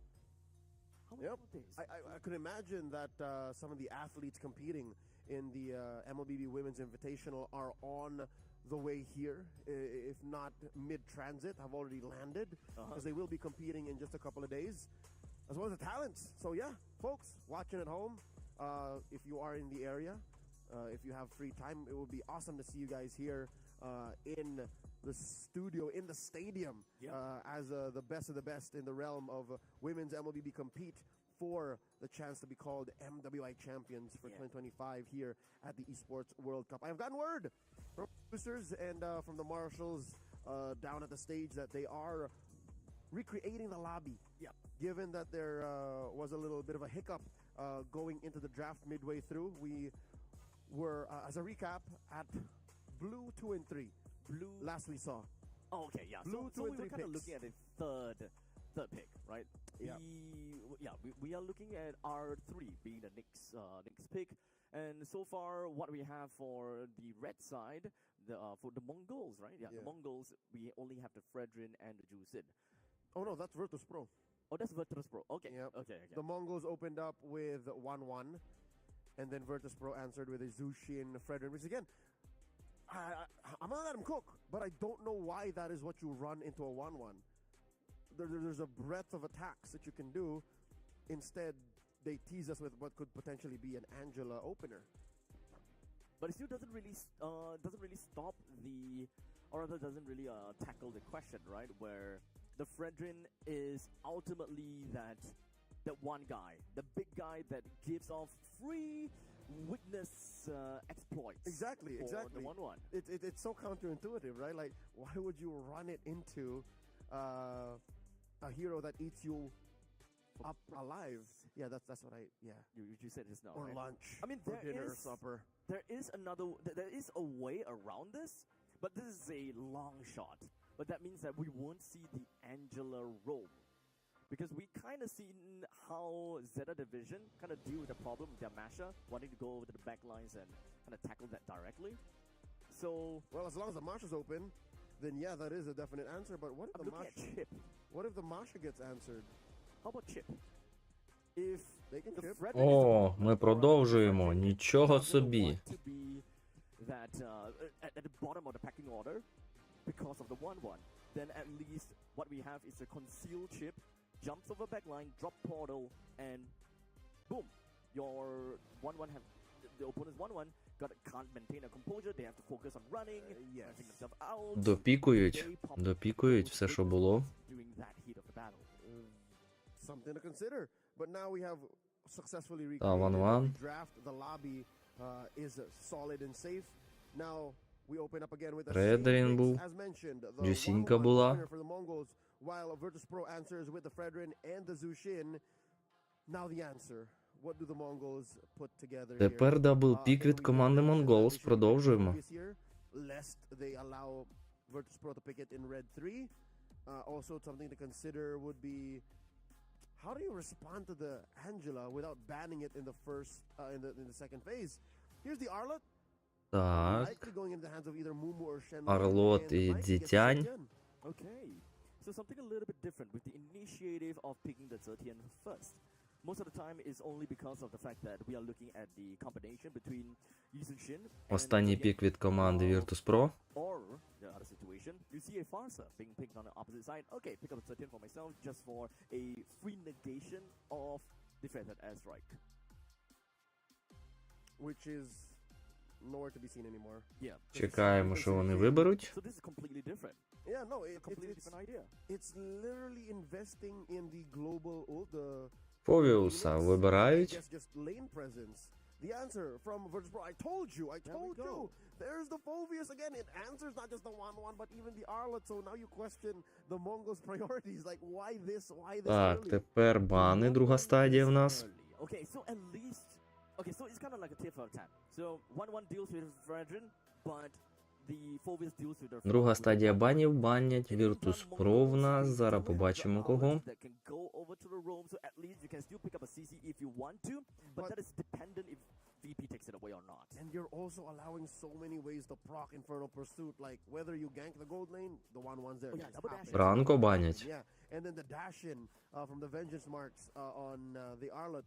Wherever the Phoveus goes, he sees dashes everywhere. Virtus.pro banning... Забанили Франко Virtus.pro. Наступний бан від команди Mongols. They're attacking Rome. Again, they don't trust that this Arlot is going into EXP or Rome. Yeah, I mean, even I myself Москова believe банять. that it's a Rome Arlet, knowing that it's kind of like a Shenlin's call. Technically speaking, Arlet plays a vital role in setting up the Так. fight.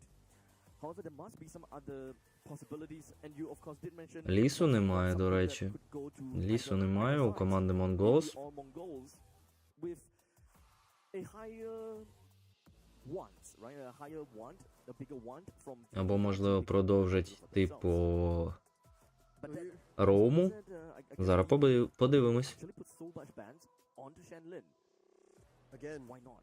you alluded the battle between Coach Fly Solo and Shenlin. So why not? Again, could this be a Estes, a Florin, none of the above, gentlemen and ladies in the stadium and watching at home? It's an Akai, which is again Акая банять. a ban as it could be because Банять Акая. seen fringe play in Rome. This is one of the... I think that this is also one of the games that Mongols have played against or played with, right? I don't think it І Рітель банять. itself that picked it. But regardless, having an Arkai taken out... Could also be played in the jungle. Ага. That's a solid. Я зрозумів. Time. Yeah. So Банять стрілків для команди Virtus.pro. throw out a shot in the dark and just ban out the Akai to make sure Але є Гренджер. the Mongols ban out another choice Є here Клін той for самий, на якому вони тільки що With, розривали. does leave the Granger open, does leave the Clint open, if that's the direction Так, we're going пікає. with. Virtus.pro, red Один four pick, пік what's it gonna be? зараз This Virtus.pro. white pick coming in from VP, they're Їм lacking потрібен on gold стрілок, а and a також I would say that the роумер. securing a gold lane does sound Якийсь nice. роумер It's потрібен missing їм. from all of that. Гренджера беруть все ж There we таки. go. It is a pick for Super Igorka. Abstract the jig ain't up. Like they're not sure yet if they're going for the Angela. Тепер дабл пік від команди Mongols. Looking at this А shell, їм looking at the потрібен first four picks, it can still indeed be Роум Angela lineup. також і Ліс. I think even for them, they would love Ром it. і Ліс потрібен їм. Mongols, they gotta have to think about this.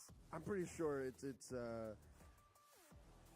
It's an idea. It's a thought in Coach Buyo's mind. Like Not materialized just yet. Yep. Until the last 2 picks. he's looking over Mikey's shoulder saying, "Hey man, Angela's out there. What are we doing? Shenlin, you wanna?"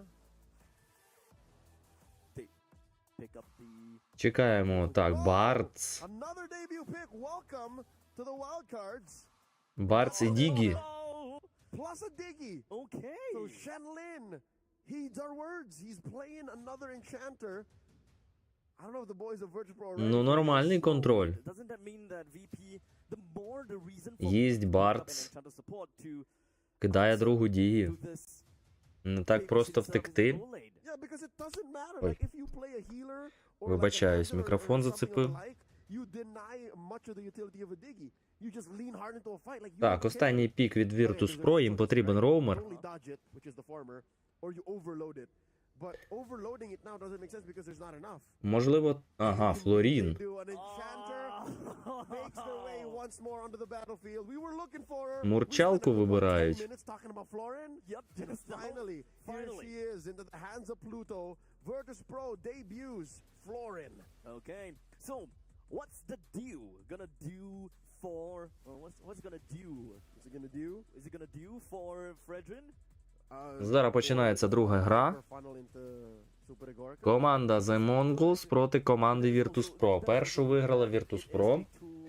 Дивимось, хто ж виграє другу карту. Truth be told, Pluto can be anywhere. They can be. Pluto Якщо can be зараз anywhere. виграє Virtus Pro, This fight. то вони проходять далі. Mongols вилітає з турніру. To answer to the problems in the gold lane, or else Super Igorka is just gonna have a really tough time just dealing with 2% alone. А ні, Mongols не вилітають. Будуть грати третю карту. Planning them all around the field. Що це я так поспішаю? Welcome to game number 2. Match point for Virtus Pro. One game away from locking in Так, the зроблю final тихіше. stage. Полетіли дивитись. Як завжди, Роум і Мід на центральній лінії. Ой, боляче Флорін. Дзітянь дуже боляче робить.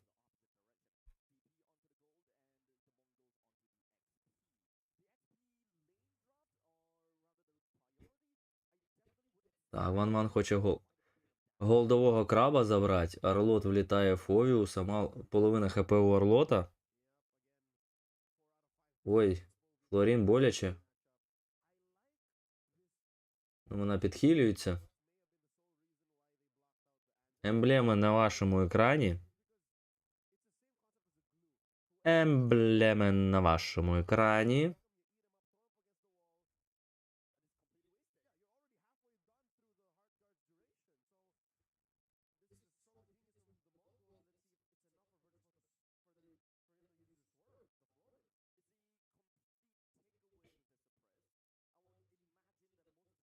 Так, поки ходять команди фармлять. До сих пір емблеми показують.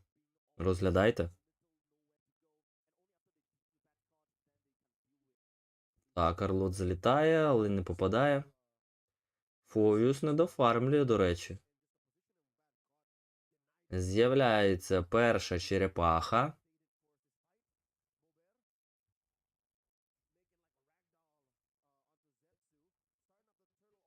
З'являється перша черепаха.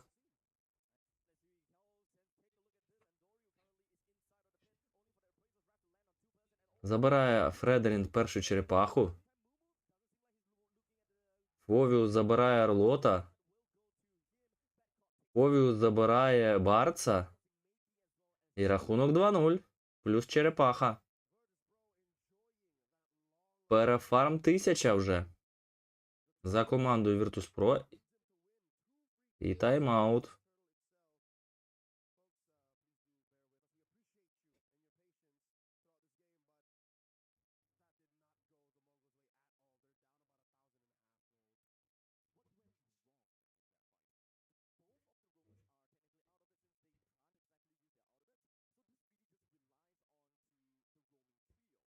І знов перерив нас.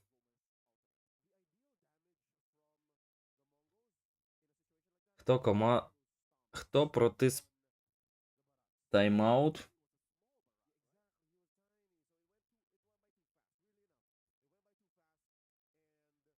Можна мені фоточку менше зробити?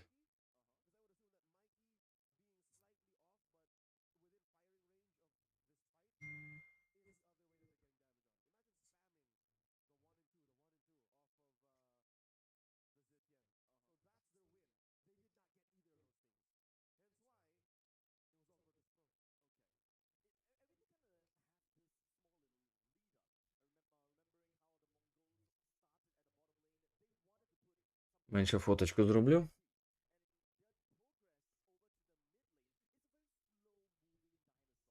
Та зараз пройду.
Так, я повертаюся. Що тут у нас? 3-0, так як і було.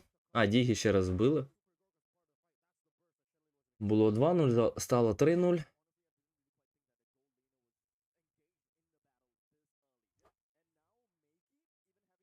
Ой, підловили Дзітяні, мінус. Арлот забирає Фовіуса. Фредерін забирає Дзітянь.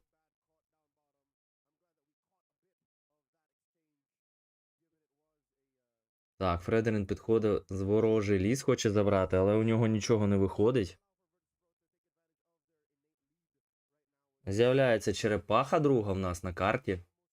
Фредерін її забирає. Барс далеко. Барс не встигне підійти навіть туди. Він і не намагається. Він не намагається навіть підходити туди. Так, зловлять Дігі. Ні, не догнали. Барс. Ой, підтягує Барс гарно. Мінус Фовіус. Мінус Фовіус. Рахунок 2-4. Фредерін відходить проти Смайт. Так, Смайт і зміг втекти. Проти Смайт і зміг втекти.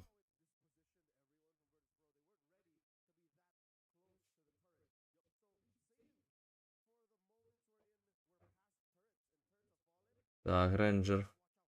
Фармить з Ван стоїть поряд. Флорін літає. Рахунок у нас 2-4 на користь Virtus.pro. Перефарм 2000 на користь Virtus.pro.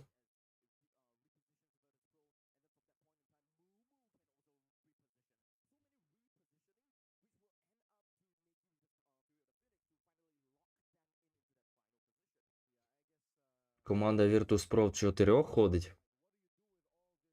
Підходить до Ван-Ван. Підходять до Ван-Ван. Хочуть забрати вишку. Так, підходить інша тіма. Зітянь ультує. Підтягують. Гренджер забирає Барца. Ван-Ван. Гренджера забрали. Гренджера забрали все ж таки. Розмін 1 в 1. Барц на Гренджера.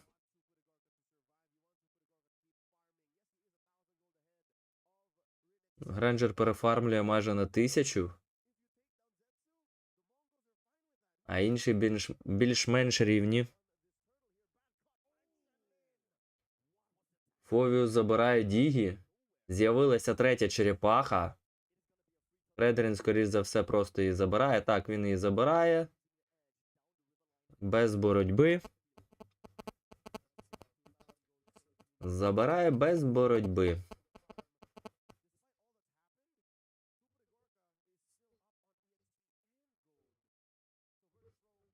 Так, Фредерін забирає пачку крипів, поряд Орлот, хотів підкинути його під вишку ультою, але не зміг дворником влучити. Фовіус гарну позицію витримав. Так, Орлот влітає. Краба хоче голдового забрати.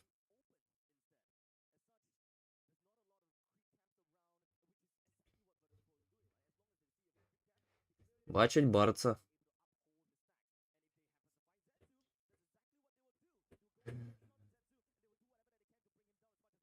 Ой, мінус Фредерін. Ні, Фредеріна захиляли. Ні, все ж таки мінус Фредерін, до цього мінус Барц, тепер мінус Дігі від Гренджера. І забирають Т3 на низу. І пала Т3 зверху. Забирають Т3 команда Virtus.pro, а зверху забрала команда кріпи The Mongols. Гренджер йде дефать. Це його стаки. 25 секунд з'явиться лорд перший в нас.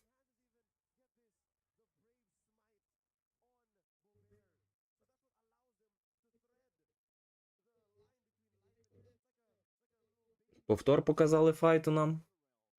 Рахунок в нас 4-9. Перефарм 2500.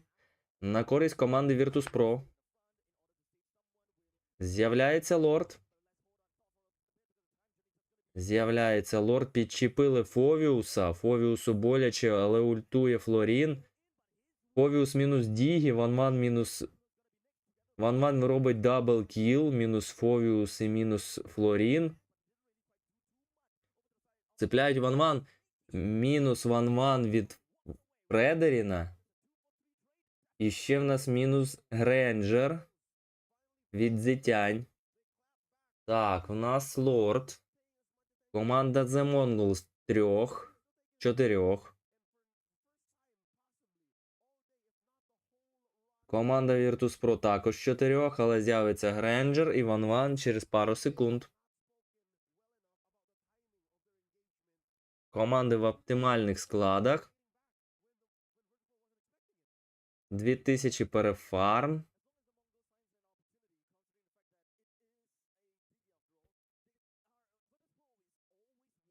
Так, команди всі біля лорда.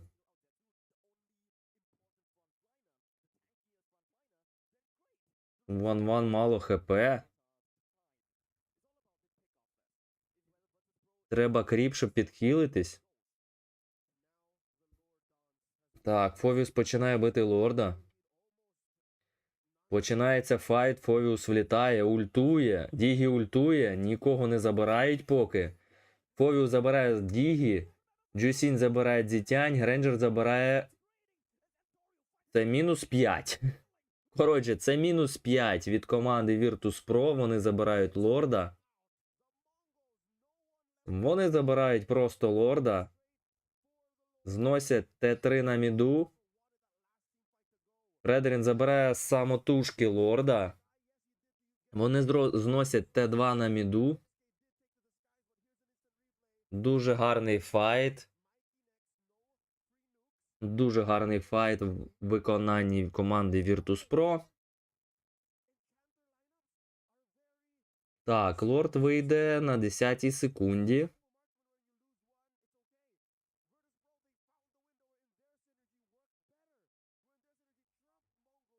Лорд пішов. 6300, 6200 перефарм на команду Virtus.pro. Гренджер дуже багато перефармлює.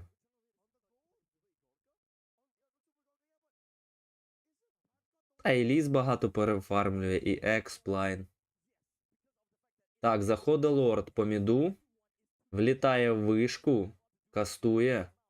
Мінус половина хп, ультує Цітянь. Мінус Дігі від Фредеріна. Гренджер забирає вишку, Гренджер забирає Ліс. Гренджер дабл кіл робить. Залишається тільки Дзітянь, це перемога і проходить далі команда Virtus.pro.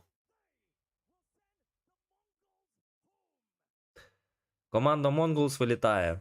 На жаль, команда Mongols покидає цей турнір. Так, піду зроблю собі їсти і повернуся.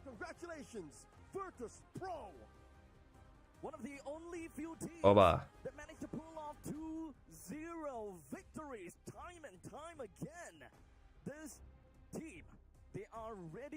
And they will be the first team to head themselves over to the grand finals where they wait on their throne for a competitor tomorrow. Another major international miss for the Mongols. I hate to say it, but they've always been bubbling. It's always been, watch out for the Mongolians. Watch out for this region. They do have promise on an individual scale, as a team and as a region, but here today, the ECA reigns supreme. Virtus.pro. Again, I heard the word on the street, man. The word on the grapevine, as they say, that this team should be one to watch out for, but I didn't expect it to be this evident. Me neither. I looked at VP's draft. The first thing I see, Andoryu, I'm like, we do have a very high-profile player, but aside from that, he's with a bunch of players from VP where there would definitely be communication issue. I wrote them down. I don't think that they will be able to do that well. There is no communications issue, man. They speak but one language, and that is MLBB. If you aren't a believer of the nightmare just yet, ang kulot na bangungot, Andoryu, then you better be now. He is the veteran amongst this squad of young guns out of ECA, and it shows that what he shares with them, the communications that he has to bridge through Pluto to the rest of the squad, the guidance of Coach Fly Solo, like, it's real. They just need to speak one language, as you say. What was that again? The language of MLBB. And it worked out. It worked great. I don't believe, and I don't think that Pluto had to translate everything that Andoryu says. Some stuff are rather, I would say, rather international kind of thing. Go, back, kind of thing. You know, they should understand that at the very least. So those small little calls, I believe that Andoryu should be taking the helm to a certain extent as the jungler, right? I would not be surprised if I hear Andoryu, whether or not I see him more often in the Philippines or not, because again, he may have found a home in Virtus.pro, start to slip in a Davai here and there. Ladies and gentlemen, once more, that was the fast replay, a run-through of that game and the sweep by Virtus.pro. Moving on to the final stage of the wild cards. Gideon, Virtus.pro, who can stop him? Nobody can stop them. They've taken out my top pick for the ones to make it out of the wild card, and Virtus.pro just a cut above the rest. I will have to say the Mongols draft, though, it had some interesting ideas. And I think we saw a couple of moments where it's like, man, if Mumu was there, 4 seconds earlier, just be part of that fight, it would have made all the difference in the world. It's just, he's in the EXP lane, he's just far, far away, which does bring me to my highlight player, Badcon. Best EXP here at Wildcards by leagues ahead of everybody else. Warak's first item understands, hey, I'm the damage dealer now. I don't have to play traditional Thunderbelt no more. Exactly. Again, you're looking at the lineup. You're looking at how these fights happen. Oh, look. Super Gorka's built up. Oh, look. Bobear is able to, just spread around the damage. But no, the real damage dealer here, the real sword to the throat of the Mongols was Badcut. He's a bad guy. This Phobius is definitely a pain for any draft that wants to play around Ube, huh? Especially when it comes down to the southern part of the Lord's Pit. That choke point was just chef's kiss for Badcut. He saw the opportunity and just like, okay, everyone's gonna get a hit. More so, I think he really made Shinlan's life just miserable, right? He walks up, bam, but just shows him the fist, the EECA, just a little quick tap every single time. And immediately after he snowballs it out of control, you can see that a good amount of the players started to just disagree. You know what? I don't care about your front line. I'm going to walk right past you. And with that being said, VP are now just one series away, a best of 5 to make it out of the wild card into the groups. But their challengers here for match number 4 will decide who's going to face them in that best of 5. Is it going to be Rare Adam or is it going to be Influence Rage? I hate to say it, the third day might be the fastest day. Look at them, all them sweeps. Didn't get to see full series all across the board. Not More one. so, Not one. I want to get your opinions, Leo, before, because I know you're not going to be here for our very last series. Rare Adam, what do you think about them? Do you think they can actually bring it all the way to the very end, especially after seeing the performance of Influence Rage? I like Rare Adam. They've made a believer out of me. I was once one of their skeptics, but looking at how Influence Rage has gone through their journey and how Rare Adam got out of Group A as #1 seed, I like to think their clean play, and again, the depth of strategies and experiences they have coming in from their Indonesian coach and imports should be enough. I think they are getting out of groups here. I think that Rare Adam stands a very good chance. This is a match between East and the West, and Rare Adam, I'm looking at Dawn. So if anything, it will be a game between Dawn and Badcott. Okay, all right. Hey, don't jump the gun. I mean, don't jump the gun, yes, but I Dawn want to see has Dawn. to go through Chino first. To be fair, I think that Influence Rage, they've got momentum behind them, right? After their first series win, I think at this point, coming into this next match, And they have fans. Right? With the cheerleaders in the back to kind of bring that homely Latama vibe here into the SDC Gaming Hall. I think they've really got a chance here. But that's just my personal opinion, at the end of the day. We'll see how they're going to perform. Keep in mind, everybody, you are watching the wild cards here at the 2025 EWC Esports World Cup live in Riyadh, Saudi Arabia. We're going to go on a short 3-minute break, and when we come back, our final series to close out day number 3.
I stepped into a realm of wonders where the sun kisses the sea.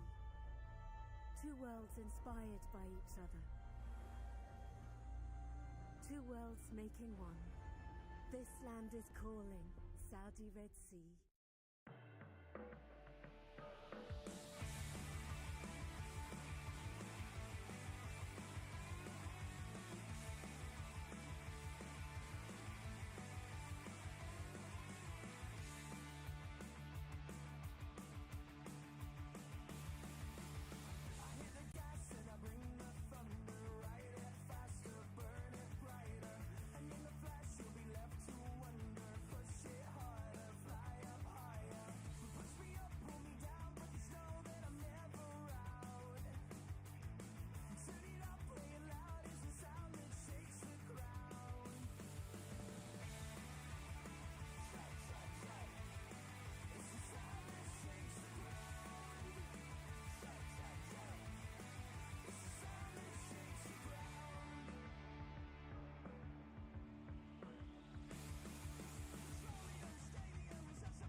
Welcome back, everybody. It's currently 4:22 here live in Riyadh, Saudi Arabia. А я вчасно підійшов, якраз починається. Остання пара на сьогоднішній день. Їсти наробив. Будемо сидіти точити. From Latam to make the difference, or will it be Rare Adam from China, another emerging region? Today, we're going to be having a tournament as well as Abstract at the helm for the commentary for this next best of three, and it looks like, you know, the players are setting up, and more importantly, cheerleaders are coming on in. How are you guys feeling about this game? Because we've seen both of these teams play already. They've got momentum going behind them, but Eterna, what are your thoughts? Hello? Oh, okay. I thought my mic wasn't on for a second.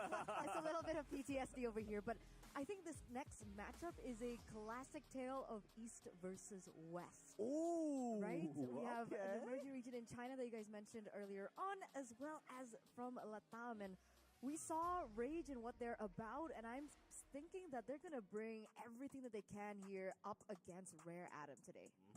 Now, of course, when it comes down to Latam, Так, остання гра в нас Rare Atom Rage. За вихід в фінал. They have managed to fare pretty well when it comes down to their MPL Latam Season 3 being runner-ups. Now facing up against the China qualifiers number 2 runner-ups as well. So this is a point in time whereby we gotta have to really understand. They are number 2 only because they managed to stretch the champions to the very limit. So these two teams is very Команда Rare Atom. Rather on par. Well, I don't know. The stories are very different, especially when we're talking about Dawn, Lanaya, Paufu, Cat9, and as well as Mikey from Rare Adam, because they were taking some beatings in their own qualifiers, right? They had to go meet the champion, meet the soon-to-be champions at the time of the upper bracket, go down to the lower bracket, and then have to face them off again later in that grand finals itself. Rare Adam, I feel like with this line of players, and especially with the Indonesians at the helm, it's to help elevate the Chinese region as a whole, to catch up to the rest of the world, or at least to Southeast Asian MLBB.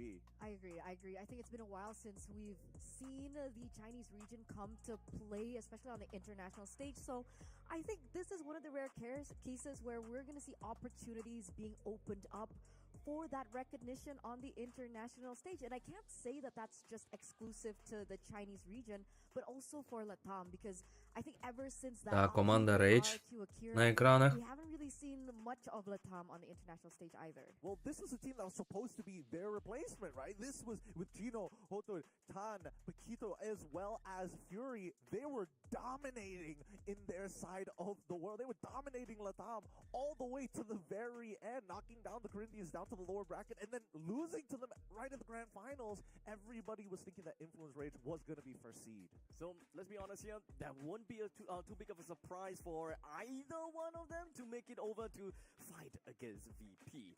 I definitely gotta say that Rare Adam, they have got a bigger game for themselves, and it definitely showed a lot more promise. But as you did mention just now before we wrapped up the show, Influence Rage, they have got a lot for them, especially since the surprise of revisiting their gold laner, right? They changed it up a little bit, allowing Fury to kind of take a backseat, pop off a little bit earlier in the early game, while still being very safe against an Enchanter support on the opposite end. So what's it gonna be like for at least for Chan? Because now Chan, I think that he's gonna be right on the spotlight. I think that's a fair point that he's making, right, with the gold lane Ruby, because technically Rare Adam has been finding a lot of success when Lanaya is given heroes that are a little bit more aggressive. We're looking at like the Lancelots, we're looking at the Hayabusas and the YSSs. So with a Ruby in the gold lane, what necessarily would be Lanaya's target if he were to put the team on his back? And that's also the same case for Dawn, who back-to-back MVPs in their previous matchups. I like that there is a layer of adaptability from Influence Rage, and that just might be enough to take this away from Rare Adam. I feel like this game, I agree with you, because that adaptability comes in with a lot of experience, which is something that unfortunately the Chinese region as a whole might not have when it comes down to international level of play. But at the same time, we've seen Dawn turn this around, and I feel it's a matter of who makes the least amount of mistakes in this upcoming matchup, right? Because again, we're seeing Dawn make these huge plays. Why? Because your opponents get too close together. And that Lucas, it only got away because 3 people decided, you know what, standing shoulder to shoulder, lining up like soldiers in an army was the perfect way to play. It wasn't. PTSD going on for me. Hey. I only did it because you were here. I don't have a leg. Keep walking. Keep walking. Keep walking. Keep walking. But I think it's going to be tough, right? At the end of the day, let's talk a little bit more about potential picks. We already talked about the Ruby coming in from the gold lane, but then what about the EXP? Because I feel like, especially when we're comparing both of these EXP laners, they're not too far off. Maybe the Lucas is the exception. I would say that at least for Rare Adam, not only just the fact that, yes, the Lucas was quite a scary sword that Dawn brandished, but he plays a mean Lapu Lapu, right? And when it comes down to his Lapu, it's not necessarily all about bruising. He may not have went full War Axe kind of thing. There were even times where he actually went straight for Hunter Strike, if I remember correctly. Yep. So he went for damage. This guy knew when he's popped off and when he can play these kind of games, allowing him to get very early 4Ks and all that kind of stuff. Dawn is something I gotta have to look out for. While Chino, he's more on the side role kind of thing, you know, playing heroes such as the Badang every now and then, and perhaps CC and such. So Dawn is definitely frontline. He will make the plays whenever needed. Which is why I think that EXP lane is going to be important. Why? Because I think Dawn is a very interesting player, as his hero pool is very situational.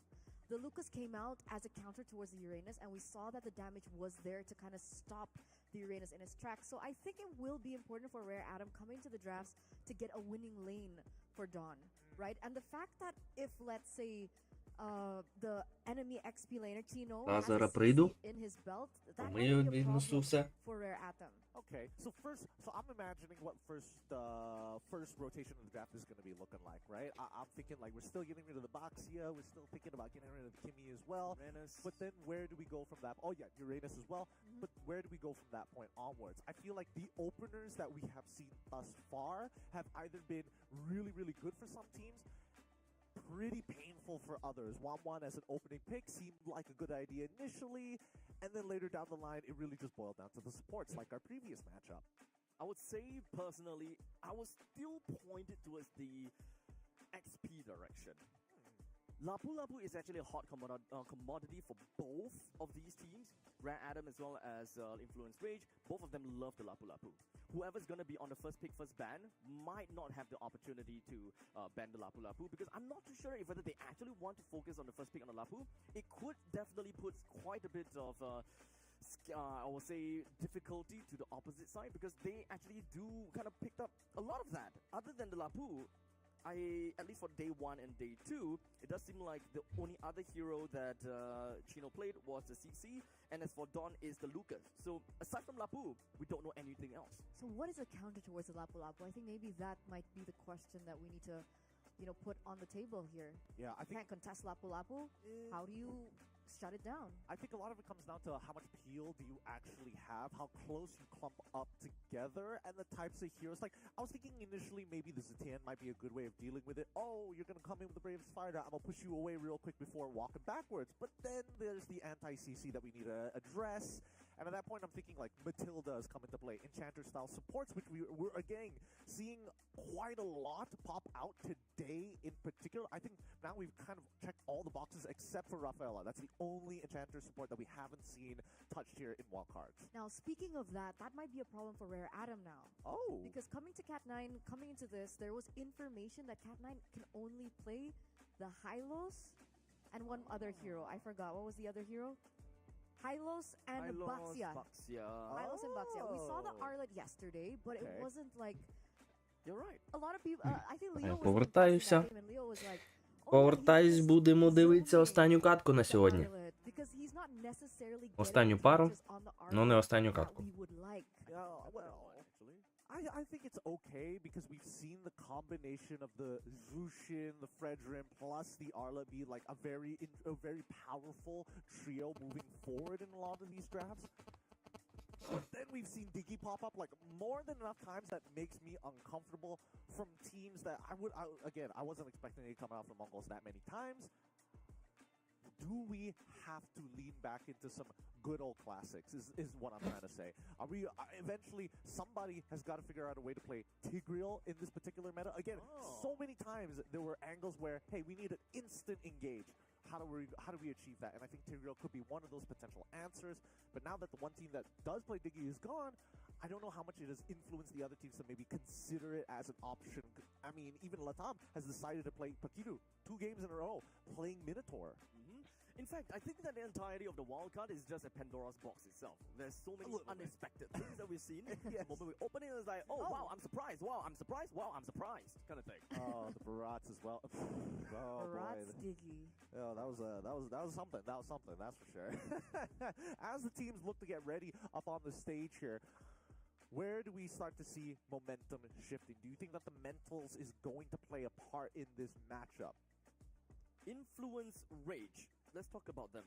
It's in terms of their mental game, they definitely do have a little bit working for them, considering that they had 2-0 against Zeta Division, since they had a pretty good time, right? 2-0 as compared to day number 1, it was like 2-1 reverse sweep kind of thing.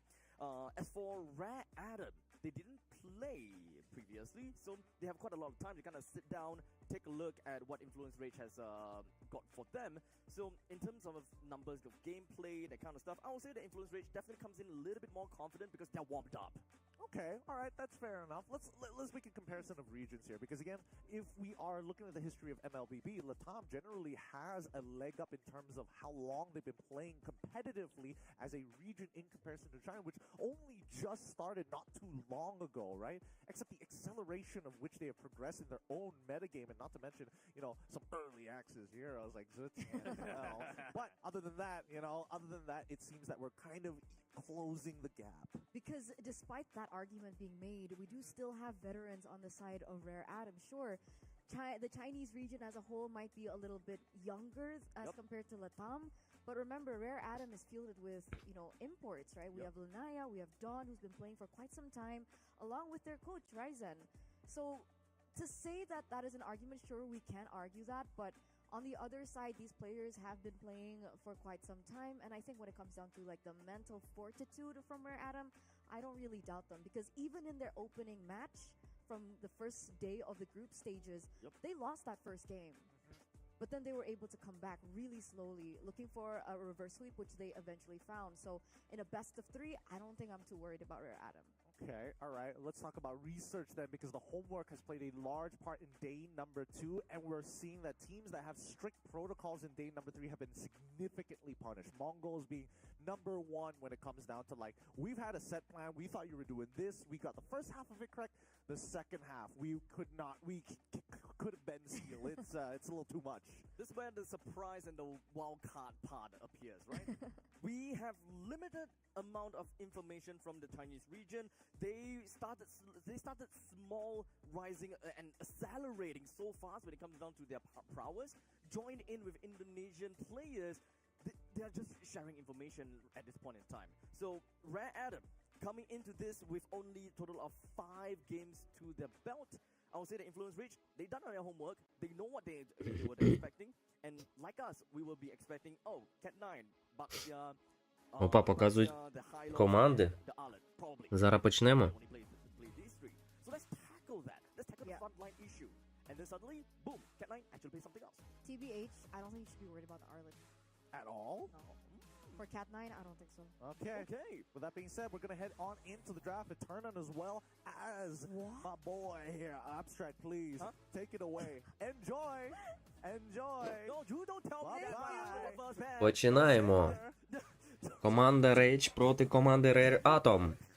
Thank you, Gideon. We're going straight into the draft. Команда Rage банить Лі Сун Сіна. Rare Atom банить... Portraying there, because is that a saber ban? Сабір? Okay, it's a far shot. By Rare Adam? Yeah, this is a far shot. Чого вони Сабіра забанили? Trying to, you know, find some linkages to what we spoke about. Це що за прикол такий? The problem about Вони дійсно забанили Сабіра? Фашу? Rare Atom забанили Фашу, а команда Rage забанила Ланцелота. entire win condition crumbling down. This is really just a far shot, and that is probably what I'm expecting. Beloyski would be proud. Beloyski would be looking at these drafts and be like, Це, походу, не той бан, що вони хотіли. Так, банять Кімі. Get an Italian next. Hey, you But- never know. I understand that sentiment, right? I understand the idea behind the Saber, but if we're talking about non-meta picks, І that are Калею less банять. far-fetched, Так, technically, починаються піки. something like Першими Hydra пікають could команда still Rage. work here. But I guess we'll see how this Вони pans Сабіра out. забанили, я не There's розумію Lancelot, чому. Kimmy, Band, we have the Kalia as well as the Farsa, so choices for the mid lane are getting slimmer Перший as пік ever. від команди Rage Yes, це Farsa up one Уранус? step here Так, in це mid Уранус. This is interesting. Я не забув його ім'я. That they have dedicated 2 bans for heroes that don't typically get banned for, being the Farsa and of course the Saber. That means that we have a lot of heroes that's currently open. I know it's for a matter of fact that the XP lane is going to be high. Наступним Rare Atom Usually Uranus joins into the banning pool. вибирають So, дабл out пік. of the way. Influence Rage picks that up with no questions asked. Хаябуса And that way, Rare Adam, і they don't have to не focus about, бачу, "Hey, I і can't Баксій. do Lapu," unless Хаябуса і Баксій. picks it. So, or rather, Influence Rage. Yeah, they still can pick it actually. They can, Yeah, yes, they can flex the Uranus into the jungle, but I was thinking that maybe Наступний they want дабл to пік у нас move команда on Rage just a little bit робить. longer and look for something a little bit more prio. I was thinking more mid lane, but it looks like Rare Adam have gone ahead and gone for the Hayabusa and the Baxia instead. So technically this is not flex. Haya jungle. Щось не так з Baxia as телефоном. roamer. And So as we comfort for Cat9. It's comfort for Cat9, yeah. Oh yeah, Baxia and all. Okay, so we're gonna hold that thought for a little bit because it's very clearly one of our players have the game restarted. So we're just gonna be going back into the draft real quickly. Now, here's a couple of things that we can look out for. Знов щось налаштовувати будуть 3 години. We are just leaving the R3. Naturally, when it comes down to influence, oh no, when we are looking at Rare Adam, they don't normally pick up the Lapu Lapu in R3. In fact, this usually comes down to the second phase of the pick, especially since Uranus is out already. So there could be a very high probability that they would just leave that out completely open, Yeah. and allow Influence Rage to just ban the Lapu. Because technically, if they want, and if the Uranus does get flexed into the EXP lane, they do still have that Lucas to fall onto, which worked for them last time. So we saw the damage was there. That's still an option for them to go for. And I like that we keep highlighting the EXP lane because I think one of the key players to Rare Adam Так, продовжують. is Dawn. Yep. We're back in the drafts. Nothing has changed. Так, so що far. буде We're looking пікать for the команда next Rage? out from Rage. Do they want to be the ones to pick up the Вже Lapu по Lapu, нулям. flex this Uranus into the jungle and На maybe годиннику for по нулям. a sneaky pickup like an Angela. Oh. So they're not gonna Пікають do that Джусіні, just пікають a Ван-Ван. bit of ambiguity. So this plays around the battles between Chan and Powerful. So here's the thing. We saw Chan. We saw that Zusin plus Angela combo. So those are definitely something that we gotta have to look out for. This is Rare Adam that needs to answer to this question. They would definitely have to go into the second banning phase to ban the Angela. Так, і This is the останній second pick, right? In the meantime, Powerful пік I think that they can look від at команди Rare Atom. is currently available, right? I don't think that they will particularly look at Zertian right now. But Чекаємо. Чекаємо, кого вони пікнуть. They're gonna have to deal with. Ірітель. Починається друга стадія банів. Першим Rare Atom Okay, банять. interesting. It's a good counter towards the 1-1. It really does make sense. I was thinking about something Ангелу like this, банять. but this is like a direct in-lane counter for the 1-1. So that's why we're seeing it come to light. But now the big question for Rare Adam is what are you going to be playing in the mid lane? Наступний бан за командою Rage. Earlier on, it is a comfort pick for Paofu as well. But is it safe enough? Do you think it's okay? I don't reckon it will be safe. Because back in the day when we looked at the juice, Кого забанить Rage? it was the Zask, and technically Paofu has picked up the Zask before. But I don't think that Zask is gonna be the way for this game. I mean, personally, it's not my cup of tea. Кого Zask забанить is, Rage? generally good in my opinion. Як ви гадаєте? We're looking for Aero Denial. Даріуса. You have Harry Воу. Like, you want to just У нас взагалі цікаві бани. That's not gonna work. Банять команда Rare Atom Чу. І останній бан у нас від команди Rage. Baxia, the Hayabusa has already been out, so I would say that the Baxia is very highly likely gonna be Rome, as we are talking about Pet 9 Super Comfort. Don, he went against the Uranus before. So the Lucas is actually going to be highly probable unless Coach Blackjacks have decided, okay, say goodbye to Dyrov, say goodbye to the Lucas. Так, останній бан чекаємо від команди Rage. Rage. Це Маша. Це Маша. Так, і першими продовжують пікати в нас команда Rare Atom. Люнакс. Пікають Люнакс. Два піки останніх від команди Rage. Їм потрібен Експлайн, а також ліс. So now I think Influence Rage, I think based on the fact that they have decided to ban the Dyrov, they are definitely looking at the possibility of that Uranus jungle. Уранус, скоріш за все, буде грати на роумі. Lunox, welcome to Wildcard, by the way, Lunox. This is the first time that we'll see in the Wildcards. I don't think that we are going to be expecting the Uranus in the jungle anymore. It is very likely going to be Uranus in the XP, and if that's the case, then Rare Atom is going to seize that. Фредріна вибирають в ліс. І Баданга вибирають на Експлайн. Останній пік від команди Rare Atom, і це їм потрібен... Потрібен Експ? Можливо, Гатота? I think they can go Lucas again, like you mentioned. Yep. If it ain't broken, why fix it? Yes. If it ain't broke, don't fix it. So Можливо, взяти Гатота? If it broke, why fix? There you go. Yes, that's the way. So Ярлот відкритий, до речі. Ні, це Есмеральда пікається. Так, ну що ж, розпочинаємо. Перша гра. Цих двох команд. Rage проти Rare Atom. Rare Atom. Вибачаюся. Будемо дивитись. Сподіваюсь, буде гарна гра. Гарна гра з обох сторін. Meanwhile, mid lane Prio. Now, since we haven't seen the Lunox in quite some time, I don't know how she fares against the Jushin. I would say that a Lunox have decent clears because of the Starlight Pulse. However, that would require the Lunox to be a little bit closer to the creeps. As such, that will be the opportunity for the Jushin to just kind of beam her away. So most of the time, it will be priority. Так, ну що ж, полетіли. Полетіли дивитись гру. Фредерін хоче забрати свій червоний. Хаяба хоче забрати свій синій. Бавчик. Роум і Мід, як завжди, на центральній лінії. Баксі Роум. І Баданг Роум. Does give her some HP back, but mobility and movement is always going to be the question. Will she be able to catch up to a Boxer during the shoot Unity, as they're just going to be running around so much? But it's already as you predicted, right? I think it looked like Rare Atom were trying to go for the Influence Rage. Уранус забрав експо кріпа. Емблеми на вашому екрані. Емблеми на вашому екрані. The fighter emblem coming through, the Brave Smite. So with that all said and done, Уранус стоїть під вишкою. Забирає пачки кріпів. Фредерін забирає свій синій.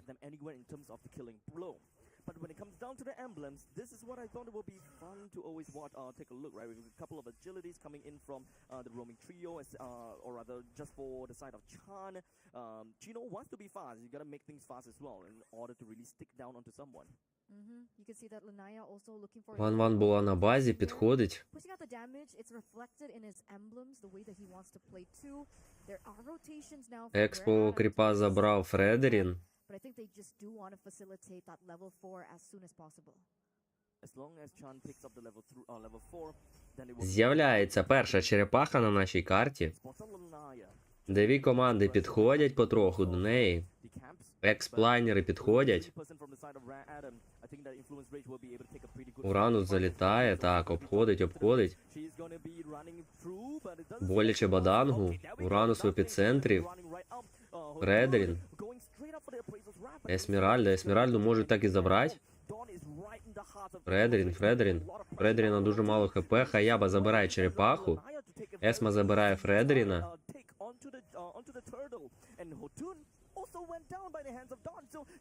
І все, відходять. Ні, вони хочуть ще забрати Джусіньку. Джусінька відходить. Джусінька відходить.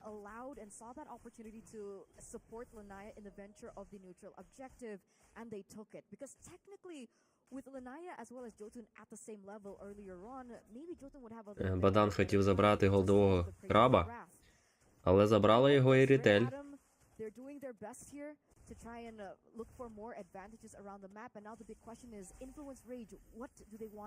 Баксі варує ліс Фредеріна трохи. Ой, ловлять Хаябу. Хаяба на мінус від Ван-Ван. Ван-Ван настакалась. Ультує. Баксі забирає Джусіньку. Ван-Ван забирає Люнакс. Рахунок 2-2. І Зара на мінус Баксі буде, скоріш за все. Та, Баксі на мінус. Рахунок 3-2 на користь тепер Рейдж команди. Команди Рейдж. По кілам попереду. А по фарму в нас на 600 голди. Рейр Атому попереду. Попереду Рейр Атом. Рейр Атом.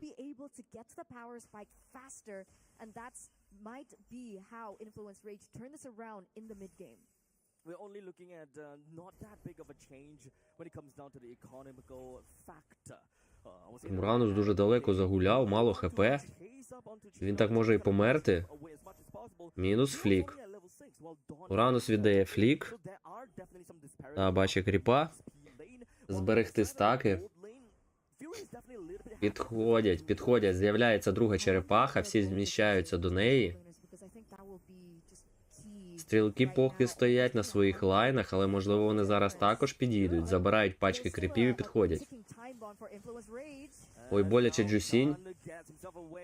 Протискає свій очіч. Ой, Баданг трьох ловить навіть. Але нікого не забирають. Не було кому допомогти. Він якось сам залетів. Так, Есма в епіцентрі ходить. Фредерін набиває черепаху. Уранус зонить.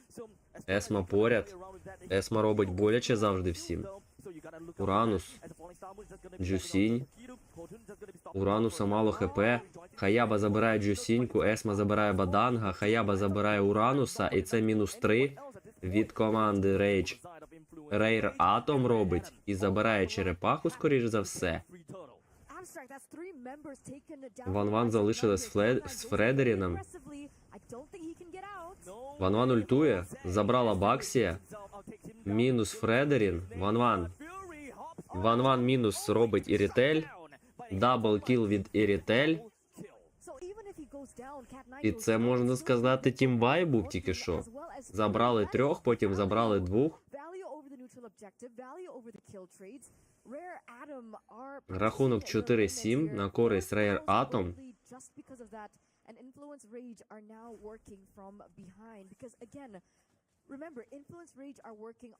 Перефарм став 3000 майже. 4000 мінус Т3 зверху. У команди Rage. Есма залітає вдвох. Нічого з нею не можуть зробити. Мінус Т3 на міду.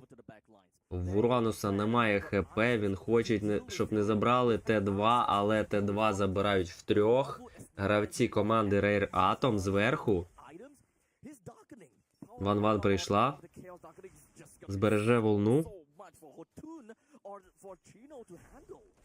Збереже волну Ван-Ван. Rare Adam, Palfu brought Purify, Mikey brought Purify, and don't forget the ult coming in from the Lunox too. So there's a layer of security that they have when they come down into these team fights. Meanwhile, for Influence Rage, once they go in, they can't go, wow, what is that? Is that a solo kill? Solo kill. Lanaya on Fury. I guess the main part is Lanaya gave no options to Fury. There is no point and no way that any of those... Так, роблять соло кіл на 1-1. Fury can fly into the Її air забрали. when Lanaya is already going Oh, on the what? shadow kill. That's what the Lunox І ще роблять кіл на Уранусі. Luno goes down. Зриває його Palfu's Люнакс. right now. Забирають Т2 знизу. Pure? Забирають. Why? Yeah. There's no Ні, не забирають поки. Not yet. Не забирають. Так, відганяє Фредерін. Підходить Тіма. Дефають свою Т2 на міду. З'явилася третя черепаха. А тепер з'являється лорд. І команда Rare Atom хоче забрати лорда. Перефарм в нас майже більше 7000. No way. Після лорда буде більше. The way the Influence Rage should Забирає Хаябуса is to get their ліс команди Rare Atom лорда. with this current lineup from the side of Лорд вийде на I don't 40-й believe секунді. that they have got any way possible to reclaim their own jungle. The middle lane T2 is definitely gonna go down because the moment that your front liners decided, you know what, I'm gonna stand my ground. Ну, треба дефатись команді Rage. Then walk in and like, hello, here's some chaos. It's all- Influence Rage. What do you think about this though? We're looking at the in-game equipment. Fury has 3 items already. Corrosion, the Haas Claws, as well as... What was the last item again? The Windtalker. Windtalker, there you go. Is that enough? I don't think it's enough. Не дають забирати What I personally ліс want Фредеріну. is at least for, Віджимають. 4 items, right? I don't think that this is quite Хто enough. забрав? Ірітель забрала червоний. Ability kind of a 1-1. Лорд йде по верхній лінії. This is a very scary power from the side. Мінус Т2 There is a робить lot of Ірітель players with a на міду. that will jump over the back lines. As long as Fury is able to heal back all of his losses, Так, волну не збили. himself and stay onto the map, Волну знизу не збили, на міду немає волни вже. scale, and Підходить лорд. he will scale a little bit faster than Hotun getting to level 15. Let's see if that even gets to that point, right? Лорд збиває волну. Taunted here. Лорда немає. Пів хп у вишки. Over to the Cat 9 is more than enough to drop Трохи більше, ніж пів хп. Зверху вишки. Т3, Т1. Також трохи більше половини хп на міду. So right now, Influence Rage, they're doing their best. Тавера Т1. Так, тихіше я не зробив. Перекрив кого коментарів англійських.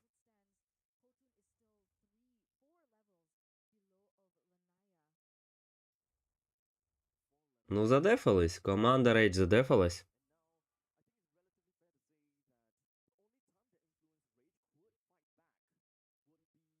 Демедж найбільший нанесла Есміральда. Друге місце Ірітель. Непогано. Люнокс на третьому. Ой, зловили Урануса.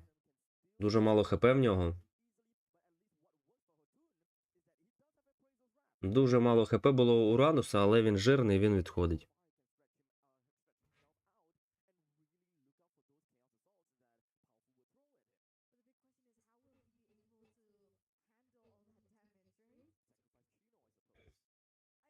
Так, найміцніший танк у нас Уранус. Найбільше поглину урону. Так, з'являється через 10 секунд другий лорд. І, скоріш за все, команда Rage не буде на нього виходити. Команда Rare Atom спокійно забере його.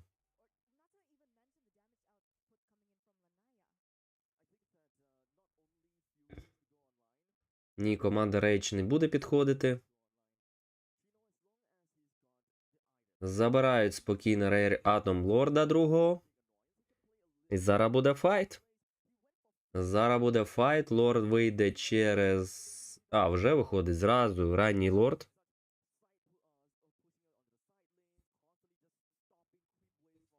Лорд йде по мід-лінії. Проходить половину карти. Всі лінії підходять одночасно. Дуже добре Рейр Атом підводить. Так, лорд починає кастувати. Мінус вишка на міду. Дефають вишку зверху. Так, лорд підходить до центрального тавера. Лорд підходить до центрального тавера зверху. Одну тичку дать і паде вишка. Хаяба залітає, не добиває Джусіньку. Так, забрали зверху трон, б'ють. Б'ють трон. Забирають. Ні-ні-ні. Ще не кінець. Хаяба забирає Фредеріна. І Рітелька забирає Ван-Ван. А, все, грають в трон. І це перемога команди Rare Atom.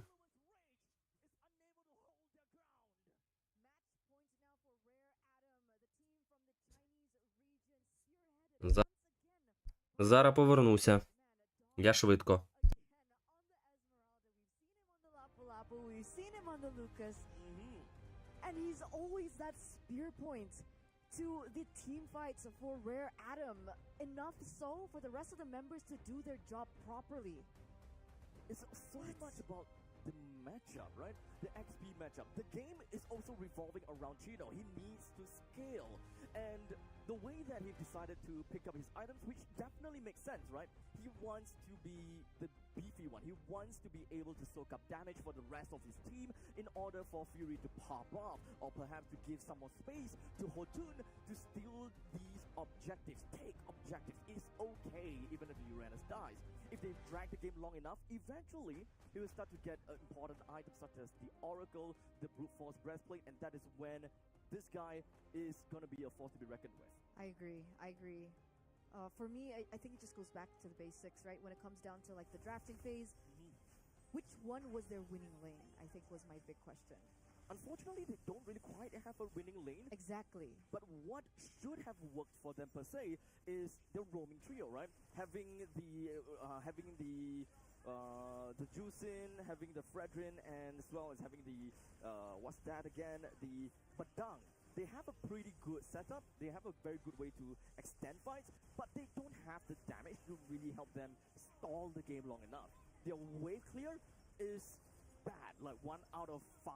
That is like 1.5, which is why they don't really have the opportunity to drag the game long enough, even though their win con is actually towards the late game. They were out-rotated. They were outshadowed, I think, from the movements coming in from their opposing team. We have Gideon back finally. Gideon, game number 1, thoughts? Boxia is such a problem to the meta. He's a menace to the meta. He's got to go or you got to pick him up.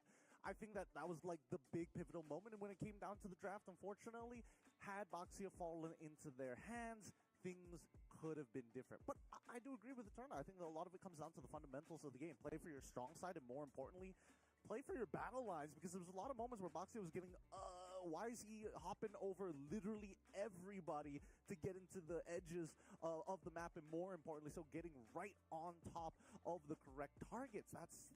That doesn't sit well with me. And I think even Influence Rage knows, it's like, okay, we could have played that a little bit better. There's a couple of things that we can optimize from early to mid game, because I think that, like you guys mentioned, if it managed to get into that later stages of the game, there was a lot of comeback ability for Influence Rage.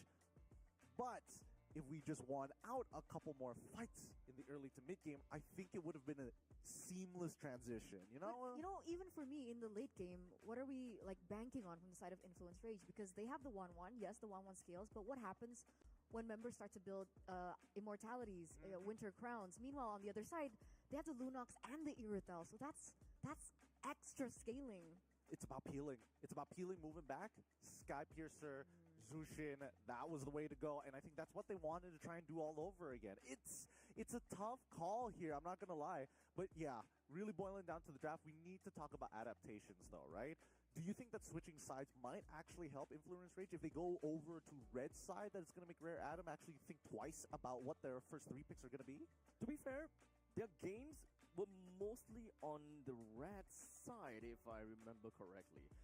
At least day number 1, almost all of their games were onto red. And if they were to be on second pick, second ban, then they will have that 2 picks that they absolutely love, right? So, understandably, if they're able to get Baxia, Uranus, whichever one of these is І я повертаюся. is something to look up for them. Чекаємо. Можливо, останню, можливо, не останню гру на сьогодні. Probably their best bets, but well, with that being said, we're gonna go on a short break, and when we come back, it's gonna be more MLBB action here at the Wild Cards. We'll catch you then. Так, перерив буде, так? Пару хвилинок, сподіваюсь.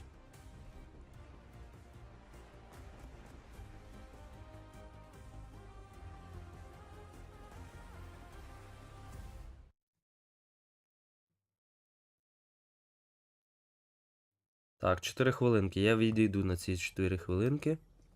Зроблю ось так. Ось так.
Welcome back, everybody. It's currently 5:07 here in Riyadh, Saudi Arabia. The wildcards continue here at the 2025 Esports World Cup, and we're already at match points. The series might end here and now, or it could go the distance. My name's Getting Q. For those of you who are just tuning in, I'm going to be your desk host for today. We've got Abstract and as well as Eternal to cover all the action in the game with the commentary, and now it's time to make some adjustments in the game because we didn't get to touch on the bit of an interesting ban that happened. Saber, what was that all about? I heard a couple of explanations from Abstract, but I'm like, are we being for real here? Very good question. How about I ask you, what's the good thing about banning the Saber? I saw what you did there. I saw what you did there. I saw what you did there. I don't agree with this. I don't agree with this at all. I think that the Saber ban was kind of interesting for me per se, but maybe they've got a hard read. Maybe they've got some inside information. That's what I was thinking. It could be insider information, right? Something that we're not, aware of. It kind of feels like a stretch, right? It's kind of a stretch to me. Oh, damn, I pressed wrong. Do you want a remake?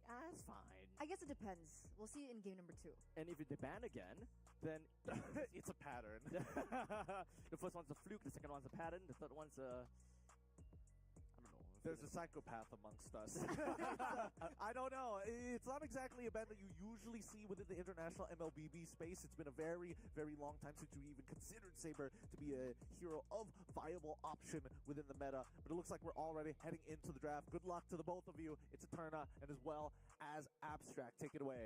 Saber, Saber, Saber. I don't think that's going to be the case. But Rare Adam, they are still gonna be... Я повертаюся, прийшов якраз вчасно, бачу, починаються пікі-бани. Пікі-бани, пікі-бани. Пікі-бани. Рейдж команда зразу банить Ланселота. Команда Рейр Атом банить Фашу. Ці два герої вже не зіграють з нами.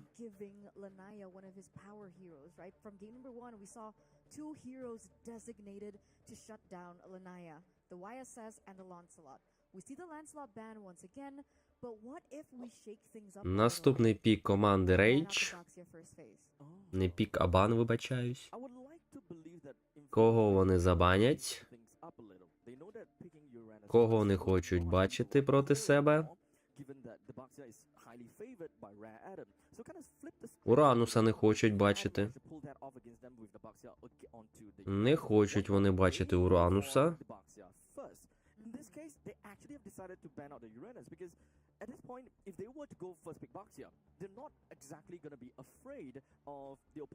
Калею дуже швидко банить команда Rare Atom. І третій бан буде від команди Rage.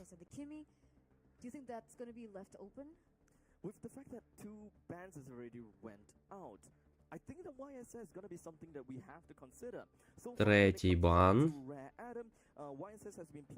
Хто залетить у нас на третій бан? Кого ми побачимо в бані від команди Rage? In the event that we do see that YSS, it will always open the opportunity for a triple marksman comp, which is something that Rare Adam... Фовіуса. Не хочуть бачити Фовіуса. Останній бан від команди Rare Atom.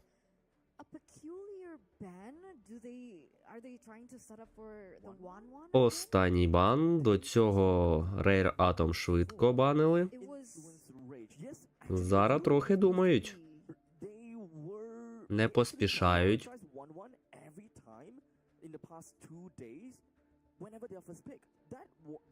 Не поспішають з третім баном до початку піків.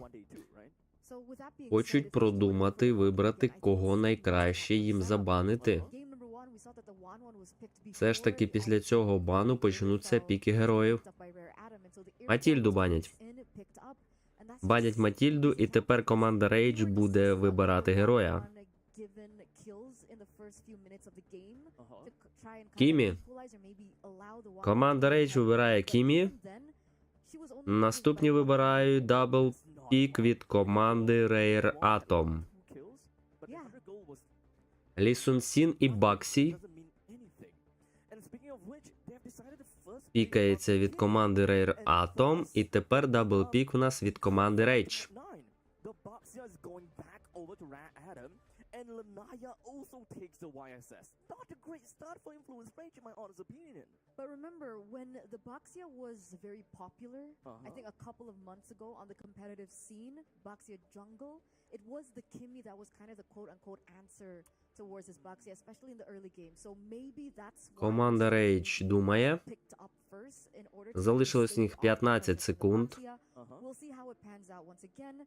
But now we're looking at the next two picks. Вибирають вони Чу і вибирають Хаябусу. As well as the Hayabusa.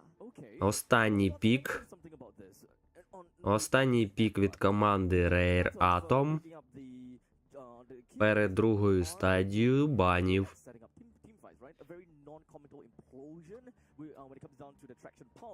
Кого вибере Rare Atom? На last pick. But with the very fact that we have decided to see a Cho over the side Influence Rage, that just spells to me that Думають. Думають, не так швидко пікають. Так, це Дзітянь. І Rare Atom починає другу стадію банів. Зараз ми побачимо героя, якого вони не хочуть бачити проти себе. А це або Експлайн, або Стрілок.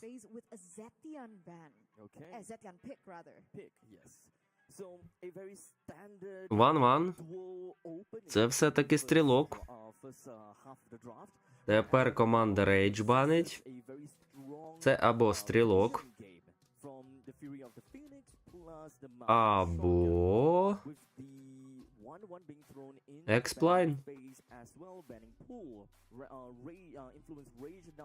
У них схожі піки. Схожі лінії зайняті.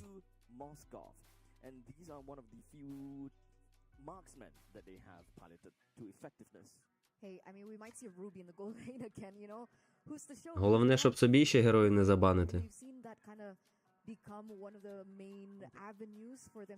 Лапу-лапу банять. Rare Atom останній бан. Останній бан від команди Rare Atom.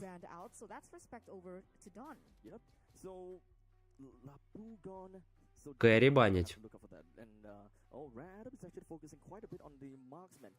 Банять Керрі.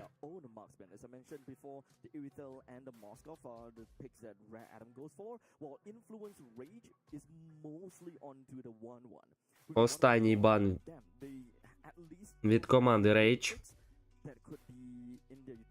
в цій стадії піків банів.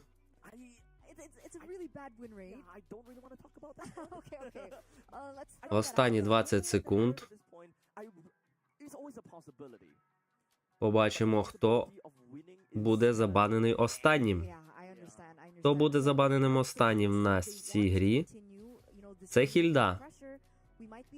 Залітає в бан Хільда, і тепер Rare Atom продовжують пікати. Їм потрібен Експлайн або Стрілок.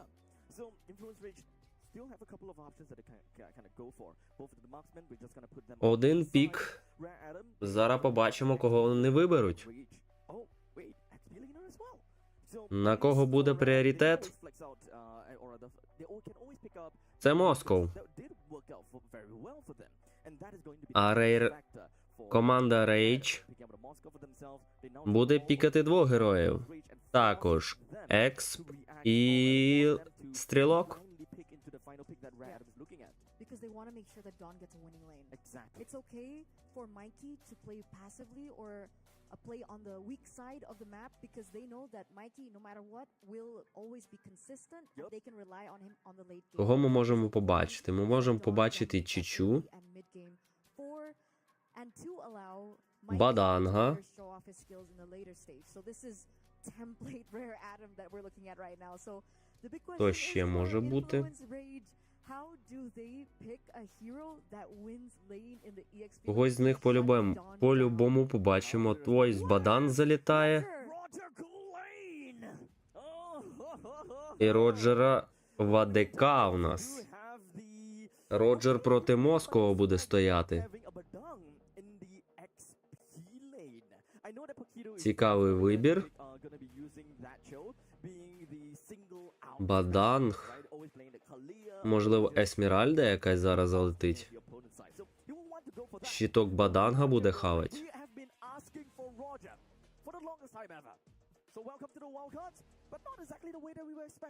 You're always talking about the Pandora box. Та Есмеральда залітає. You're getting exactly that. Читається гра, читається вибір. Читається вибір команд. І тому давайте дивитись катку. Можливо, це остання на сьогодні. Якщо Rare Atom виграє, то команда Rage покидає цей турнір.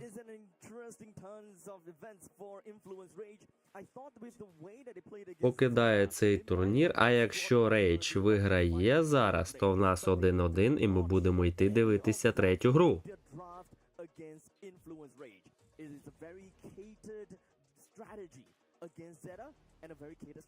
Команди готові. Команди готові розпочати.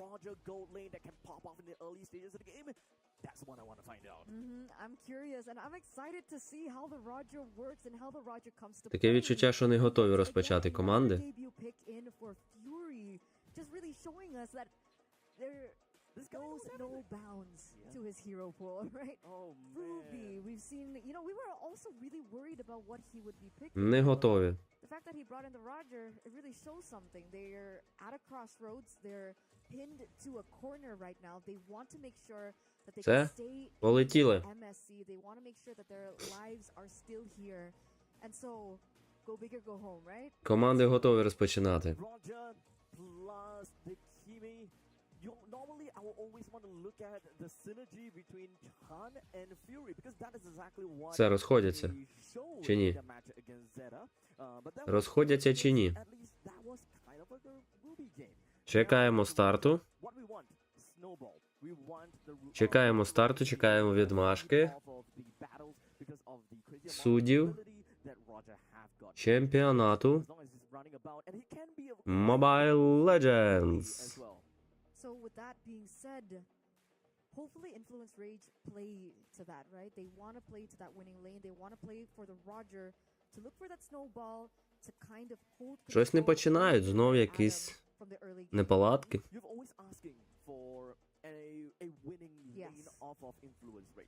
And this is going to be their answer.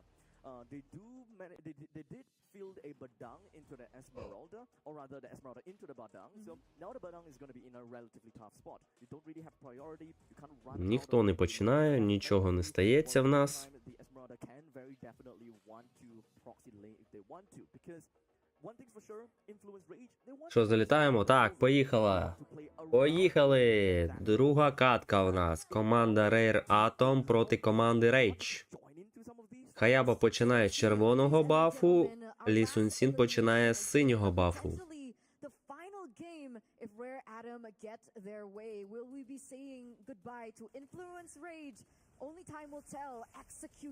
Боляче робить Кімі. Не підпускає до кріпа. Не підпускає до кріпа. Дзітянь.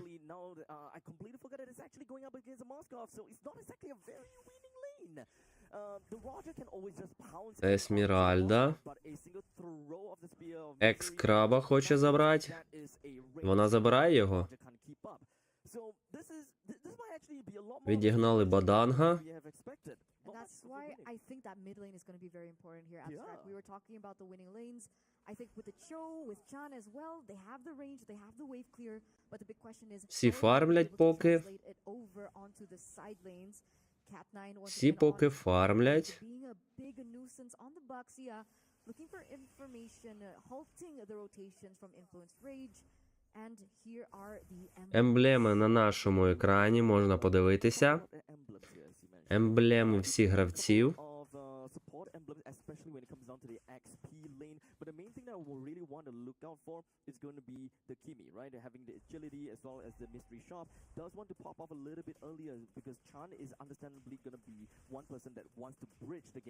Бадангу допомагають забрати, в Баданга врив, але передумали. З'являється перша черепаха в нас на карті. Команди потроху підходять. Мідери ще не підійшли, ось тільки мідери підходять. Половина ХП у черепахи, вона вийшла. Хто ж забере її? Дітянь ультує, забирає черепаху, до речі, ультою своєї. Лі Сун-сін забирає Чухана. Хаяба піде звідти. Хаяби мало ХП, але у нього є тіні. Есма ганяється за ним. Есма ультує і забирає Хаябу. 2-0 від команди Rare Atom. Непоганий початок. Тим часом Роджер майже весь щит зняв золотий. Моско підійшов, відганяє їх.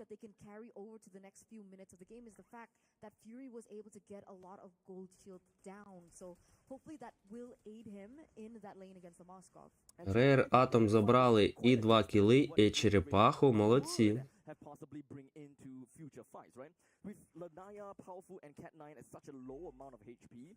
The moment that we go over into the early stages, right after the laning phase, when Fury joins into the battle, it's pretty fair to say that he will be the executioner of things, and Rare Atom will find himself in the top spot. The only thing that Ой, Есмеральда влітає до Баданга. Він першою відштовхнув її.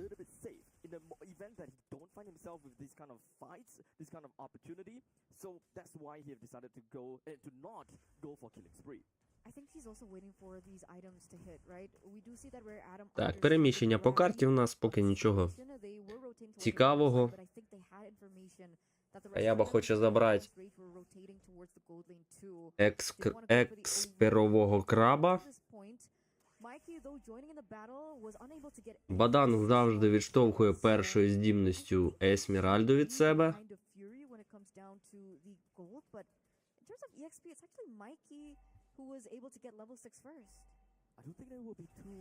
Так, з'являється друга черепаха, Чухана. Чухан ловить Есмеральду, але повинен тікати від неї. Їй нічого не змогли зробити. Так, половина ХП в черепахи немає, і це, скоріше за все, Лі Сун-сін забере її. Ні, забирає її Баксій. Ой, боляче роблять, боляче. Лі Сун-сін забирає Баданга, забирає Хаябу, Москов. -2 знов на черепасі, і черепаха достається команді Rare Atom. У нас перефарм 2000. Команда Rare Atom хоче забрати Т3 на міду і забирає його. Есмеральда тим часом забирає Т3 зверху. Забрала. І -2 тавера тим часом в нас. Ой, Баксію боляче. Баксію боляче. Баксій не зможе піти. Чухан ловить його. Мінус Баксій від Хаяби. Перший кіл від команди Rage. Скоріш за все, хочуть забрати. Ой, Москов далеко зайшов, але Чухан на мінус. Дуже мало залишилось ХП у Баданга. Мінус Т3 знизу. Від команди Rare Atom. Зустрілася Есмеральда і Хаябуса. Улюблені їхні протистояння. Ой, Бадан гарно ловить, але демеджа не вистачає. І команда Rare Atom відходить. 15 секунд, у нас з'являється третя черепаха. Команди потроху зміщаються. farm over to either Hotun or Fury, as long as Pakidu manages to find a good kick. Technically, they can also do that for Chan, right? They can. Так, напевно, команда Rage навіть не буде підходити. Лі Сун Сін починає забирати, Есма підходить до нього. Так, команда Rage так і не буде підходити. Вони 2 рази програли на черепахах. Ой, як гарно ловить Есмеральду Чухан, закидує під вишку, ще поряд Хаябуса і забирають Есмеральду. Розмір стався Есмеральда на черепаху. Because they have Fury, because they have Chan, they might be considering gold distribution here, but that's an invade. Зітянь ультує, мінус Чухан від Баксія.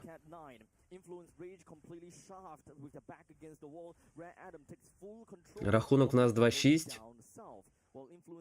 Перефарм 3,5 тисячі за командою Rare Atom. Китайці у вогні. Ой, як ловлять гарно ще й Баданга. Мінус Бадан. Москва полетів. Ай, не зміг попасти гарно в стіну.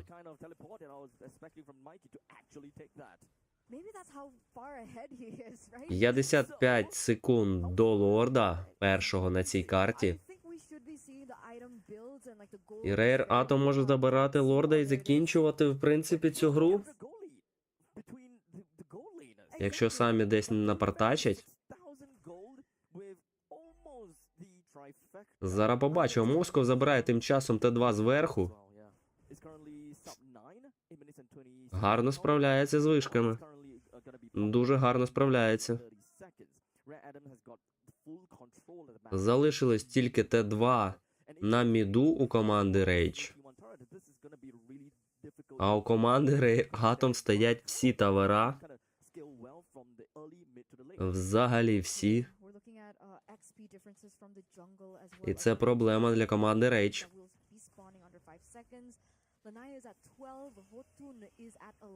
Треба зносити тавера, щоб вигравати гру. Тим часом у нас з'явився лорд, Лі Сун Сін вже там. Лі Сун Сін вже починає бити, команда Rage буде підходити до нього. Баксі тримає, не підпускає, Есма поряд, Лі Сун Сін вже забрав. Лі Сун Сін вже забрав лорда. Лорд швидкий, вже вийшов. Дуже швидко команда Rare Atom забирає його.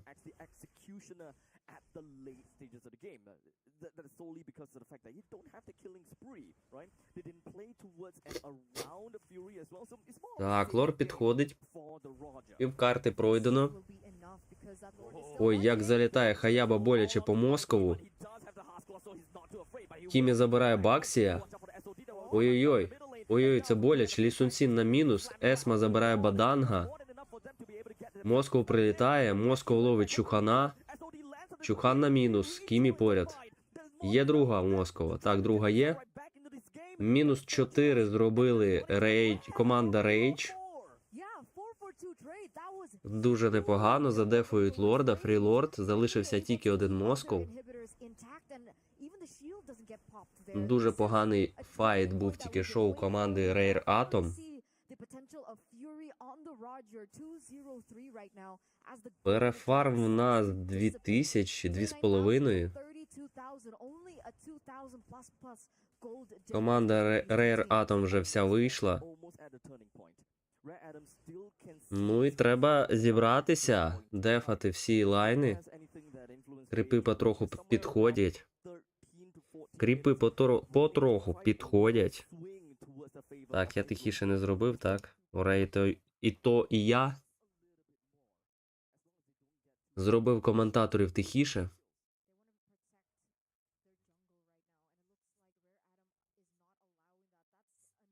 Команда Rage хоче задефати свій Т2 на міду. Не відходять від нього. Так, Хаяба. Поряд Есмеральда. Знає, що десь поряд Хаябуса. 50 секунд до другого лорда. Команди всі разом ходять. Біля міду всі. Так, простріл був від Кімі ультою, ні в кого не попадає.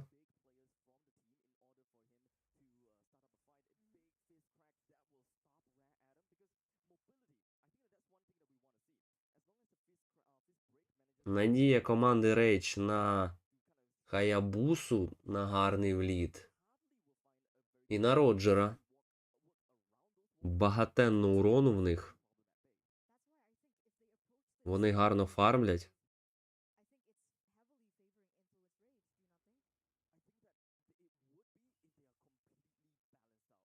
Так, з'являється лорд. Баданг чекає вже в кущах. Бадан світить. Що, ніхто не перевірить? Ніхто не перевірить? Нік. Бадан так і стоїть. Москов пушить. Хаяба поряд. Москов щось таунтить. Хаяба відходить. Хаяба відходить дефать. Побачили Хаябу.